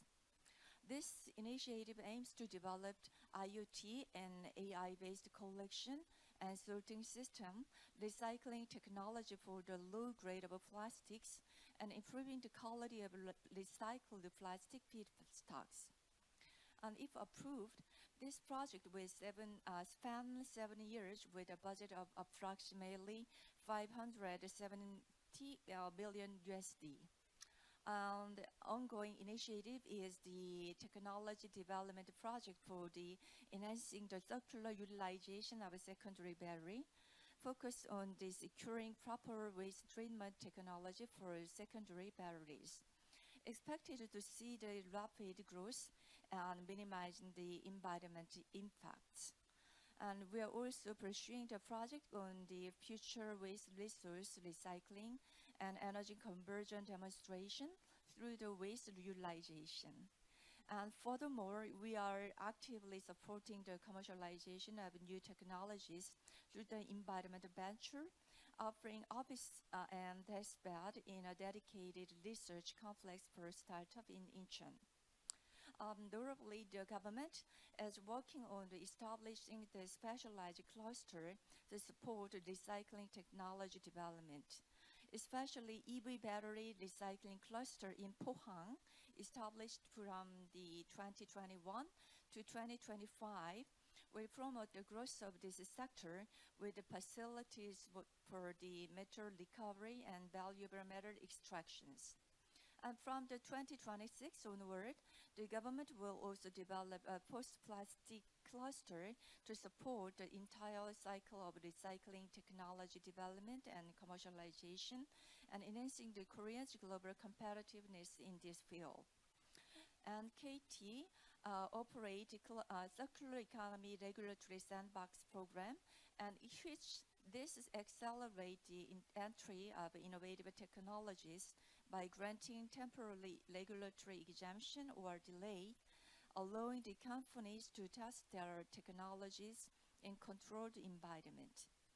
So in June, 3 such exemptions were granted for projects like on-site solar panel recycling and a biogas integration project for biodegradable plastic and organic waste. Over the years, KT has strived to maximize the innovative potential in the plastic sectors by fostering technology innovation, building industrial infrastructure, and cultivating human resources with a comprehensive policy framework. So moving forward, we will continue to pursuing the efforts that will realize a sustainable circular economy, delivering mutual benefit to globally and domestically, as well as both industry and the environment. Thank you. Thank you very much. Now I'll turn over to Ms. In Hye Chung, Vice President of the Corporate Sustainability Center of Samsung Electronics, which I'm also happy to introduce, as UNDP and Samsung have a long-term relationship of cooperation on digital and SDGs promotion area. And it's a very important discussion because electronics, they are also about plastics. They are in the structure of the electronics, in the fixtures, in the casings, and in the packagings. And as Samsung is one of the world leading technology companies in electronics, it has also a significant impact in the circular economy and sustainability through its products and practices. So Ms. In Hye Chung, what innovative strategies Samsung is implementing to advance circular economy principle within its supply chain and product design? And how do these initiatives contribute to reduce plastic waste in Samsung operations? Over to you.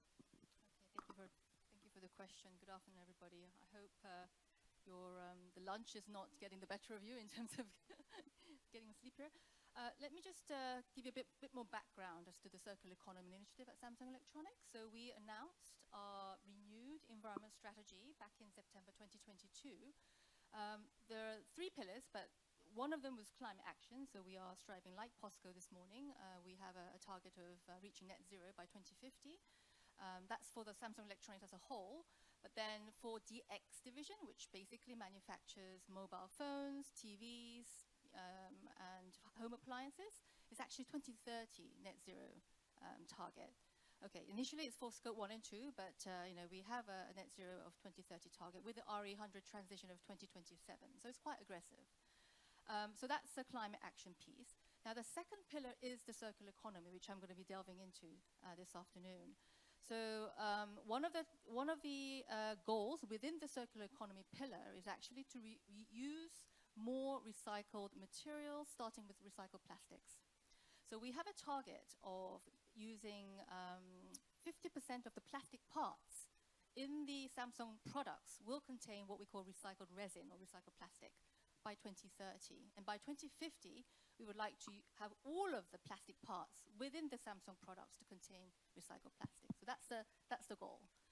And of course, things are underway, and I'm just showing you on the screen. We've been using recycled plastic in our products for some time, and we're trying to expand, obviously, beyond plastic. But as of end of last year, so that's 2023, we have used 25% of the purchased plastic parts in Samsung products have contained recycled plastic. So we are on track. By 2030, that should be 50%. We think we're on track. We're aggressively pursuing that. And I just want to give you an example of how we're doing it in reality. Now, Galaxy S23 series was actually last year's series. And this S24 is somewhat similar as well, although we have included rare earth metals. But I'm just looking at the plastic bit. An interesting part is that we've been trying to source recycled plastics from waste plastic from different sources. I think what's of note is the ocean-bound plastic. I think if you visit our website, you might be able to see how we've been actually getting what we call polyamide materials from discarded fishing nets in the oceans. Now that has been quite detrimental to biodiversity issues within the ocean, as well as plastic pollution within the ocean. So together with Royal DSM, which is the very well-known chemical company, and Hanwha Compound, so they are our partners. Of course, we can't do this alone. We need partners along the supply chain. We have been collecting discarded fishing nets and repurposing it to what we call a polyamide, which then gets into our products. And I'll show you which part of the Galaxy device those recycled plastics are actually applied. But it's not just ocean-bound plastics. We've also been using recycled PET bottles and also polycarbonate from water barrels as well. So trying to really diversify the source of waste plastic that we can apply in our devices. And again, as I mentioned, we're trying to go beyond plastics to include aluminium and glass, etc. So this is another slide I just want to quickly highlight where those recycled plastics are applied. This is actually Flip 5. And this is a Flip 5 model, last year's model. And as you can see, recycled polyamide is actually from the discarded fishing nets. Recycled polycarbonate, that's the blue bit, is also included there, and as well as recycled PET. So these recycled plastic materials have been actually applied in the Flip 5 that you are using at the moment. So these are some of the recycled plastic initiatives that we've been heading. And I mentioned about the ocean-bound plastic. I think this is very important because a lot of the waste plastics are getting into the oceans. I think it's a problem, not just on the plastic pollution itself, but also on biodiversity. So we're quite proud to have initiated this process. As you can see from the buds and also from the flip, and also the fold as well, the green bits you see on the screen are actually from the ocean-bound plastic, waste plastic that's been converted to polyamide, which is a type of plastic that gets into the device. So I just wanted to highlight the fact that it's not, of course, all of the device, and it's only a portion of the component that we're using these materials, but nevertheless, I think the fact that we're actually applying it into the products is a great step forward, and the idea is to expand it beyond. I might just add the fact that, of course, our home appliance, like fridges and washers, have much more volume when it comes to plastic. They're also using recycled plastics as well, and in different components. I think we're starting with the interior plastic, because the exterior is much more sophisticated. You need much more high-quality plastic. And using recycled plastic has its challenges.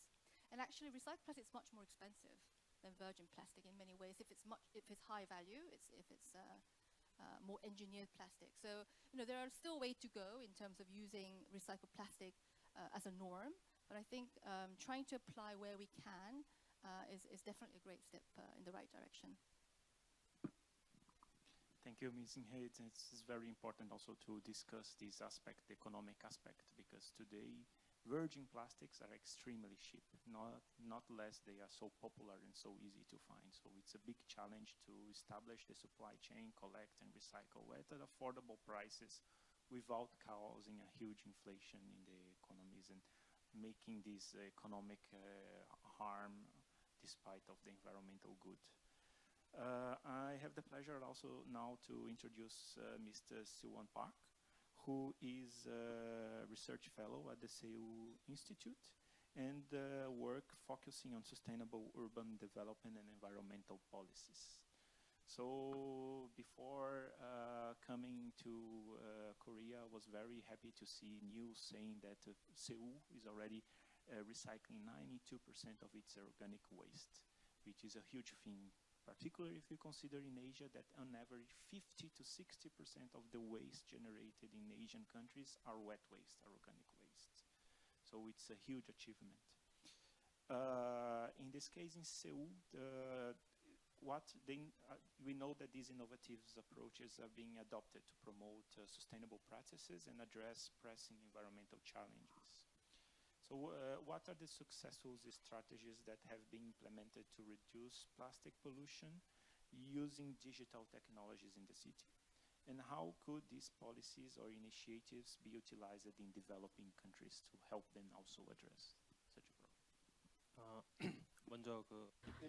All right, thank you so much for that kind introduction. So I would like to just briefly introduce our institute. We are located in Seoul, and we are researching into various city governance and providing data, fundamental data, and basis for policymakers. So I think I have to start by explaining Seoul's situation. The Ministry of Environment has announced no landfilling of household waste by 2030, which means that we have to start responding to this right away after like 2 years, several years, which is why Seoul City is considering this as a very important pending issue. Currently, we have 4 landfills operating in Seoul. We are facing some difficulties in finding a new site for incinerators, and when it comes to the digital technologies and how we can use that to reduce plastic waste, I just want to mention one case. So we are encouraging the use of reusable cups and containers. So the situation with reusable containers is, this is some old information, but we have about 230 million disposable cups being used in Seoul. We have about 22% of the cafes nationwide using disposable cups, generating a lot of disposable plastic waste. So we thought that it was necessary to encourage the use of reusable cups and containers. So this is really what drives our policy forward these days. Korea is a policy powerhouse, IT powerhouse, and we use a lot of mobile solutions and applications to order food. Food delivery platforms like Uber Eats, we have them in Korea, several of them, and people use them very heavily, which leads to a lot of plastic waste issues. So one study proves that if you order food for 2 people, you would be generating like 9.7 plastic containers as waste on average. So we are working very hard to prevent this. And if we look at the breakdown of waste generated from Seoul, about 30 of them are waste polymer, including paste plastic and other resin. So in order to reduce this waste, we are introducing the use of reusable cups and containers. We faced a lot of difficulty in the initial years, and we try to use digital technologies to tackle these challenges that we faced initially. So the first obstacle was these reusable cups being lost. So this is an inevitable aspect of reusing cups. So in order to track these missing cups, we had QR codes used, and we used like a bilateral communication like system for like recovery, recollection of these reusable cups, and digital technologies is not really the primary part of reusable cup initiatives. What's more important is it's just a thing that we can use to nudge people to use more like tumblers and reusable cups. We just want to make it easier and more accessible for people to take part in this effort. And as for the like recovery or like recollection system that I just mentioned, when it was first installed, we just focused mostly on enhancing the convenience for users, and I think this is what was translated into our like success and achievements. And I think this can provide a lot of ideas or inspirations to developing countries. So we also had like a deposit system and incentives to like encourage the use of these cups. And I think a lot of developing countries have referenced this. But when it comes to how we can develop a more sophisticated deposit system and how we can which digital technology specifically to select and use, the options can differ depending on local circumstances. So we are really open to discussing future partnerships, and we have experience in using various technologies. So I think we will be able to like, offer ideas in terms of the business model for other countries as well.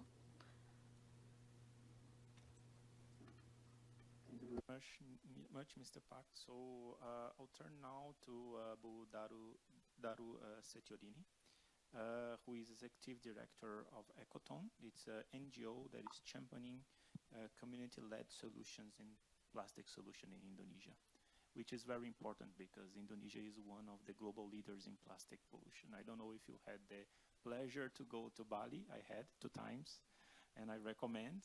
But it's a pity to see certain beaches full of plastic waste, and it's all day.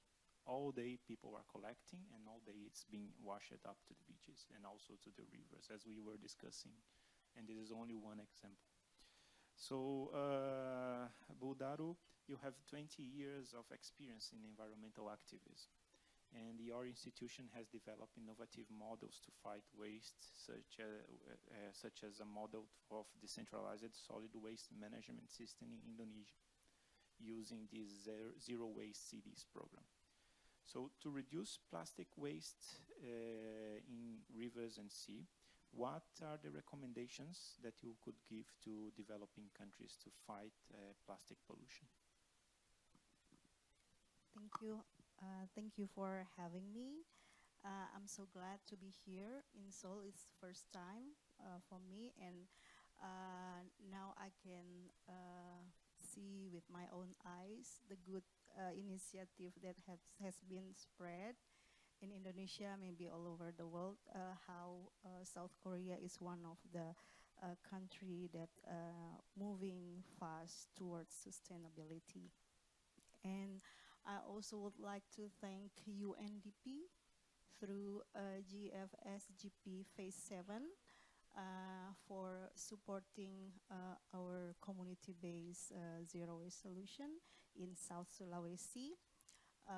We working on developing a zero waste village and also promoting reuse revolution with the women group. We will set up 8 refill store to reduce the sachet pollution in Balantieng River. So plastic pollution is not only problems for developing country like Indonesia, but it also problems all over the world. Unfortunately, the plastic production is still projected to increase triple in the 2050. So this is the situation. On the screen, you can see how Indonesian rivers become a dumping ground for plastic waste. If you visit Indonesia, you will see many spots like this. And it's not only polluted by the river, not only choked by the domestic waste, but we also receive exported plastic from developed country like US, Japan, Australia, Europe. So Indonesia, like other developing country, suffering really big problems and pollution in our waterways because of this. So plastic pollution should not be treated as waste management problem because the ability to manage plastic effectively is overwhelmed by the overproduction of this plastic generated daily. So nearly 48% of Indonesian households open burning the waste. And nationally, on average, only 30% of solid waste in Indonesia managed properly. And mostly it still be accumulated in the landfill. So the practice poses serious health and environmental risk because open burning, we know it will release toxic chemicals like dioxin. So it will also contributing to global warming and the health issue. There is a big push from Indonesian fossil fuel, plastic and chemical industry to increase production because they claim that Indonesian plastic consumption is still lower than the developed countries. So it's still okay for Indonesia to increase the plastic consumption with the situation like in the picture there.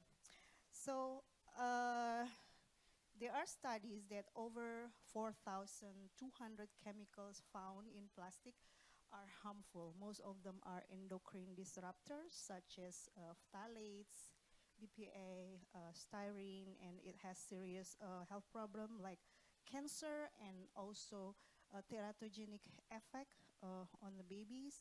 And we found microplastic contaminate all of the environment, yeah, and also the human body. So even in our lungs, our bloods, it's already in our body. So the plastic problem is already very, very alarming, and it's emergency.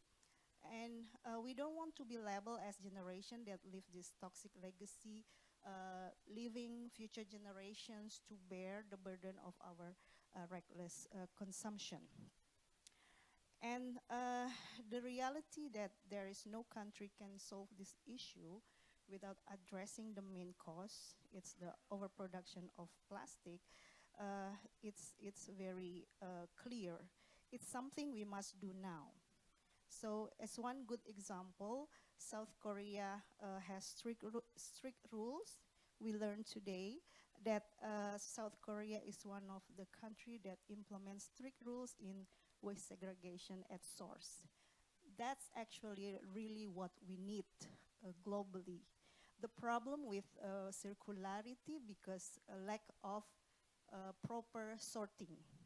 In Indonesia, there is no system of plastic waste sorting at source yet, mandatory. So we cannot rely on the voluntary action, yeah, to segregate waste because we need to do more faster, yeah, and more massive. So in South Korea, we learned that government really put high priority on that. So, and the funding aspect is also crucial, not only for investing waste management infrastructure, but each country should calculating the budget needed for plastic waste prevention. That's still lacking in the policy, and also about the education and law enforcement. So far, the policy, including Indonesia, mostly prioritize on the end of pipe solution. So that will not solve the problem in plastic. And compared to Indonesia's situation, the budget is very low. On average, only 0.5% allocated by government for the waste management in the local government. And nationally, Indonesian government also don't put high priority on the prevention side and investment on the prevention side, reduction side, so more on the technology like to promote incineration, waste to energy, that actually that's not the real solution that we need. So the reality is that waste management is not yet participatory, need really innovation. It remains centralized, relying solely on the government. So all the waste generated by the population end up being dumped in landfill, most of the case. It has not yet managed in participatory manner, and involved is the main problem also the corporation responsibility. So we have been flooded with the single-use plastic product and single-use package product that very problematic, such as sachet and multi-layer and multi-polymer product that very difficult to be recycled. So we need global policy that push this corporation to redesign their product to make only easily recyclable plastic, or better if they can shift the product into reusable instead of single use. So other countries must take a hard look on South Korea approach to waste management and elevate it to top priority, including Indonesia. So I hope next time South Korea can have another project with Indonesian government, national government, in order to share the success story of how to build the waste segregation system in nationwide. So the last, this success story highlight that when waste management is treated with seriousness, tangible result will follow. So it's time for other countries to step up and adopt similar strategies that hold both individuals and businesses accountable, especially in the financing the cost of the waste management system. Thank you. Thank you, Budaru. I think it was important messages that you gave. I also want to join the messages that was given by Ms. Kim and Mr. Seon that one, plastic is not about only environmental issue, but is most over a health problem because of multitude of chemicals, the potential cross-contamination, it actually affects our human health, animal health, environmental health as a whole. Second, the importance of internalize the costs, because today we don't have the costs internalized in the majority of developing countries, something that Korea already started to do with the EPR schemes, with the take-back schemes. That is actually to show to the users that there is a cost of the plastics that is embedded in the product they are buying. So if there are schemes that you can take back this, then basically you know the real cost of what you are paying. And second also is this misconception that goes through the behavior change part of it, that basically consumers are to blame. We as consumers, we are the last ones to be blamed because we are not offered other solutions, right? In many developing countries, when you go to buy a water, they just sell in bottled plastic, PET water. So as long as we also move around the supply chain and these other solutions are provided, then you are treating fairly a major behavior change that goes through all the steps in the process. I am Brazilian, and as a Brazilian, I like to disrupt a little bit the things. So instead of going to the second round of questions, I'm going to open already to the audience, so you can use their brains and their experience. So please, it's your time to squeeze a little bit our distinguished panelists to get to know more about their experiences. Any question from the floor?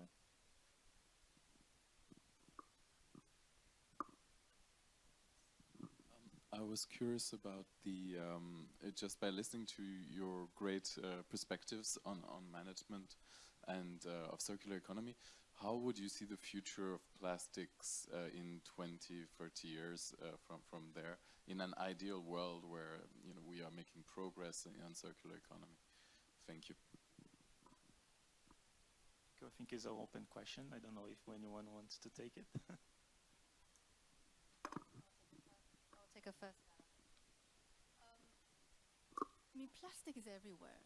I think about 80–90% of all the equipments and things that we use is made of polymer, the plastic. So it's going to be very challenging to substitute all of the plastics that are currently being used. What's happening at the moment in the industry is, my understanding of the industry is that mechanical recycling is underway, and all of the recycled plastic that we see are post-consumer recycled plastic that are mechanically recycled. What that means is that it's crushed and it's repurposed into something that's usable, but maybe the quality is not as good as the initial. So there are limitations. My understanding of the current landscape is that chemical recycling that really changes the DNA structure of the polymer is being explored, and if that comes to fruition, all the waste plastics out there, this is just me from a layman terms of my understanding of what's going to happen, all of the waste plastic out there, good plastic, the engineering plastic, which are high value, or just single-use plastic, all of those can be transformed into like crude oil. So all the waste plastic out there can be like a raw material that we can then manufacture plastic, and hopefully, I don't know how many times we can actually use that to recycle, but my understanding of the next generation plastic recycling technology, chemical recycling, which is going into the DNA level of structural change, is going to be like that. So there might be a continuous recycling technology that might be available for plastics. But I think going further, what we need is new materials that can actually substitute plastics. Because again, even though we recycle plastics out there, waste plastics out there, still there are health issues, as you mentioned. Microplastics is something that is, I think, not part of the scope of what I'm just talking about. So I think looking at some new source of materials that can have the same characteristics as the plastic that we use would be probably where we need to go in 20 years' time, 30 years' time, 40 years' time. So that will be an innovation in the material sector. Yeah, so let me stop there from my perspective. Yeah, I think this is the $1 million question. Because we cannot live without plastics anymore, right? For example, you cannot produce a car if you don't have internal parts of plastics. What are you going to do? Put wood instead? And then you make it heavier, then you consume more energy if it is an EV car or if it is a petrol car. So there are trade-offs. You cannot think about healthcare today without plastics. Simply, you cannot think. So we have to live with plastics. We will have to reduce plastics that are not used, that are not essential and can be replaced. But you have to find new technologies. As Inge said, we have to think about redesign, because plastics today, they have a big chemical chain. So the bigger the chemical chain, the more difficult it is to recycle it mechanically. So basically, chemical recycling can be a solution. And also look at the production side, because plastics are cheap because of the oil subsidies. So as long as there are oil subsidies, then new virgin plastics will continue to be extremely cheap, and then impossible also to eliminate because of the cost. So it's a complex problem to be solved. As a good circular economy model, all these pieces must come together at the same time to make it really circular. Otherwise, it's not going to have an effect. Any other question? Yeah. Firstly, thank you so much to all our speakers today. I'm curious to hear about the role that policy can play, specifically considering that next month in Busan will be the INC5, where they are developing an internationally legally binding instrument on plastic pollution. So what kind of outcomes should we be looking for next month at this UNEP event.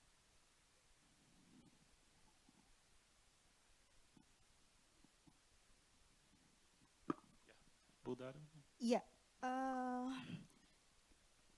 South Korea will host the last GPT, the final GPT. So I think the policy we need to be approved by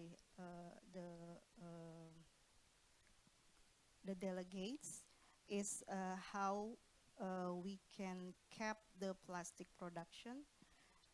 So we need to reduce this plastic production by eliminating the subsidy to the fossil fuels. So we have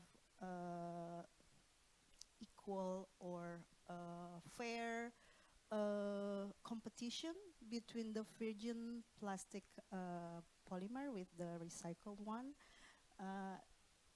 What I see in the field in my area is Java is the central for mechanical recycling in Indonesia. So most of plastic trash all over Indonesia is processed in East Java. But what we found that most of the plastic cannot be recycled because it's too dirty and it's too complicated. So cap plastic production is very urgent because the overproduction is the disparity is so big. What we produce to what the capacity the government have to handle. That's the first policy we need to be agreed by all the delegates. And second is how to eliminate hazardous chemicals used in plastic. So many people still don't understand, or maybe they don't believe, they deny that plastic is fossil fuel and toxic chemicals. So eliminate hazardous chemical is really urgent in order to ensure the circularity of plastic. What we have now in the plastic recycling and all other technology in the plastic waste treatment like pyrolysis, incinerator, and so on, it even more dangerous because from the raw material of plastic, it's already contained a lot of forever chemicals that's accumulated in our environment and in our body. So we need strong policy to regulate, to eliminate these toxic chemicals.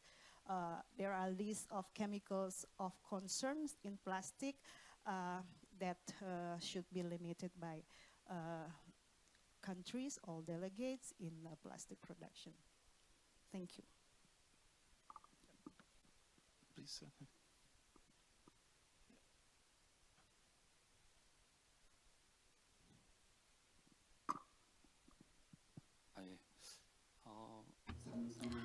I have a question for either Samsung Electronics or other panels.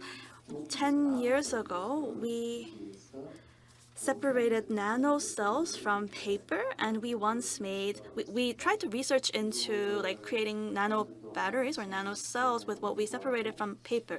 We thought at the time it was feasible, but we weren't able to continue commercial development. So I would like to ask if businesses, including Samsung Electronics, nanocellulose, what you can separate from timber or paper, have you ever tried studying that?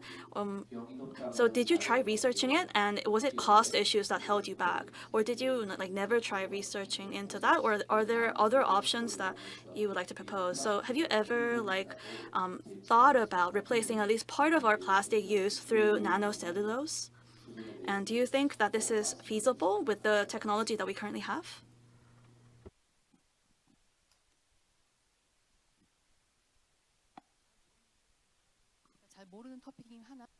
So this is a topic that I'm very unfamiliar with, but there's a a startup named C Lab under, the Samsung group. We have an incubator. It's, so to speak, an incubator to like nurture various initiatives. I think I've heard of a company that does a similar thing.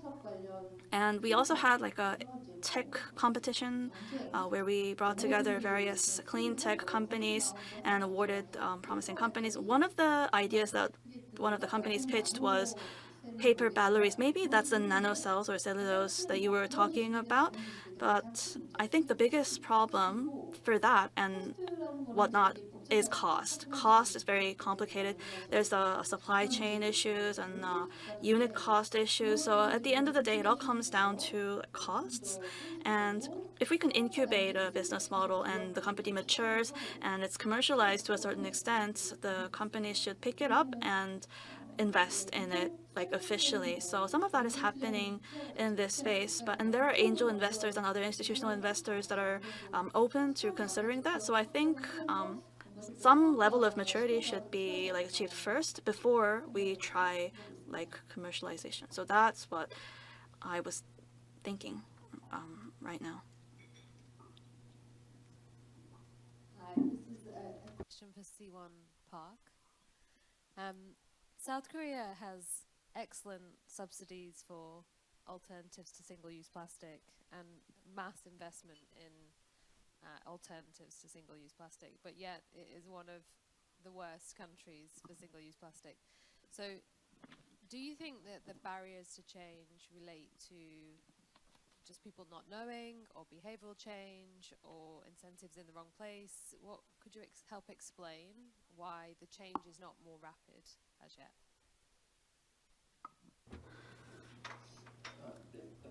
All right, thank you for the question. So I'd like to say that this is, in my opinion, not something that's unique to Seoul or Korea. People tend to reach for plastic because it's convenient and easy to use. So we cannot stop them from using disposable plastic without providing them with a more convenient option. It's the same with reusable cups. If we do like surveys with people, a lot of people are aware of the environmental issues, they relate to it, and they're willing to participate at any time. But the fact of the matter is, when it comes to their day-to-day lives, and if their convenience is at stake, I highly doubt how many people would really act out. The young generation in Korea, these Gen Zers, they are very much interested in environmental issues. They're making efforts, but still it's falling short of what we actually need. So I think in order to encourage them and drive them forward, we are establishing like incentives and subsidy programs like you mentioned. And this change of mindset and perception it's of course necessary, but a lot of the thing comes down to how willing people are as well. And we had some discussions about having like fees attached to disposable items, and we thought about we were conflicted about what would be better, subsidies or like charging people for using disposables. But I personally thought that it would be better to provide them with incentives rather than like negative nudges. And I think as a matter of fact, if you go to like large grocery stores, it's not been long since we stopped the use of disposable plastic bags. But when we first adopted it, a lot of people pushed back. You might remember if you were in Korea at that time, people were very angry about having to use like paper containers. But once you go over that certain like moment of time, they will start embracing it and like adapt to it. But this also does provide food for thought going forward.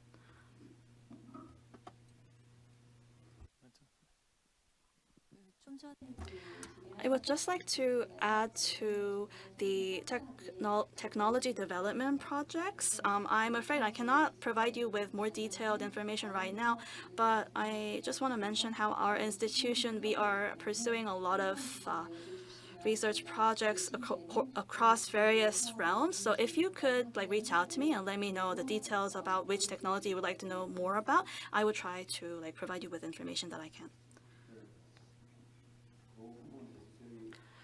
All right, so regarding that, We almost reached the level of patenting our technology, but we weren't able to at the end. And I was just wondering whether large companies like Samsung, LG, POSCO were unable to scale this technology because of cost issues as well. Because if we talk about cost when it comes to like carbon issues, you often get like it's very difficult to get approvals from the ministries unless you can like provide them with tangible outcomes. And I personally faced a lot of challenges in my experience. So I just wanted to highlight how forests is a resource that everybody should collectively enjoy. And I think we still have a long way to go in this area. So I just wanted to like call upon you to make more active efforts here and relay that message to the government.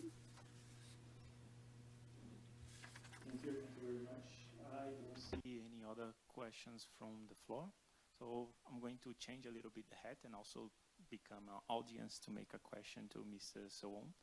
It was very curious for me to see that Seoul is aiming to ban landfills in the city. The only successful experience that I know is the European Nordic countries. Yeah, today they are really zero waste cities. They basically landfill only 1% of their waste. The rest is completely reused, recycled, or recovered into energy. Despite of the problem that you said, the difficulty to find a suitable location for the incineration facility, what are the other challenges that Seoul is facing? Because you know that you have a functional sorting at home system, already a fully functional wet waste management system. What you see that could be other challenges that Seoul is facing, and that could, solutions could be replicated to other countries? Thank you. Right, thank you for the question. So just like you mentioned, one of the things that Seoul City is focusing on recently is separating or like segregating, classifying waste, because in Korea we like segregate waste into household waste from homes, industrial waste, and like harmful designated waste. The household waste, if you look into it deeper, there's, aside from the solid waste, there are waste generated from like commercial, like restaurants and other small stores. That's also considered household waste as well. So as for the waste generated in households, literally homes, there's a high rate of waste separation. But the problem is, in these small stores, they're profit-making like businesses, right? They are very like reluctant to. We have very low rates of waste separation when it comes to these stakeholders. For them, we need to like raise awareness and like train them on the concept of waste separation. And aside from the portion of resources that can be reused or has remaining value in the waste, it's very low. But aside from that,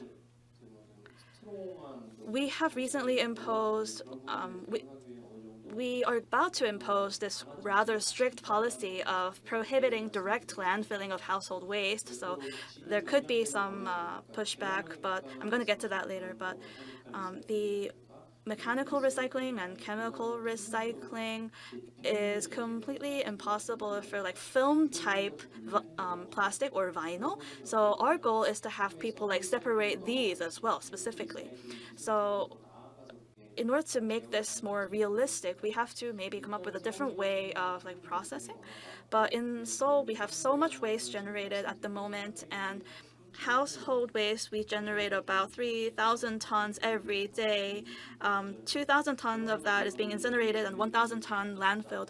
And we are trying to respond to this and control this, which is a very, very big task that we have to handle.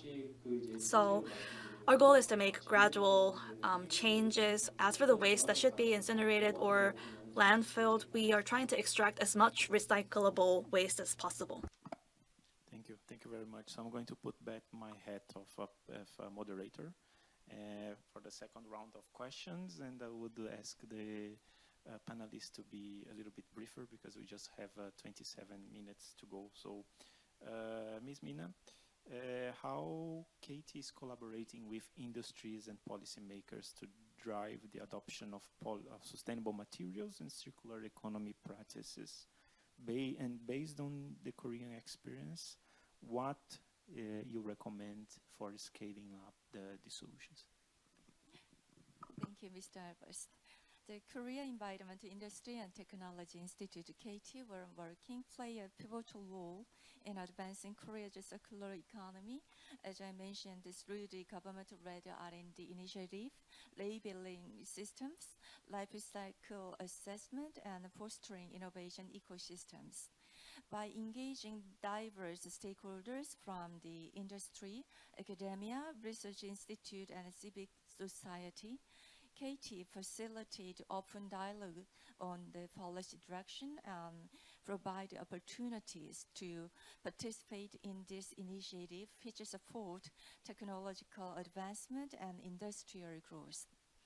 Moreover, we actively share Korea's best environmental practices globally and with partner countries, assisting partner nations in achieving sustainable development through the technology transfer, capacity building. A recent example is our collaboration with the Philippines on developing a master plan for marine plastic reduction in Bataan province. Additionally, KT has launched a feasibility study to expand rPET recycling infrastructures and prevent marine litters with the goal of linking these efforts to international funding as well as private sector's investment. And in 2025, we will also engaging in a circular economy initiative with Medellin in Colombia, focusing on the recycling of electronic and construction waste. This project will involve developing a master plan to strengthen the Colombia government waste management capacity and lay the groundwork for the future infrastructure development through the feasibility studies and the financial cooperation and blended financings. Korea has been purifying its legislative framework for the circular economy transition, notably with the Circular Economy Promotion Act. This comprehensive system addresses the entire product life cycling and enhancing the extended producer responsibility EPL and labeling system while incentivizing the reduction of single-use plastic and promoting recycling standards for the biodegradable materials. And encourage policy innovation in the waste management, such as volume-based waste free system, EPR, and labeling, and provide adaptable model for other nations, especially when tailored to the local context. The forthcoming INC5 negotiation in November Busan will present an invaluable opportunity for developing nations to access Korea's advanced policy framework, forge partnership, and secure technological and financial support to implement similar models. The legal binding treaty on plastic pollution that INC5 seeks to establish will enable developing nations to adopt successful circular economy initiative and build an effective waste management system. In addition to the policy, Korea lead in advanced recycling technology, as he mentioned, like chemical recycling and pyrolysis, transforming the plastic waste into valuable resources and reducing reliance on the virgin materials. The structured recycling grant system prioritizes material recycling over incineration, raising cycle rate and increasing financial incentives. And furthermore, initiatives such as improving fishing gear management and introducing a certification system for the marine waste recycling highlight Korea's commitment to addressing marine pollutions. Under the framework of INC5, this effort will enable developing nations to adopt advanced waste waste management system and benefiting from the technology transfer and capacity building. In this regard, I propose further strengthen the international cooperation platform for circular economy led by UNDP to foster a comprehensive partnership that integrate policy, technology, capacity building, as well as infrastructure development. And this platform would facilitate the sharing of successful policies and technology from Korea and other developed nations, and ensuring a holistic and life cycle-based approach to collaboration that address the unique need of each country while promoting the systematic and progressive advancement. KT, in collaboration with the Ministry of Environment and Global Society, remains dedicated to its role as a global partner and supporting the international transition to a circular economy through the active policy exchange and technological innovation and industrial cooperation. Thank you. Thank you. Thank you very much. Amazing. Hey, we know that addressing plastic pollution and electronic waste requires great collaboration across several actors. So how is Samsung collaborating with other international stakeholders, supply chains, consumer, and governments to combat plastic pollution on the waste? So I think I mentioned the recycled plastic before, where we were collaborating with chemical companies like DSM, Royal DSM, and other chemical companies, upstream as well as downstream. So that's one for the recycled plastics. Let me zoom in a little bit on the electronic waste, and I'll get onto this later.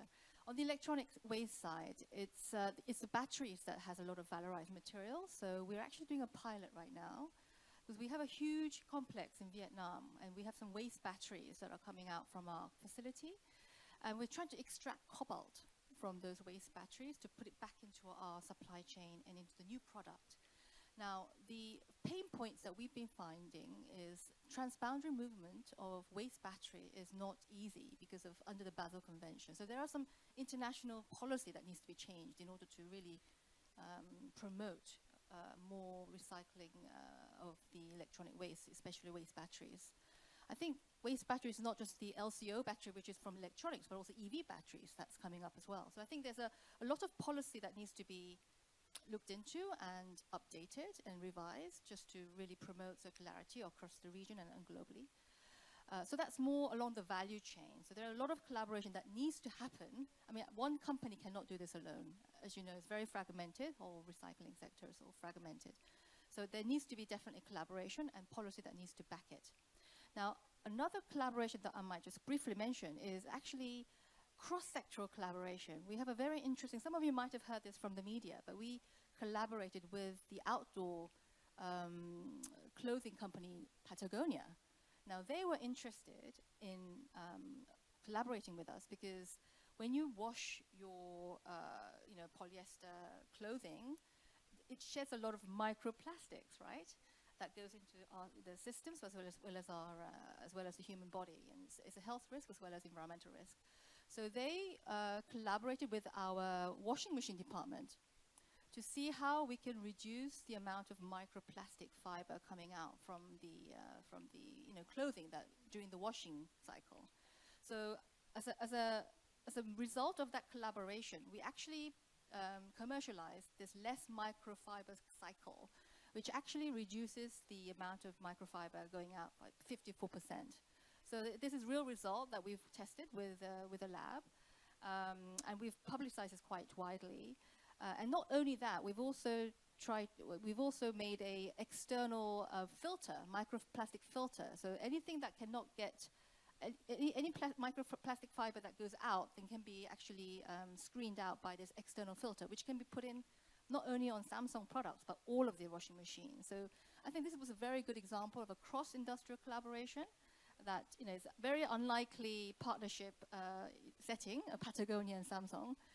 But I think it was very powerful in the sense that we are here for a common purpose. We are there to solve common problems. Patagonia, they're selling clothing which sheds microplastic because it's all plastic-based fiber. Of course, Samsung is producing washing machines that can actually help or even exacerbate microplastic pollution. So I think the collaboration between the two was very interesting. I think more and more of these cross-sector collaboration is very much needed going forward in order to deal with such a challenge. Thank you very much. Now, Mr. Son, I think you already responded part of this question, but how cities like Seoul can leverage technology to integrate electronic waste management?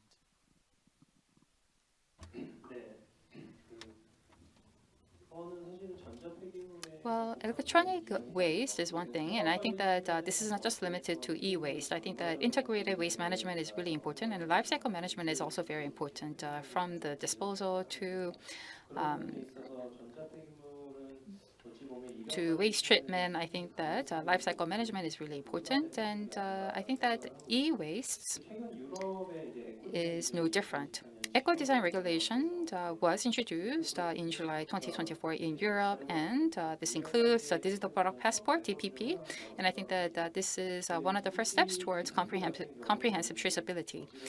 The DPP gives consumers options. It stores information in QR codes and barcodes so that more companies can pay attention to sustainable products. So eco-design definitely provides consumers options of different choices, and I think that it also guarantees the circularity of product production, and it also allows full life cycle monitoring of a product. So one of the research topics that I was involved in has to do with zero waste in Seoul. So is it possible to realize zero waste in Seoul? That was the research theme. Now, in order to better understand, I think that you have to look at the full life cycle. And medical waste, you need RFID, and definitely in Korea, we use RFID technology in order to monitor the entire life cycle of medical wastes. And also in Korea, not just myself, but Samsung and LG and other SMEs, they highly encourage consumers to register their products after purchase for after sales services and for many other purposes. So I think that I also have about 22 electronic products under my ID registered. So this is the early stage, and collection and also disposal would be another stage that will follow. And if you think about those stages, in Korea we have laws in place.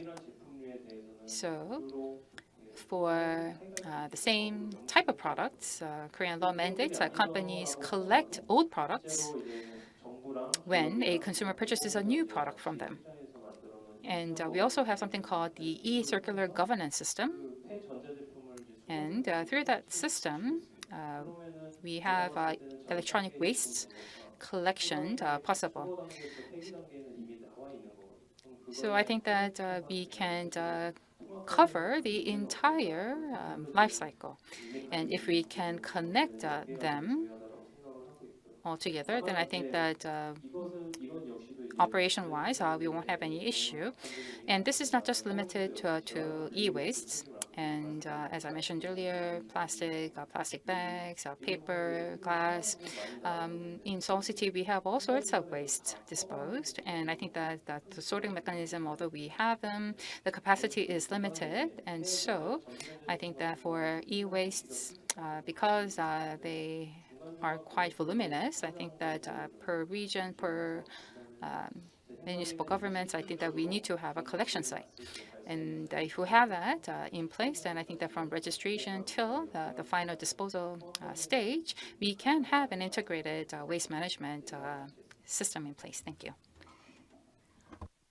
Thank you very much. Now, Ebudaru, I think you partially responded this question already when you talked about the INC5 expectations, but on top of what you already said, do you have any other insights of what type of solutions we could have to prevent plastic pollution? At the same time, we don't hinder the economic development of the nation. Yeah. So the solution is already there around us. But I think the plastic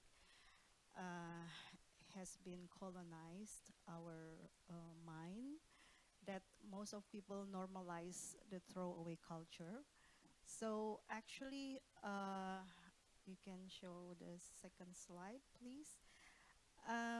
There are a lot of externalities in this plastic life cycle, from the beginning, since the extraction to the treatment in the recycling facility or incinerator.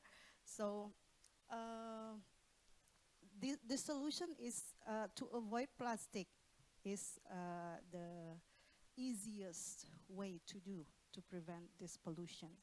So what happens in Indonesia, we receive plastic from developed country. So the waste generation in developed country is higher than us. They claim to recycle their plastic, but actually they only collect and then send to developing country for recycling. And there are a lot of externalities that bear by the local communities because not all the plastic can be recycled. There was a case that in the paper bales from Australia, the customs found dirty diapers, soiled diapers, and mixed with other textile and underwear and so on. So the plastic solution is stop exporting plastic waste. So every country should take responsibility in treating their own plastic waste. Then we can see that Indonesia can try to improve our waste management and collection, so we can supply raw material for recycling industry from our own domestic waste. So if you want to solve the plastic pollution, please stop export the plastic waste to other country and recycle in your country or incinerate it in your own country. Don't polluting and burdening other country to treat the waste. The toxic waste, the toxic pollution in Indonesia has been threatening the health of the people. There are no technology better in Indonesia than in developed country. So you have bigger capacity to manage the waste, so please stop export. That's the solution in the side of recycling. If plastic is really can be recycled mechanically, so please do it in your own country. And for the local country, like in Asia, we have the solution. There are a lot of plenty of alternative. We used to use the reusable equipments in the house. So why don't we reintroduce the reusable items and normalize to bring all our reusable items with us every time we go out, like tote bag or straw or anything reusable, and support the bookstore. So government also need to add investment, increase the investment, the financing to support the upstream solution, to provide the reusable products, to provide alternative materials from natural-based material, like from plant. We have a lot of plants here. We can use coconut, bamboo, banana leaf, and so on.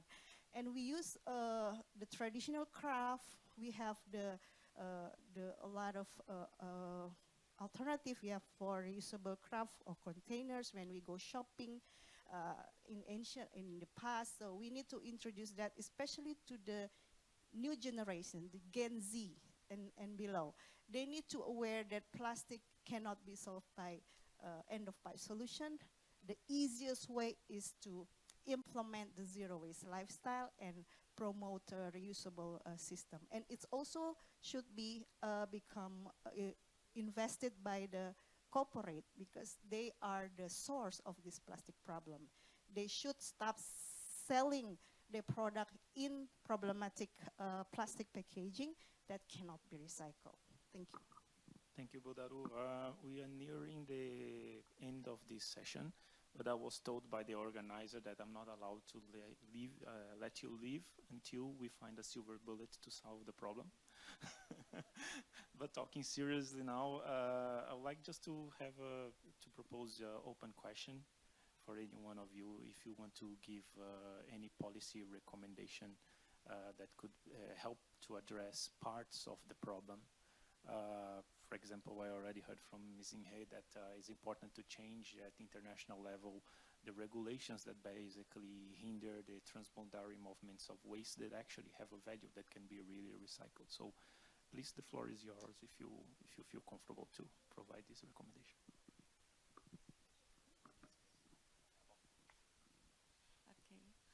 It is my honor to be part of this session that explore the innovative policies and technological advancement for promoting the circular economy. And I would extend my heartfelt thanks to our esteemed moderator, Mr. Alves, and fellow panelists and the audience for your valuable contributions. And to advance the circular economy, it is crucial to establish a comprehensive policy framework alongside creating the supportive and flexible environment for the technological, industrial, and human resources innovation, as well as the provision of necessary infrastructures. And furthermore, the sharing the best practice for achieving the circular economy, along with the fostering cooperation in policy, technology, and industrial innovation, is also crucial.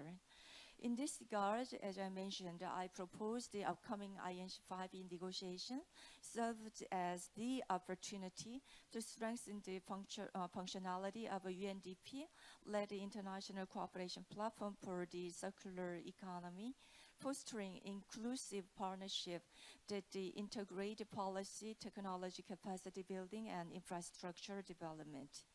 KT, with its wealth of experience in the running innovative system that supported technological and industrial innovation, is fully committed to be a meaningful partner on the important journey towards the realizing a global circular economy. Thank you. Thank you. Thank you very much, Ms. Kim. Just quickly, waste should not be regarded as waste anymore. I think waste needs to be regarded as a resource. And of course, we can't be dumping waste in countries where the capacity is not there to treat.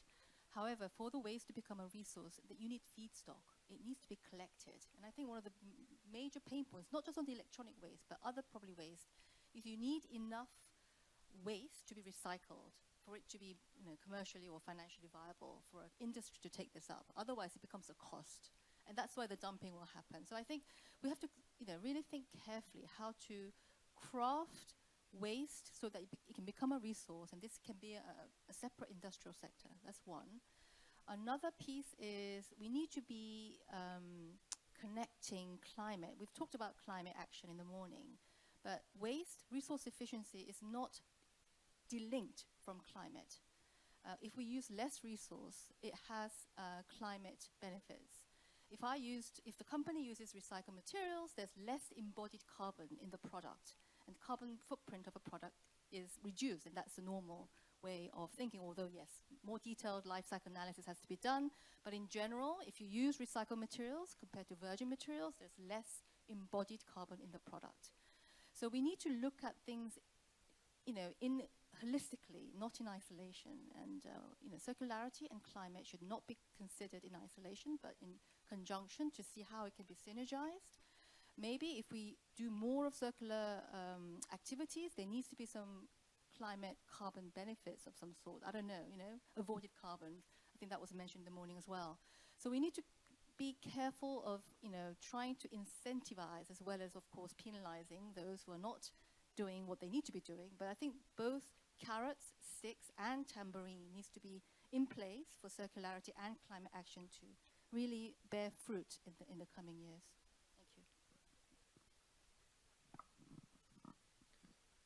Thank you. Right.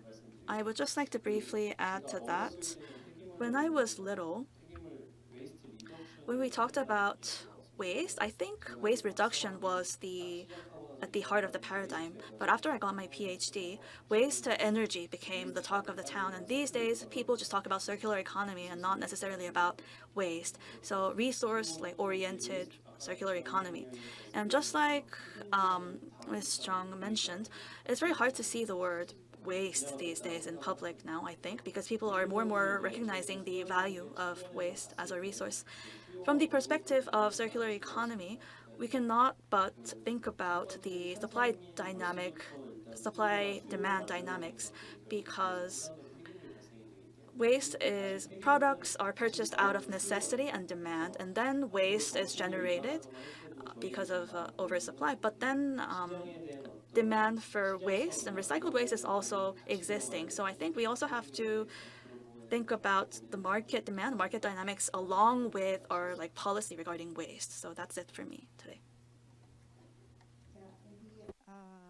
In addition, I ask the government, here to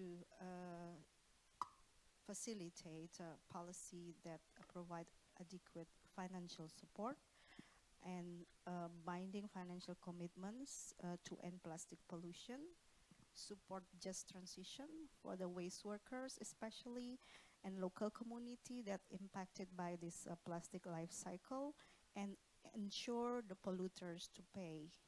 So there's also need the just transition for affected communities.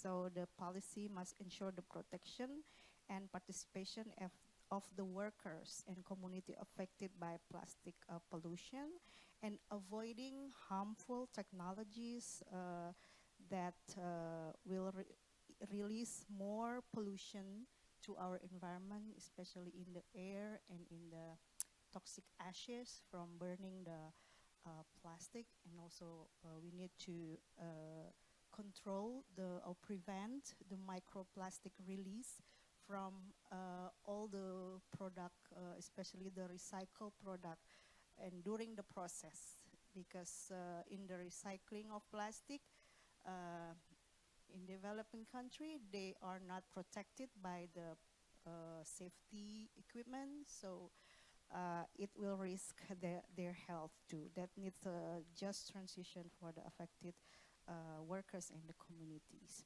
And the last, increase investment in reuse refill alternative and zero waste solution. So every neighborhood should have their policy to ban single-use plastic and implement segregated waste collection, provide the communal composting facility, and greening the area with the compost they produce. And that will avoid the toxic release, and also will reduce the greenhouse gas emission, and enhance the circularity of plastic, because the sorting is the key to support the effective recycle of plastic. And of course, it will contribute to achievement of the Sustainable Development Goals and NDC targets in all countries. Thank you. Thank you, Budari, and thank you very much once more to the brilliant panelists. It was very insightful, your presentations and the discussions.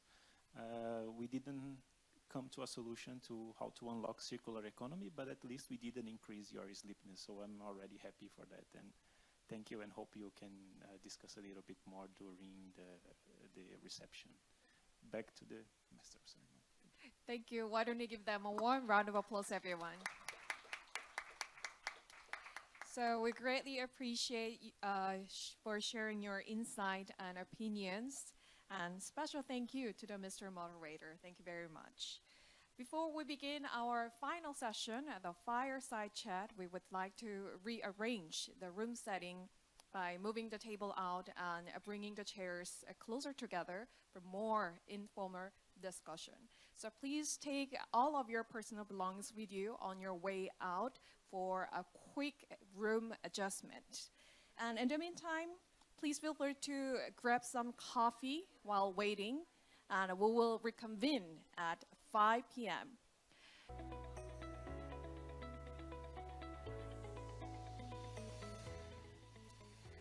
All right, thank you for joining us at the final session of the 2024 Seoul Debate. We'll now proceed to the fireside chat titled The Intergenerational Dialogue, the Reflection from the Past and the Future on Climate Action. And this session will focus on the sharing diverse perspectives from different generations on climate action. This session aims to foster a rich dialogue that includes a reflection from our esteemed panelists and an open exchanges with an audience about their thoughts and concerns on climate change. And through this discussion, we hope to bridge generational gaps and highlight the importance of collaboration and tackling these critical issues. And allow me to introduce our moderator for this session, Mr. Oren Shulain, head of the UNICEF Seoul Liaison Office, and he specialized in advocating children's rights and promoting sustainable development. And we also have our esteemed panelist, Dr. Yoon Hee-ha, the professor of Korea University, Ms. Hyun Lee, the National Program Officer of International Organization for Migration, Dr. Nam-soo Kim, Senior Research Fellow of Korea Research Institute for Environment and Development, Ms. Amna Sahar, the PhD student of Department of Environmental Science and Ecological Engineering of Korea University. So ladies and gentlemen, please welcome them with a big round of applause.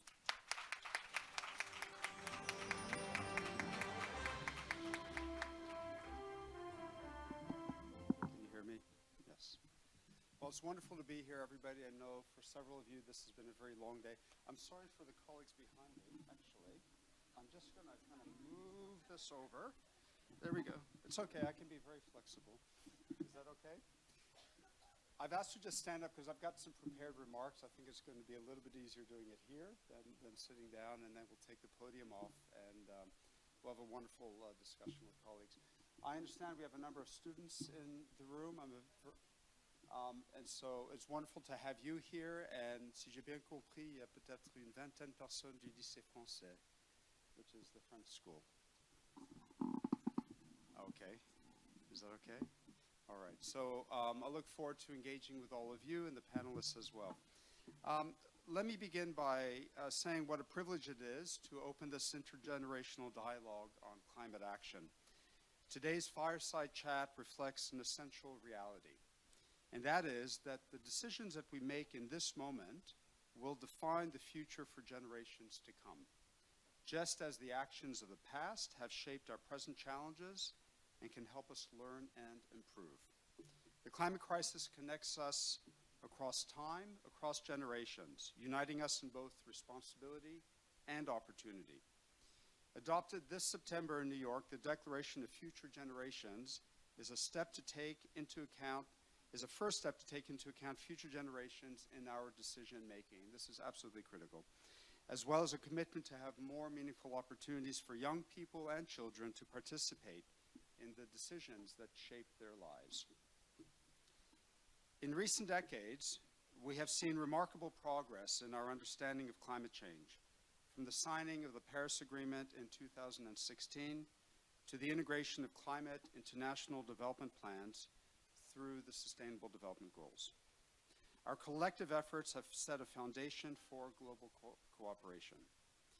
But the hard truth remains, and that is that we are not moving fast enough.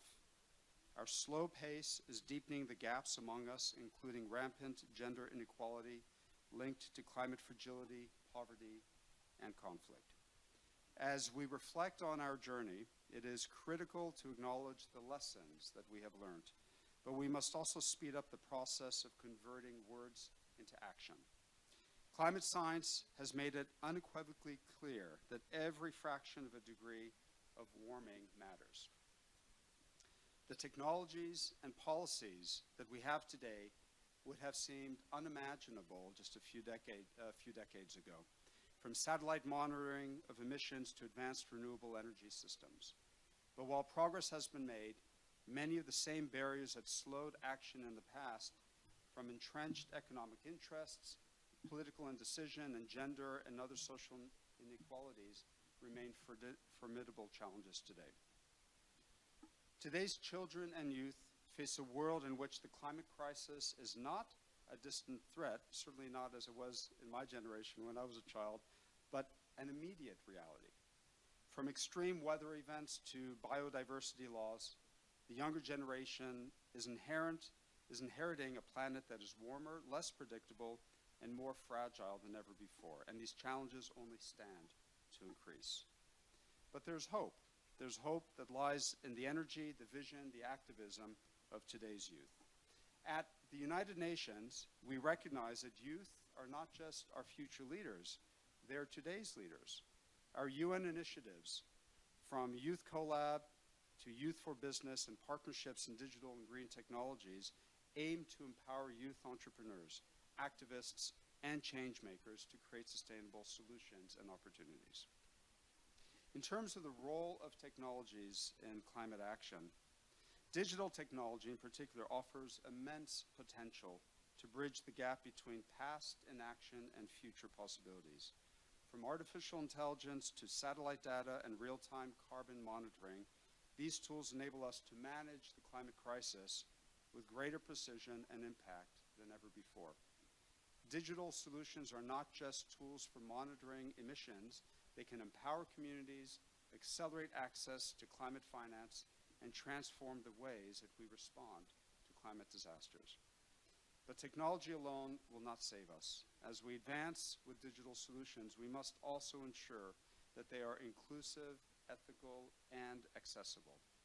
There are 2.6 billion people still unconnected to the internet, the majority of them being women, and many of these are amongst the most vulnerable to climate impacts.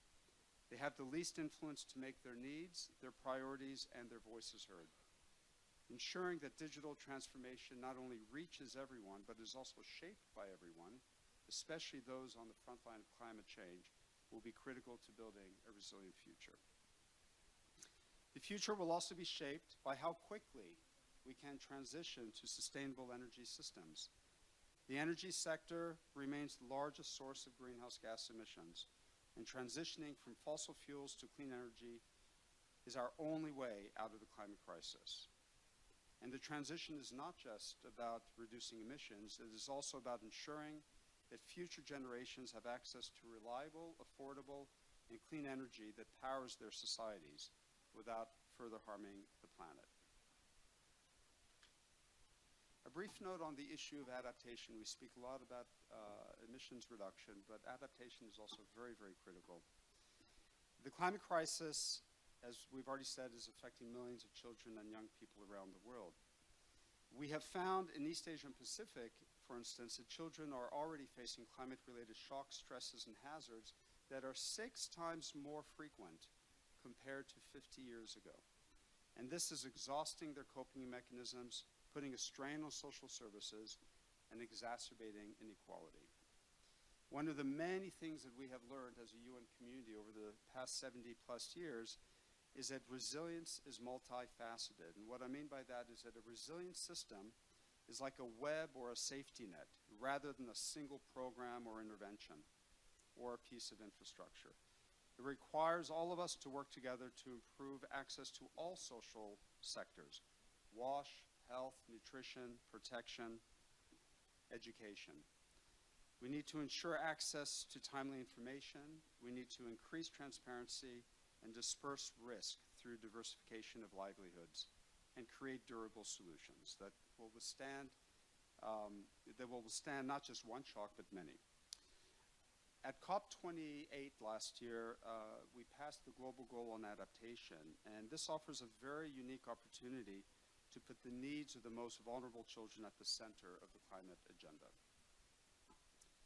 As many of you know, another big challenge that we face lies in preventing plastic pollution.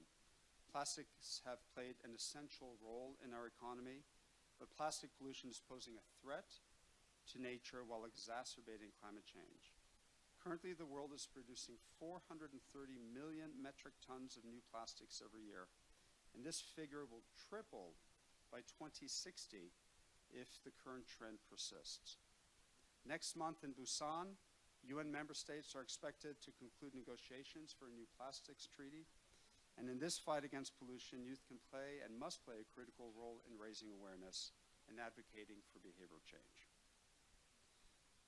This dialogue is not just about listening to the voices of different generations, it's also about forging a partnership amongst all of us. The wisdom of the past can inform innovations of the future, but it's the determination and the voice of youth that will really push us toward a better and faster to do better and to act faster and to think more boldly. Let me just say in concluding that I really would like us to take this moment today in particular, not just to serve as a dialogue amongst us, but really to be a call to action. Let this intergenerational exchange inspire new partnerships, new commitments, and new solutions that will define our legacy. The future is in our hands, and it belongs to all of our generations. So with that, let me take this podium off and open it up to our panelists. Please, thank you.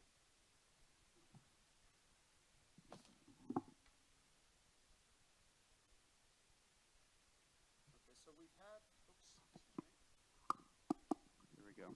So what I'd like to do now is to just provide a little bit more of a detailed introduction to our four panelists. The way that we've structured today's session is we have three main questions.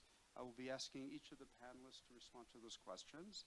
I'll give you a little heads up as to what they are. The first question is on the topic of personal and generational perspectives on climate action. The second is past lessons and future visions. And the third question is on future challenges and solutions. And then we'll open it up for questions and answers. We have a few questions that have been provided to us already online, but I would really encourage participants here to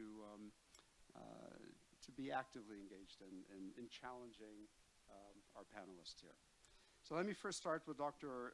Yoon-hee Ha, who is a professor at the Graduate School of Energy and Environment. I see here it's known colloquially as the Green School. I quite like that. At Korea University. Dr. Ha specializes in public energy finance and sustainable development. Her current research interests are centered on analyzing the effectiveness of existing public energy finance schemes and suggesting new forms that can support comprehensive energy system transition. We look forward to hearing from you shortly. We also have Dr. Nam-soo Kim, who is the Deputy Director at the Korea Research Institute for Environment and Development. And after working as a science teacher at secondary schools for over 20 years, congratulations, she transitioned to academia, serving as a senior researcher at the Institute for Sustainable Development at Seoul National University. Dr. Kim's main research areas include climate action, environmental education, education for sustainable development, action research, and environmental communication. Thirdly, we have Ms. Xian Li, who is a National Program Officer at the International Organization for Migration here in Seoul. She focuses on climate change and humanitarian response. She has more than a decade of experience on the issue of climate change and migration within IOM. Before joining the Seoul office, she was based in the regional office for Asia Pacific as a regional thematic specialist on climate change and migration. And at IOM headquarters, she supported the establishment of the first division dedicated to migration and climate change. Welcome, Xian. And finally, we have Ms. Emna Seher, who is a Pakistani national, currently pursuing a PhD in environmental science and ecological engineering at Korea University in Seoul. And I think it's always very brave for a student to come up on the stage. But we've had nice chats, and it'll be wonderful to hear your perspectives. Ms. Seher's research focuses on monitoring CO2 and methane emissions across the Korean forest ecosystems, contributing to a better understanding of how forests influence greenhouse gas emissions and climate change. She holds a master's degree in botany from the University of the Punjab in Pakistan. So welcome. Okay. So let me go into the first question on generational perspectives on climate action. And I will start with Dr. Ha. The question is, what is your personal relationship and history with climate change and environmental challenges? And how has the understanding and approach to, or your understanding and approach to climate change or climate action evolved across generations? Or has the understanding, I should say. Thank you so much. We are in Korea now. So I have lived with a Korean for more than 50 years. So Korean is much easier than English for me. So to make my discussion more richer, so I wanted to speak in Korean. Please understand. 이 질문을 받았을 때 So when I got this question, I thought hard about what I should say, as a matter of fact. And the thing is, I started to study for my PhD very late compared to other fellow professors. And about 15 years before, I went to the United States to pursue my PhD.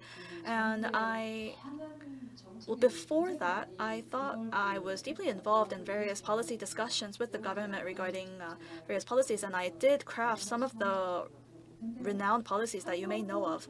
But I had never thought of like climate change as such a pending issue back then.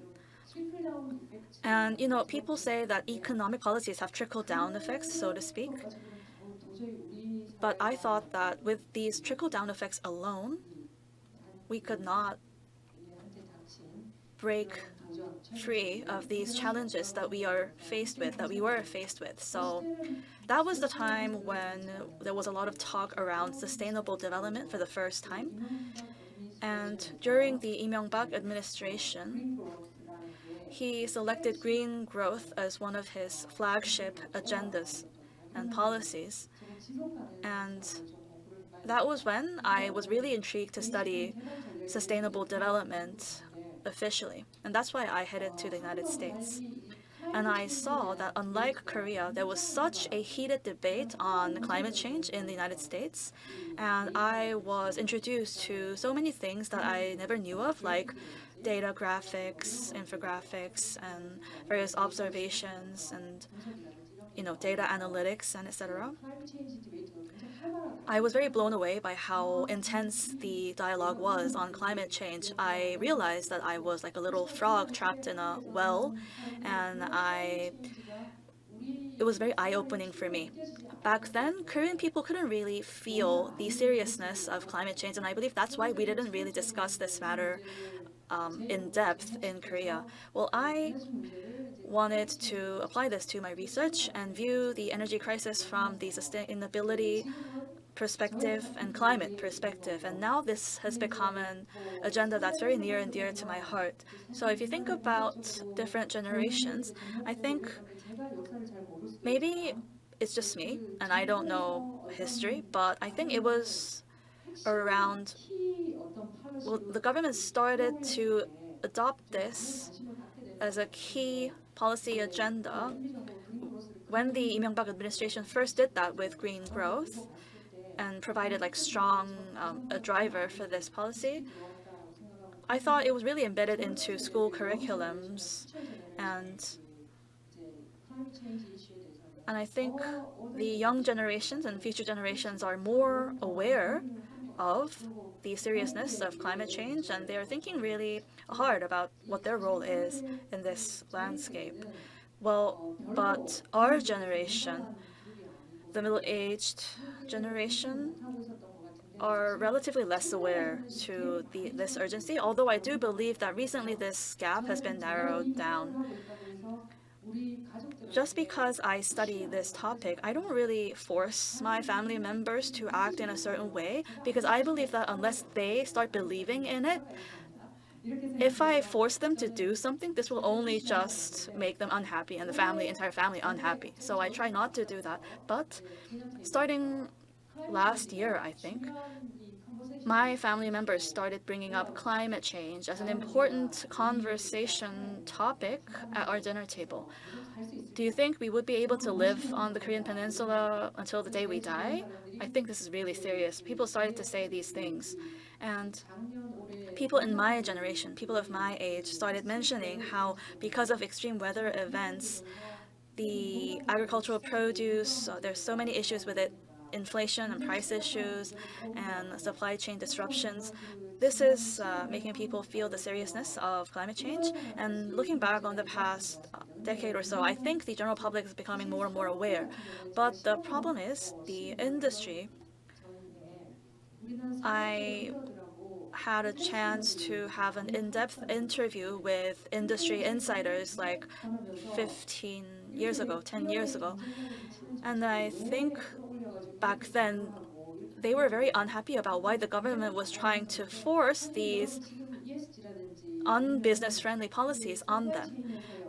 And these days, people's understandings about supply chain and climate change is becoming gradually shifting towards a company's responsibility and CSR. People now understand that companies carry a responsibility to fight climate change. I think this is a big difference. So currently, I am a advisor and a commissioner on the Presidential Committee for Green Growth and Environmental Change, and I do believe that there has been many improvements and changes on the ground. So now, finally, the people of Korea are taking seriously these policies regarding climate change, and this is making me feel like we are becoming more and more prepared. So, climate change, if it was like a big personal event, it would have made me feel very insecure and scared and anxious. But as I was involved in a lot of talks and studies on the global front, I feel like this is a very personally meaningful topic to me, and that we have been through many changes. Wonderful, thank you, and thank you to the interpreter as well. Next, I'd like to pass it over to Dr. Kemp, please. Time for 4 minutes, I think. Thank you. 감사합니다. Thank you. I would also like to speak in Korean. It is so nice to be part of this intergenerational dialogue fireside chat. The carbon CO2 concentration is 420 ppm currently. I was born when the level was around 300, so this makes me feel that there's a big difference between the young generation these days and myself. So just to talk a little bit about my personal experience, when we talk about the worst heat waves in history, aside from this year, which was really bad, people mostly mention 1994 and 2018. And I don't think a lot of you here weren't even alive in 1994. I remember I was getting off of work and heading home, and it was so scorching hot that I felt like life would be super rough from that point onwards if this weather continues.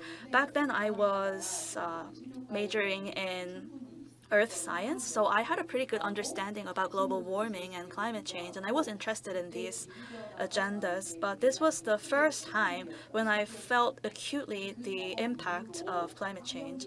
And ever since then, I took more interest in environmental education, and I was more deeply involved in voluntary work to combat climate change. One of the most notable activities that I did, I didn't really lead it myself, but I'm most proud of this experience, which is what it is. In the early 2000s, we created a organization named Energy Transition, and I was a member of the organization. Back then, we had little to no discussions on renewable energy. And since renewable energy is key to our climate response, and distributing and disseminating renewable energy is very, very important, in our opinion, we established this organization to let people know that there is this alternative source of energy, and because we needed laws and regulations to lay the legal groundwork in order to encourage the policymakers to craft these policies, we established this organization. I'm very proud of the fact that I was part of the effort. And in 2014, I am still part of this research institute. It's called Climate Change Action Research Institute. It's a green ODA institution. I am part of the center until this day. One thing that I've been constantly doing is to describe or explain technical jargon into like layman-friendly terms, because people think that they know these concepts, but it's actually very difficult and it takes time for people to really learn it and wrap their minds around it. So what we do is we elaborate what we mean by these concepts, and I really wanted to like take the initiative here, so I'm doing that, taking that role on. And recently we have set up a small club named Climate Club, and we're inviting the general public to join. So we're hosting book talks. We are doing like choir activities as part of our effort to fight climate change. And what I recently did was we started a like book club to read climate-related books together. So I think it was last year Greta Thunberg joined hands with climate experts around the world and activists and wrote a book called Climate Book. One of the members of our team translated this into Korean, and we reviewed it together. So we set up a program where we read this book together across 20 weeks. So we also do like discussions following the reading sessions. And Miss Lee right here next to me is a member of our reading group as well. So one thing that I've really realized regarding intergenerational discussions was ever since the release of the IPCC 1.5 degrees special report at the end of 2018, I think this had a big impact in Korea for the general public, especially for the young generation. I think it was a pivotal moment because in 2020, I was studying like youth climate action, and I was also researching into how climate action youth groups were like working. And these people tell me that this report highlighted how we ourselves are strongly involved in this crisis. We are the most heavily affected. This is a pending, compelling issue that we are facing, and we are who should be making the decisions on this matter going forward. So this perception was really seared into the minds of the young generation, I believe, and I think this really encouraged them to participate more in decision-making, policy-making processes, and they started demanding more of these starting then. And from that point onwards, I think a lot of students made great achievements, and one of it is, just like Professor mentioned, we had something called the 2050 carbon neutral scenario as a long-term vision of the government. And in that document, in the latter part, we have alternative scenarios proposed by the young generation, and that was created by the Youth Alliance. And I think the young generation these days are much more enthusiastic and active in voicing their opinion. So in our Education Framework Act, we inserted a provision where environment-related education is mandatory for students, and the role of the young generation in this movement was very significant. And the biggest movement this year was in August this year. The youth organizations called for the early phase out of coal-fired power generation, and they criticized corporate greenwashing and proposed alternative scenarios, and they thought that the government was not acting, so they filed a lawsuit to the Constitutional Court saying that the government's actions were unconstitutional, and they won. So I think people just thought environment-related issues were something that looked nice on paper in the past. These days, they know that this is an issue that affects them deeply. Thank you. Thank you very much, Dr. Kim. Xion from Ion, over to you. Bonjour, enchanté. Sorry, if I had known you were coming, maybe I would have prepared a bit more in French, but I will make my presentation in English. So I know this is more of like a fireside chat without a fireplace. And it's supposed to be more informal and where we share our experiences. So I'm very happy to share my experience with you. I think you can maybe guess my generation from what I'm gonna say, but I became interested in climate change when I first watched Al Gore's documentary called The Inconvenient Truth. And that's from 2006. And what struck me when I saw that was the image of a polar bear who was drifting off on ice. And in the end, the ice melted, the polar bear kept swimming and swimming but could not find land and eventually drowned. And that lasted with me for quite some time. And later on, I decided to look at climate change and study it. And I started looking at the UNFCCC Conference of Parties document for the first time in 2009. And while I reviewed it, a lot of the discussions were focused on common but differentiated responsibilities, the Annex countries, the Annex 1 countries, which countries should take responsibility for the historical emissions. But for me, it was very difficult to find any references to people. And for me, I'm a very people-centered person. And I wanted to understand why we weren't talking about people when clearly the impacts of the climate change is not just on the environment, but on us and the future generations. So that's how I became interested in the topic. And as I started, studying it a bit deeper, I found reference in the 1992 IPCC report, the first IPCC report, where there was one sentence which mentioned that one of the greatest impacts of climate change will be on people and on their movement and migration. So that sparked my interest, and then from then on, the topic of climate change and migration became my passion. So I'm very lucky that I went to IOM, and I saw the evolution of the topic within the organization as well. When I first joined IOM, there was a lot of questions why we were discussing climate change and migration. There were internal discussions on, is this a topic that we need to take forward?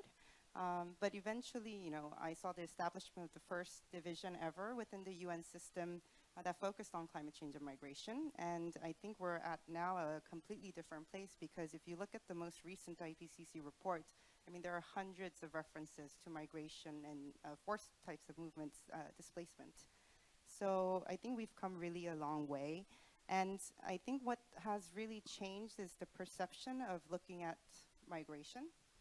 And in general, in climate change policies, it is much more human-centered now. And I think that that is a significant change. And also, because I focus on climate change and migration, I think there is much more of a nuanced understanding of what that is. When I first started working on this topic, the first hurdle I had to overcome was what's climate change? And then the second was what's migration? Because the understanding of migration in Korea was much lower at the time. Korea has now become much more diverse, but it wasn't like that, when I was growing up.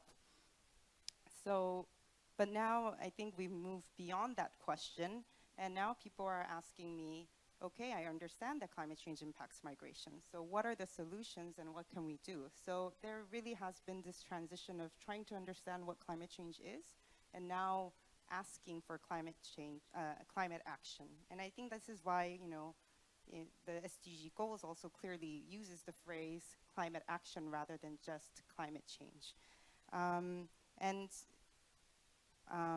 Yeah, there has been also, global level of understanding of climate change and migration, and we see more and more governments that are preparing for future migration. So we have good examples from different regions in the Pacific, in the Caribbean, and also Africa, where there are now regional frameworks that deal solely with migration, environment, and climate change. So yes, I'll stop here now for this question. Thank you. Thank you very much, Xian. Let me pass it over to Matt next, please.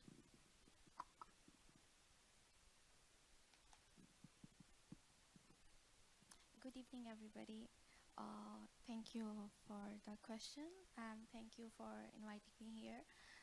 When I got the invitation from UNDP, I was scared to think about speaking in front of people who are more experienced and know about climate change compared to me. But I think I will give the credit to my advisor, Professor Son, who motivated me, and here I am sitting in front of you. So, as my personal experience growing up in Pakistan, I witnessed the gradual climate change and occasional heat waves and floods. Uh, but the conversation about climate change were rare. Nobody linked that events with climate change. And I still remember after every event, people usually say like, "Oh, it's wrath of God. He's angry with us, so that is why we are facing these difficulties." But I always wondered why the poor and the most vulnerable communities, the ones suffering from this perceived wrath. And over time, I realized that it wasn't divine punishment, but human actions and greenhouse gas emissions driving these changes. In 2022, Pakistan experienced one of its most devastating flood, affecting 33 million people. Many lost their lives, homes, and livelihoods. These extreme events underscored the urgent need for climate change in Pakistan. As I delved deeper into my academic journey, I began to understand the profound connection between these local challenges and global climate dynamic. This realization prompted me to shift my major from botany to environmental science. Now, as a PhD student in environmental science, my research focuses on carbon dioxide and methane emission from Korean forests. So in Pakistan, the older generations, including my parents, were largely unaware of concept of climate change. While they saw the impact, they didn't link them to global trends, focusing instead on immediate survival and relying on traditional knowledge to adapt. However, younger generation, particular those in their 20s and 30s, are increasingly aware of climate change, and thanks to social media, education, and global movement. This growing awareness has created a sense of urgency among youth who are now advocating for climate justice, starting sustainability-focused initiative, and pushing for policy changes at the government level. Thank you. Thank you very much, Amna. You know, it's interesting, just a quick reflection.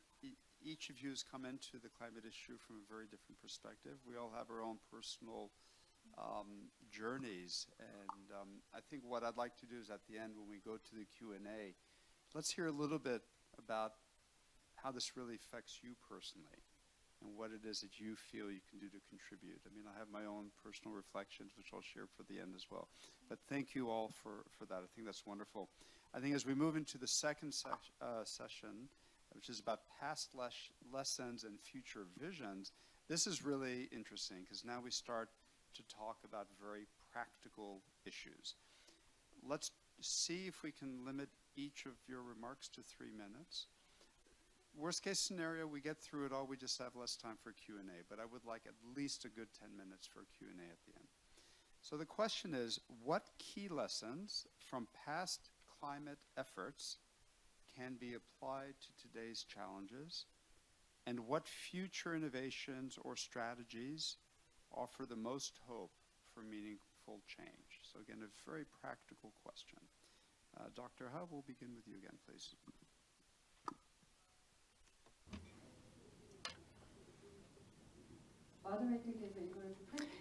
Yes, Mr. Moderator just mentioned that this is a very practical question, but from my point of view, I don't think that I can provide you with a practical answer. The reason why is because, yes, this is my personal challenge. Because I only have 3 minutes, I think that I need to keep it brief, but I think that innovative ideas, good strategies, those do exist. I think that we all know the answers, and I think that we all understand what the solution should be. However, if you look at Korea, I think that taking one step further is so difficult, and this is not just Korea. Aside from Europe, I think that all other countries are probably facing the same challenge. For example, if you think about energy issues, energy is the core issue of climate change. So we need to address energy-related issues. We need to introduce some more renewables while exiting fossil fuels. But in order to do so, I think that we have to revamp the distribution and transmission system, and there are so many entangled issues that we need to address, but Korea has failed to take that step forward. Is it the responsibility of the government? Yes, partially. I think that we can all point fingers at the government, but I think that it's not just because of the government. I think that the people, the public understanding is really important. I think that in order to introduce a new policy, the people compliance and people's support is very important. But if you think about it in Korea, I don't think that we have that public support. With regard to climate change, I think the group of people here are very conscious people, and these are very exceptional people here. So we are more acceptable to increasing tariff, and we are more willing to withstand the inconveniences, but many people are still relying on abundant materials and cheap, affordable materials, and they seek for convenience more than anything else. But in order to respond to climate change successfully, I think that we have to go the opposite direction. In other words, I think that we have to think about the collective belief, and we have to change that collective belief. We need a paradigm shift. But without that, when we try something new, there is so much social conflict, so many criticism from the general public. So I think that without that paradigm shift, I think that simply introducing a solution or talking about strategies won't be that effective. And if you think about Korea, Korea is really good at introducing new policies. So we have all these master plans, and we have national strategies, and we have so many beautiful strategies in place. However, implementation is separate, a whole new story. And that is the biggest challenge that I think that we face. And when I take part in government discussions, I focus on no more planning. I think that we have to focus on implementation, execution. So again, I think that instead of solution, we all know what the solution should be. We have decent ideas. But I think that what we need to change is our own behaviors, our own thoughts. Thank you. Thank you, Dr. Ha. Let me move straight on to Dr. Kim, please. 네, 감사합니다. Yes, thank you. I would like to say that co-agency is very important in climate action.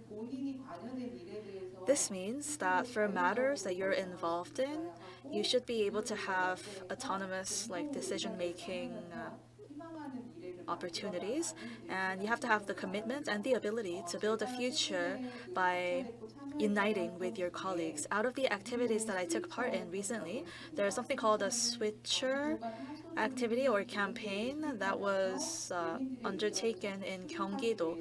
So the provincial office of Gyeonggi-do made this group in order to actively listen to people's opinions in crafting the carbon neutrality framework plan. And we had about 120 people gather from 31 cities and provinces in this region. And we shared insights on climate change statuses in this region, and the government put forth their policy. We reviewed it together. We had various age groups participating, and what was most impressive for me was we had a goal to install 12 gigawatt solar panels across the province, and there and then we reviewed and decided how we should assign or allocate this capacity across different cities. And I think this sort of projects are very important going forward. Yeah, I think I agree with Dr. Ha. It's a difficult question to answer because I think when we're talking about solutions and innovative strategies, actually, then you start thinking again about the challenges that still remain. But I want to just briefly share what has worked, and I think some of the most successful climate resilient activities or initiatives are those ones actually that came from the communities themselves. And I think this is referring to what Dr. Ha just mentioned about looking at where the impact is actually ongoing, and also kind of related to what Dr. Kim has mentioned about, I don't know how it was interpreted, but 당사자성, so maybe it's like agency. But anyways, so I think it's when it's community-led, there are a lot of advantages, and we see a lot of success stories that can be shared. And I want to give an example of a community in Papua New Guinea, and there's an NGO called Tulula Pesa, and actually the name literally translates as sailing on their own waves. And if you look online on Google, I think if you type the first climate refugees in the world, you will find this example. So it's a community that lived on a very small atoll island, and about 7 communities were relocated to the mainland in Bougainville. And this was all done within the community, led by the NGO. There was land donation from the Catholic Church.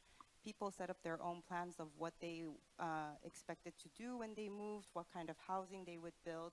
So it was all community-led. And I think this self-determination, being the agents of their own decision, is really key on solving a lot of climate issues. So this is why it's so important to involve the communities from the beginning. I think it's no longer, we're not at that level where it's top-down approach will work, but we really need to listen to the most vulnerable and understand how climate change is impacting them, and then see how we're going to translate these beautiful policies into action. And these types of, I think, community-led initiatives are more sustainable because it is the most affected that have been involved from the very beginning and making the decisions. And I do want to mention there is the Loss and Damage Fund that's established, or is being established. And what I found fascinating was I went to the board meeting that was held here in Korea in June, and it's really, the fund is going in that direction. It's about giving direct access to the communities and how to eliminate all the other costs that are involved and all the other actors that are involved, and giving more agency to the communities themselves. So I think that's one of the strategies or innovations that we should explore even more. Thank you. Thank you, Shin. Amna? So for me, I think one of the most important lessons we have learned from the past is the collaboration. Sorry. So the Paris Agreement, despite its challenges, shows us like how countries and societies can come together and collaborate, and they can work on one agenda, like taking care of rising temperature. But for me, I think community-driven approach is very essential, especially in the developing country like my own country, Pakistan, where people saw the impact of climate change. I think their personal experiences, if we can add into climatic strategies, it's a really good opportunity. And if we go ahead, we have renewable energy that is the future or present. Everybody in today all event, everybody was talking about renewable energy. And I like to quote Professor Simi. She mentioned in the early session that developing country has a huge potential for renewable energy.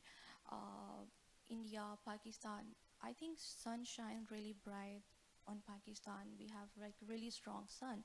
So if we can invest more in solar and or wind energy, I think it's a win-win situation, because one of the biggest crises is the energy crisis that we are facing in today's world.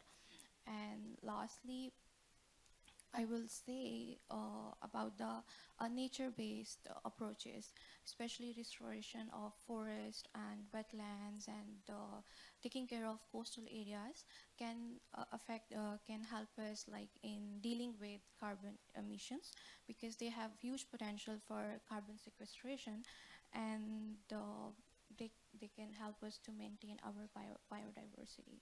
So that's all for me. Thank you. We've sort of caught up on time, so if anyone wants to jump in again on this topic before we move to the next topic, feel free. Anybody? No? Okay, great. So what I would say is with the next one, take 3 to 4 minutes. Feel a little less pressure, please. So The final question is on the issue of challenges and solutions for the future. And the question is, what are the biggest climate challenges ahead, and how can different generations collaborate to overcome them? I'll start with Dr. Ha.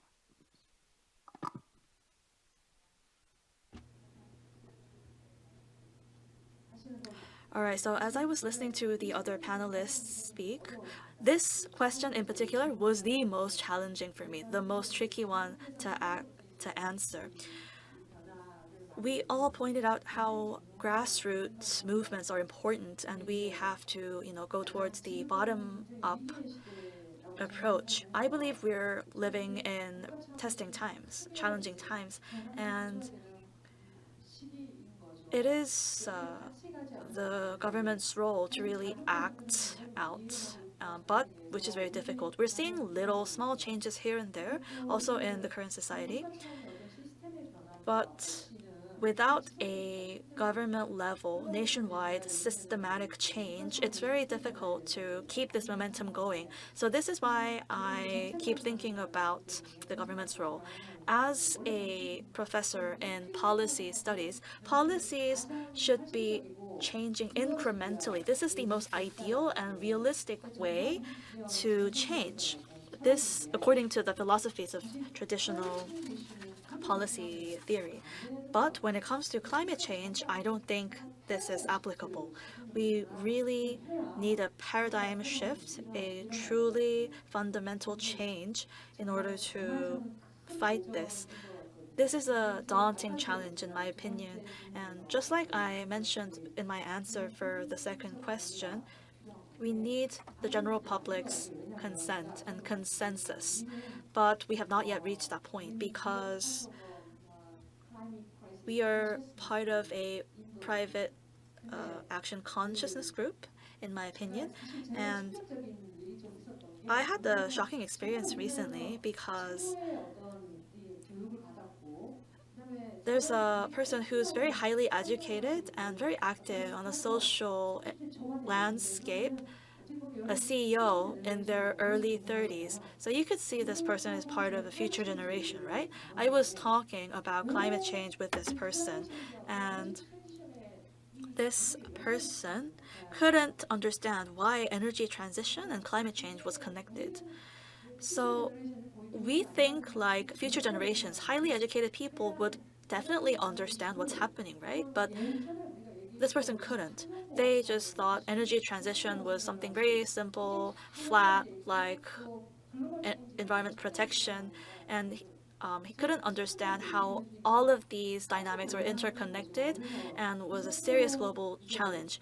So I had to explain it to this person, what was really happening. So I feel like not every person is aligned on this consensus. We need a change of mindset, a better awareness among the general public in Korea. And I think this is a big challenge and a task for Korea.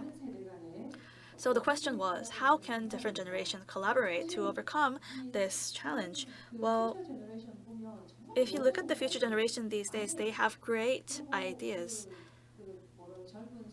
And the young startup and climate-related businesses, their CEOs, they have surprisingly mind-blowing and innovative creative solutions. These ideas, we have to be ready, and we have to have the institutional groundwork that can help embrace these ideas. Unless we have that, these ideas are meaningless. So I would like to say that older generations should come up with resources, experiences, networks, and they have the power, they hold the power in this current society, right? So the existing legacy generations, they control most of the resources in this society. So we have to create that groundwork so that the young generation's ideas can blossom. So we're trying hard, but unfortunately it's not leading to a lot of tangible impact, but I will remain committed to this. I will try my best as much as I can. Thank you very much. And a really important reminder that we do make assumptions that the younger generation is all on board on this particular issue, but that's not actually the fact, is it? So comments. Thank you for sharing those comments. Dr. Kim, please. 예, 감사합니다. All right. So tasks, challenges. There are so many challenges lying ahead. The first one that I'd like to mention is how greenhouse gas emissions is a very, very urgent issue that we have to mitigate as soon as possible. And on top of that, along with climate change, we have to think about preserving biodiversity and climate change, biodiversity. And on top of that, we have to work to maintain at least a certain quality of life for a lot of people. These are, I believe, a shared challenge that we have to tackle together. This summer, I met with people who are disproportionately affected by heat waves or cold snaps, workers in welding, steelmaking, logistics centers, fulfillment centers, waste collection workers, and construction sites, and gas safety inspectors, and auto repair shop workers. I met up with these people and spoke to them. They were, they either work in heat intensive environments or like physically exhausting environments. So they are more affected and harmed because of climate change. And what makes matters worse is they are mostly irregular workers, and a lot of them are migrant workers. So they're not guaranteed breaks. They don't have access to like rest areas. So I saw that they suffered more and was affected more because of their social status as well. I thought I was interested in climate change for many years now, but I must say, I didn't really realize how serious their situation were. So I think we should make sure that because of socioeconomic statuses, certain vulnerable groups should not be deeply affected. Solving this problem is the biggest challenge for us. To this end, we, all generations, have to join hands and observe closely and understand that in Korea, people are busy minding their own lives, but we have to turn our eyes to other people and be more caring to other people as well. Thank you very much. Shin?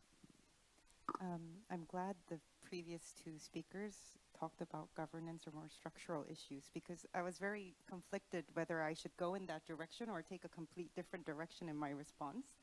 And actually what I wanted to talk about is more about climate anxiety as a challenge. I think now, because in the media every day you see what's happening globally and we see the impacts of climate change, and now a lot of people do have climate anxiety. And I think in order to change something or to become still resilient to climate change, we need to still have hope about the future. So I think one of the major challenges is how do we change this hopelessness to optimism? And very personally, my sister, she also studied environmental issues, and we've always discussed climate change together. And she gave birth last year, and after giving birth, she finally said to me, one day we were talking, and she said, actually now I'm not really sure if I should have brought the baby into the world. Now I feel I can't imagine what kind of life she'll have in 50 years. Will the earth still be habitable? And so I think we need to think about this issue as well, about how we still ensure hope and optimism when the future doesn't look bright. And thinking about what role the different generations have to play, I think we I consider myself still as a slightly older generation, I think we still have the responsibility to show that there are solutions and find them, and we need to amplify that.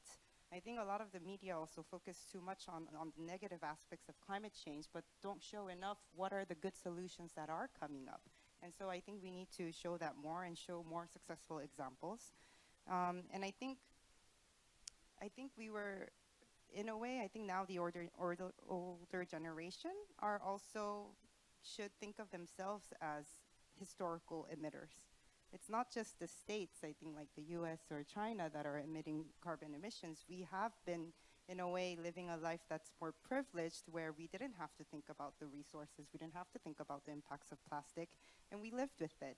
And now the burden is on the new generation to solve this issue. But so I think we shouldn't just pass that on to the next generation, but still take the leadership, I think both at the individual level, but also at the governance level. And I think, secondly, really we need to think about how we empower the youth.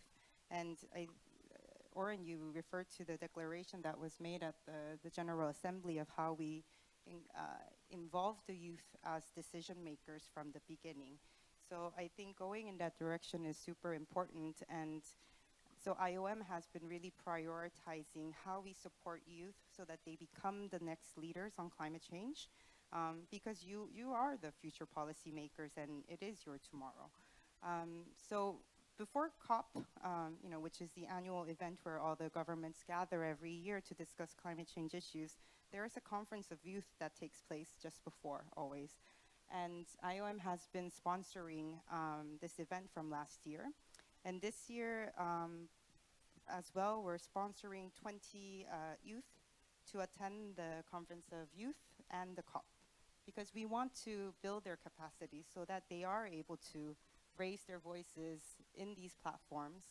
And it was amazing because we were only able to select 20, but we received about 6,400 applications for this. And it's amazing. And we also launched, linked to that, a blog series led by the youth. And we're listening to their diverse stories, what they're going through, and bringing that up, and sharing that. So really, I think we need to think about how we can involve the youth more in the decision making, and not bring them in from later on, but from the very start, so that we provide solutions together and develop them together. Thank you, Shin. Anna?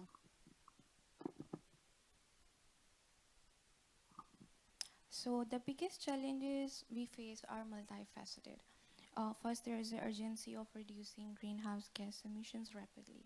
Despite increasing awareness and advancement in technology, global emissions are continuing to rise. We are still heavily reliant on fossil fuels, and transitioning to a fully renewable energy system remains a complex challenge. Second, climate change is not only an environmental issue, but also a matter of social inequality and economic justice.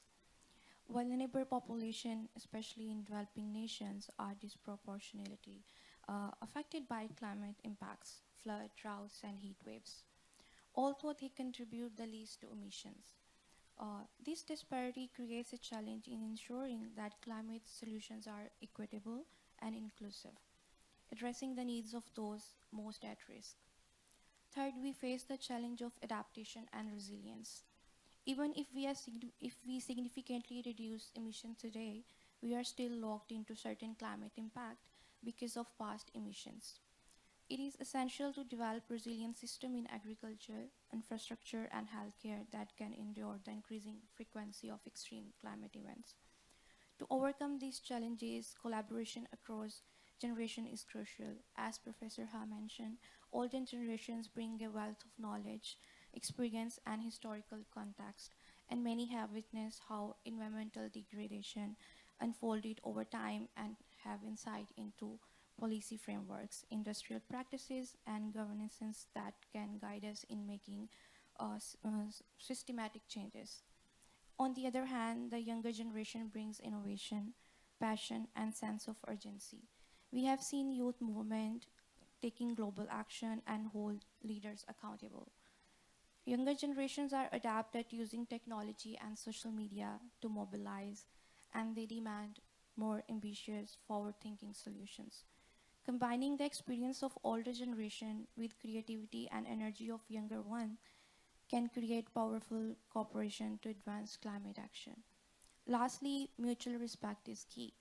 We often view older individuals as tied to the past and younger ones as the future, failing to recognize that the old were once young and the young people of today will themselves be the older generation in the future. We must respect the contribution and perspectives of each generation. recognizing that every generation has a role to play in creating favorable environment. By fostering this collaboration, we can tackle the challenges ahead with a unified multi-generational approach. Thank you. Thank you. And with that, we are more or less back on time. We have, let us ignore this clock here. We actually have about 25 minutes until the end, and we will end on time. What I'd really like to do is to open this up. I have a number of questions that have been submitted online, but let's consider these backup questions, if you will. There's, I think, Xian, you used this term, was it you, I think, who's talked about climate anxiety? Yeah, that really struck me. I've not heard that phrase before. What I'd like to do, and I would say absolutely, you know, it's like you either face the anxiety head on or you put your head in the sand. And I would say, looking at my own personal experience, probably through the 1990s and the early 2000s, it was too scary a topic to think about. But I have 3 children, and as they get older, and you think about where's the world going to be in 20 or 30 or 40 years, I'm actually very scared for them. So maybe climate anxiety is actually a great way of kind of capturing how many of us who think about this issue really feel about it. So I'd like to open this up. They can be comments, they can be questions to individual panel members, but I would love to start from the proposition that we all have our own individual perspectives and journeys. So let's make it personal. Talk about what climate means to you. Talk about climate anxiety. And let's just see how the dialogue goes. So I don't know if anyone's going to run around with the microphone. Yep, okay, so hands up, please, anybody? Don't be afraid. And if you need some translation from French to English or Korean, we can manage that as well. Hi, thank you. My name is Juhyun. I guess I'll be the first brave one to talk about. So I recently graduated from Seoul National University Graduate School of International Studies. I majored in international development. Before that, I worked at UNDP as an intern, and we did a lot about, well, I learned a lot about how private sector actually could impact sustainability and sustainable development. And then I got really interested, and that's why I went to study a bit more. And I thought it was a really fascinating experience to really learn about climate change as well as different aspects of sustainability from so many different people and so many different perspectives. And I have decided that I actually wanted to study a bit more about private sector itself. And for my thesis, I talked about a certification for businesses. I don't know if you've heard of B Corp before. So B Lab is a nonprofit organization that started in the US and started to certify these really good companies that are really up for these sustainability goals. And it's spread to all around the world, and currently I'm working at a firm that does impact investment, as well as I also work with B Lab Korea, which certifies, helps Korean business to certify as B Corp. And I always have this question of, and I really agree with Professor Ha, how she mentioned that it's all about how people think. And we have all these great policies that really talk about we really need to make change. But does the people really really agree with the policies? I think that's a really important thing we need to talk about. And we've been talking about these topics throughout my studies at grad school, and we always say, you know, top-down approach looks really fancy, but I always said maybe there's a reason we don't really see that much progress with top-down approach, and maybe we need to change your perspectives and look from the bottom up and really talk to these people and what do they think and what do the students think. And also, just a side story, but I grew up in a generation where when I was young, we would say, hey, change isn't real, it's so cold in the winter. You know, I went through those generations, and when I was little, I always thought to myself, yeah, it's so cold. Is climate change even real? So from that generation, I think it's really important that people talk about it, and I think to change people's mind, businesses have one of the really great impacts on how people change in their perspective, their mindsets, and how they view the world. And studying these really great companies that certified as B Corps, I learned, especially in Korea, not many people talk about how companies actually can make changes. And and I wrote in my thesis saying they are actually these really good initiatives, but I wish there was a bit of more ecosystem in Korea where these companies can actually grow and people to really talk about these companies. And when people, you know, we always buy things, whether it's food, clothes, maybe I wish people thought more about how these companies, when they're making the purchase and when they're choosing these companies, and think a bit beyond of how these companies can actually impact climate or people or you know, just sustainable in general. Sorry, this is getting really, really long. But my question in the end is, how do you think about these, you know, bottom-up approaches, and what do you think we really need to work on? And what about the private sector? What do they have? What roles do they have in this climate change debates and discussions? Thank you. So next year you can come on the panel. I think your reflections are absolutely fantastic. I'm going to open it up.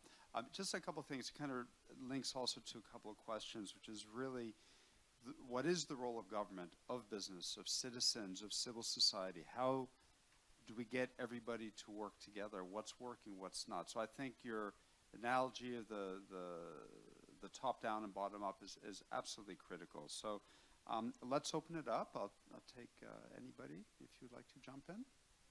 No particular order. Dr. Ha? So, since you brought up bottom up, and a lot of the people actually talked about bottom up today, but I kind of focused on the top down approach, I think, in my comments. I'm not sure if you would have heard of this, but this is actually something that has to do more with governance. But there's something called policy triggered governance. For instance, Paris Agreement was a super top-down approach, but at the same time, there's a grassroots movements that spark change as well, which is obviously a bottom-up. All of these diverse attempts should coexist in order for us to solve climate change. So, for instance, countries like Germany and the United States, they have so many wide-ranging top-down and middle-level, regional level, city level, community level changes. And all of these are intertwined, and it is only then where we can create true change. If we look at Korea's case alone, we're only seeing like small changes bottom up. Top down, there's a lot of talk, but it's very difficult to see massive change brought about. And I think, strangely enough, in Korea, this was not something that was considered political. Everybody was aligned on the necessity of fighting climate change, but at one point, not just in Korea but around the world, this has become a political issue, and people have been dividing into different, you know, different realms, so to speak. But I think everybody has to work hard to really join hands in this matter. So it's not just a matter of top down or bottom up. Everybody has to jump in, join in on the effort. And from multiple levels, everybody should be engaged and involved. And I'm looking forward to more of these initiatives in the future. And you brought up the private sector. The private sector is going through a lot of change as well on the global level. Private sectors they're under like pressure from CBAM, the mechanism in Europe and in the United States, IRA. These acts are putting pressure on them, and RE100. All of these mechanisms are putting pressure on companies and forcing them to take a really different approach from the past. But I just want to mention one thing. For people who are very conscious of private climate issues like these, people actually think I don't own a car. They think I walk everywhere, like, and use the subway. But they don't act out unless we incentivize them financially. So what I always say to the government is producing energy in a clean way is less effective than like using less energy. So in order to create more impact, we have to use less energy. So every single citizen, if they would make their own efforts to save energy or refrain from using energy, it would be much more impactful than coming up with other policies. So people, they should be able to learn that their behavioral change can translate to financial benefits for them. If we can let them know that this is the case, I think more people would be interested in taking action. So for instance, I have a company that I like, uh, completely unrelated. It's a company named Charan. I'm not sure if I can advertise them, but they collect clothes, used clothes, worn-in clothes from your homes, and donate clothes for you. And so all sorts of these efforts have been turned into business models. If we have more of these business models and engage more people in the effort, I think we'll be able to see more change. Very much. Maybe if one other panelist wants to respond to this, otherwise I'll go back to the audience. Back to the audience. Okay, please.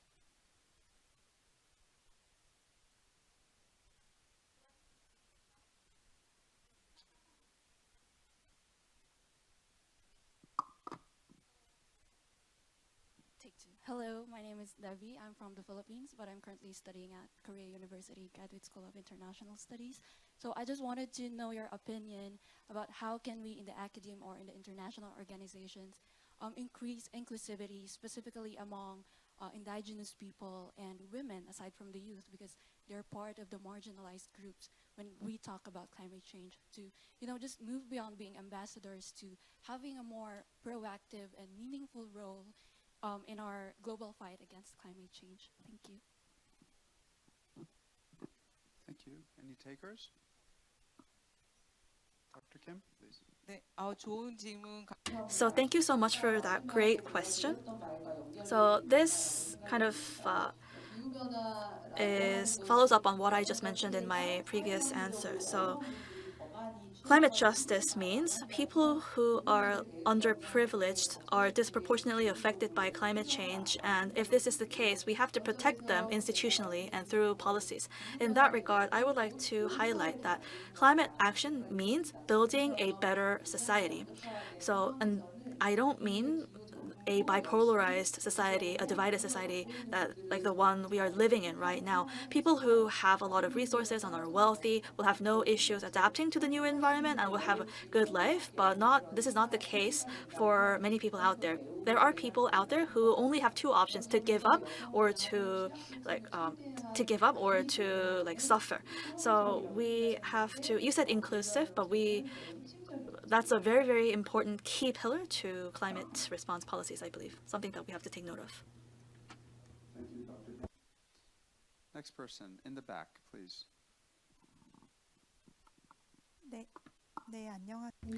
Yes, hello.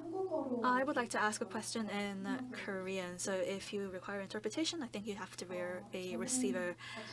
I would like to I'm from a civil organization in the climate change and environment space, and one thing that I've realized over the years, these civil organizations do a lot of creative activities. So professors, academics, businesses, they need civil society actors, civil organizations, because of our ingenuity. In our case, our researchers, they only they don't just do researchers, but help researchers actualize their vision. And we also do a lot of site studies. So I completely agree with the fact that their involvement is critical. But the problem is, the civil society has to be mature. Civil organizations, people say that civil organizations are amateurish, and they don't just mean that they lack scientific grounds or evidence. So they have to be able to set a clear direction, an appropriate direction. They have to be able to operate their organization properly. They have to have leadership and ownership. So working for a civil organization is tough, not just because I can't make more money, but because the system is, off a little bit. So I would like to ask you, these people, in order for these people, for us to have more creative thinking people, civil society has to mature and has to become more professional, so to speak, in their attitude, I believe. So how can we achieve this? Because I don't really know how. So I would like to ask about the cases of other countries, and I would like to ask for your insights.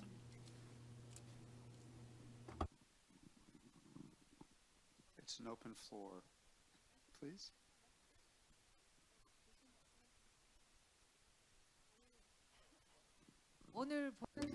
Well, like you saw today, Dr. Kim is very, very professional, see?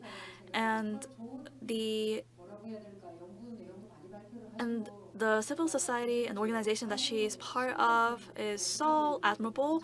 They have generated a lot of great activists and researchers, and they're doing very well, perfectly already. So I completely agree that we need more of these organizations in our society going forward. And I keep on talking about how the general public's awareness have to improve. So these academic groups have to step up in their role, so that more people would realize how what a big role that they were playing. So I hope you would take part in more of these academic events, and you reach out to more stakeholders out there, and you join hands and collaborate together. I think we'll be able to up the level more.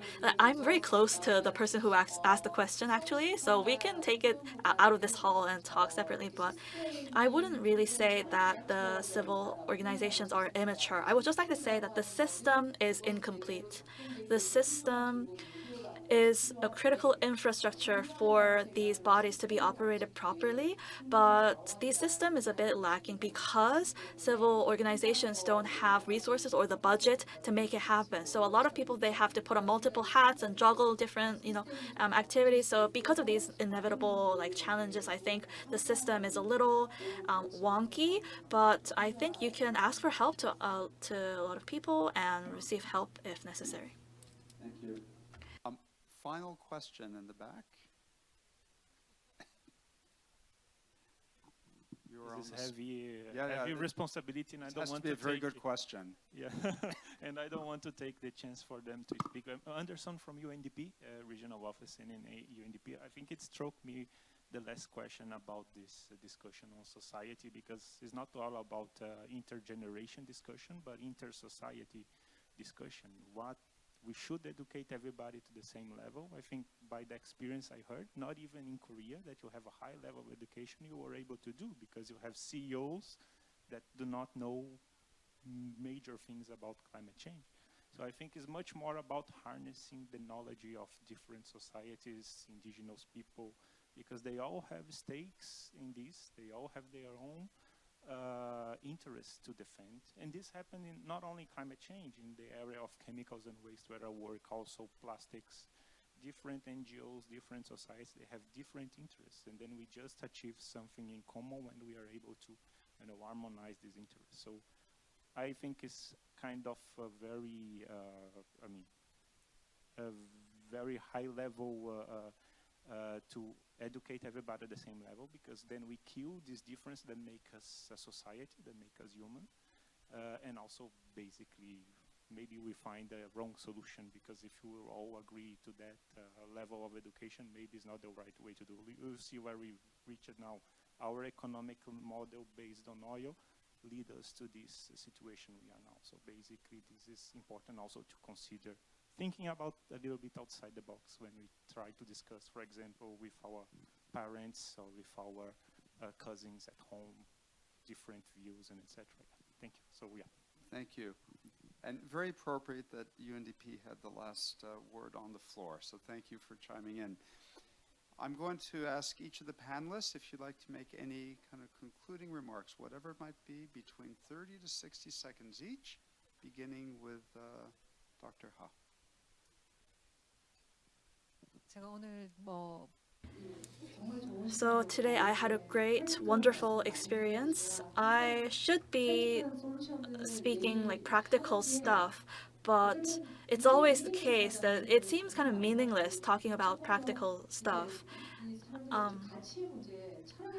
I think we should talk more about like values and philosophies in order to enlighten people and to sway people to our direction and to move in the same direction collectively. So please excuse that my discussions were mostly focused on that aspect. Thank you today for your attention.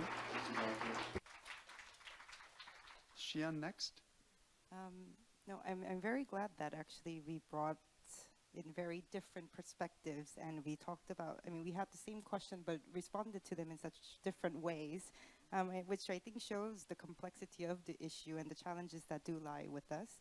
And I think I'll just point out just some key words that remain with me, and I think that we need to continue to think about, and interconnectedness and inclusivity. And I think, yeah, within Korean context and many places as well, behavioral change and how we're going to drive that, so that whether it's intergenerational or cross-general, that we are able to work together to tackle the challenge together. Thank you. Thank you. Dr. Kim? 네, 감사합니다. 오늘 이런 좋은 자리에 와서 많이 배우게 돼서 너무 감사합니다.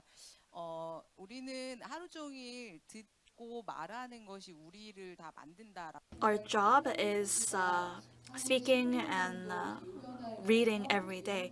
So if we could just set aside 15 minutes every day to study and learn about climate change, so less with entertainment and 15 more minutes about climate change, it'd be much more helpful in leading our change. Thank you so much for your attention. Thank you. And I'm happy to be here today. What I want to say, I think intergenerational conversation or meeting is important, but the thing that is more essential after hearing everyone, I think if we can share experience between nations too, then it can be a really good opportunity. And even for the younger generation, I think we need a proper time and guidance to get ready for the future.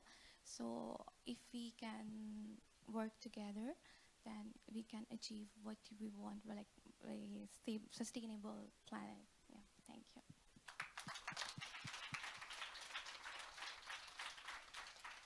Thank you all very much. I'm not even going to try to summarize. I think the key point here is that we all have different perspectives. We all have personal perspectives. We have professional judgments and experiences, and no individual organization can possibly do it alone. We all must work together. So I want to thank everybody for coming. I know it's been a long day for those of you that have been here since 9 o'clock this morning. I'm very impressed. We are 45 seconds over, so I'm going to close this and encourage everybody to go to the reception. And thank you all for your participation. Thank you. Thank you very much for your meaningful discussion on climate action across the generation. And on behalf of the UNDP, we'd like to thank Mr. Oren Shirain for his opening speech and representing the UN during the moderation of the fireside chat. Please give him a warm round of applause, everyone. And thank you, everyone, for your attentive listening and engagement throughout the session. As we come to the close of the 2024 Seoul debate, we'd like to take a moment to reflect on the incredible discussion we've had today. We have explored the crucial role that digital technologies play in advancing climate and sustainable development. And our esteemed speakers have shared invaluable insights on how innovations such as smart grid and green finance and a circular economy initiative can drive a significant progress in combating climate change. And we thank you for your opinion, experience, and your insight and commitments are crucial as we are work towards a greener and more sustainable world. And we look forward to seeing you at a future event as we continue our important conversation and our journey. As we wrap up, I invite you to network with fellow attendees. For those who couldn't have the chance to ask a question from the last session, please feel free to utilize the network session.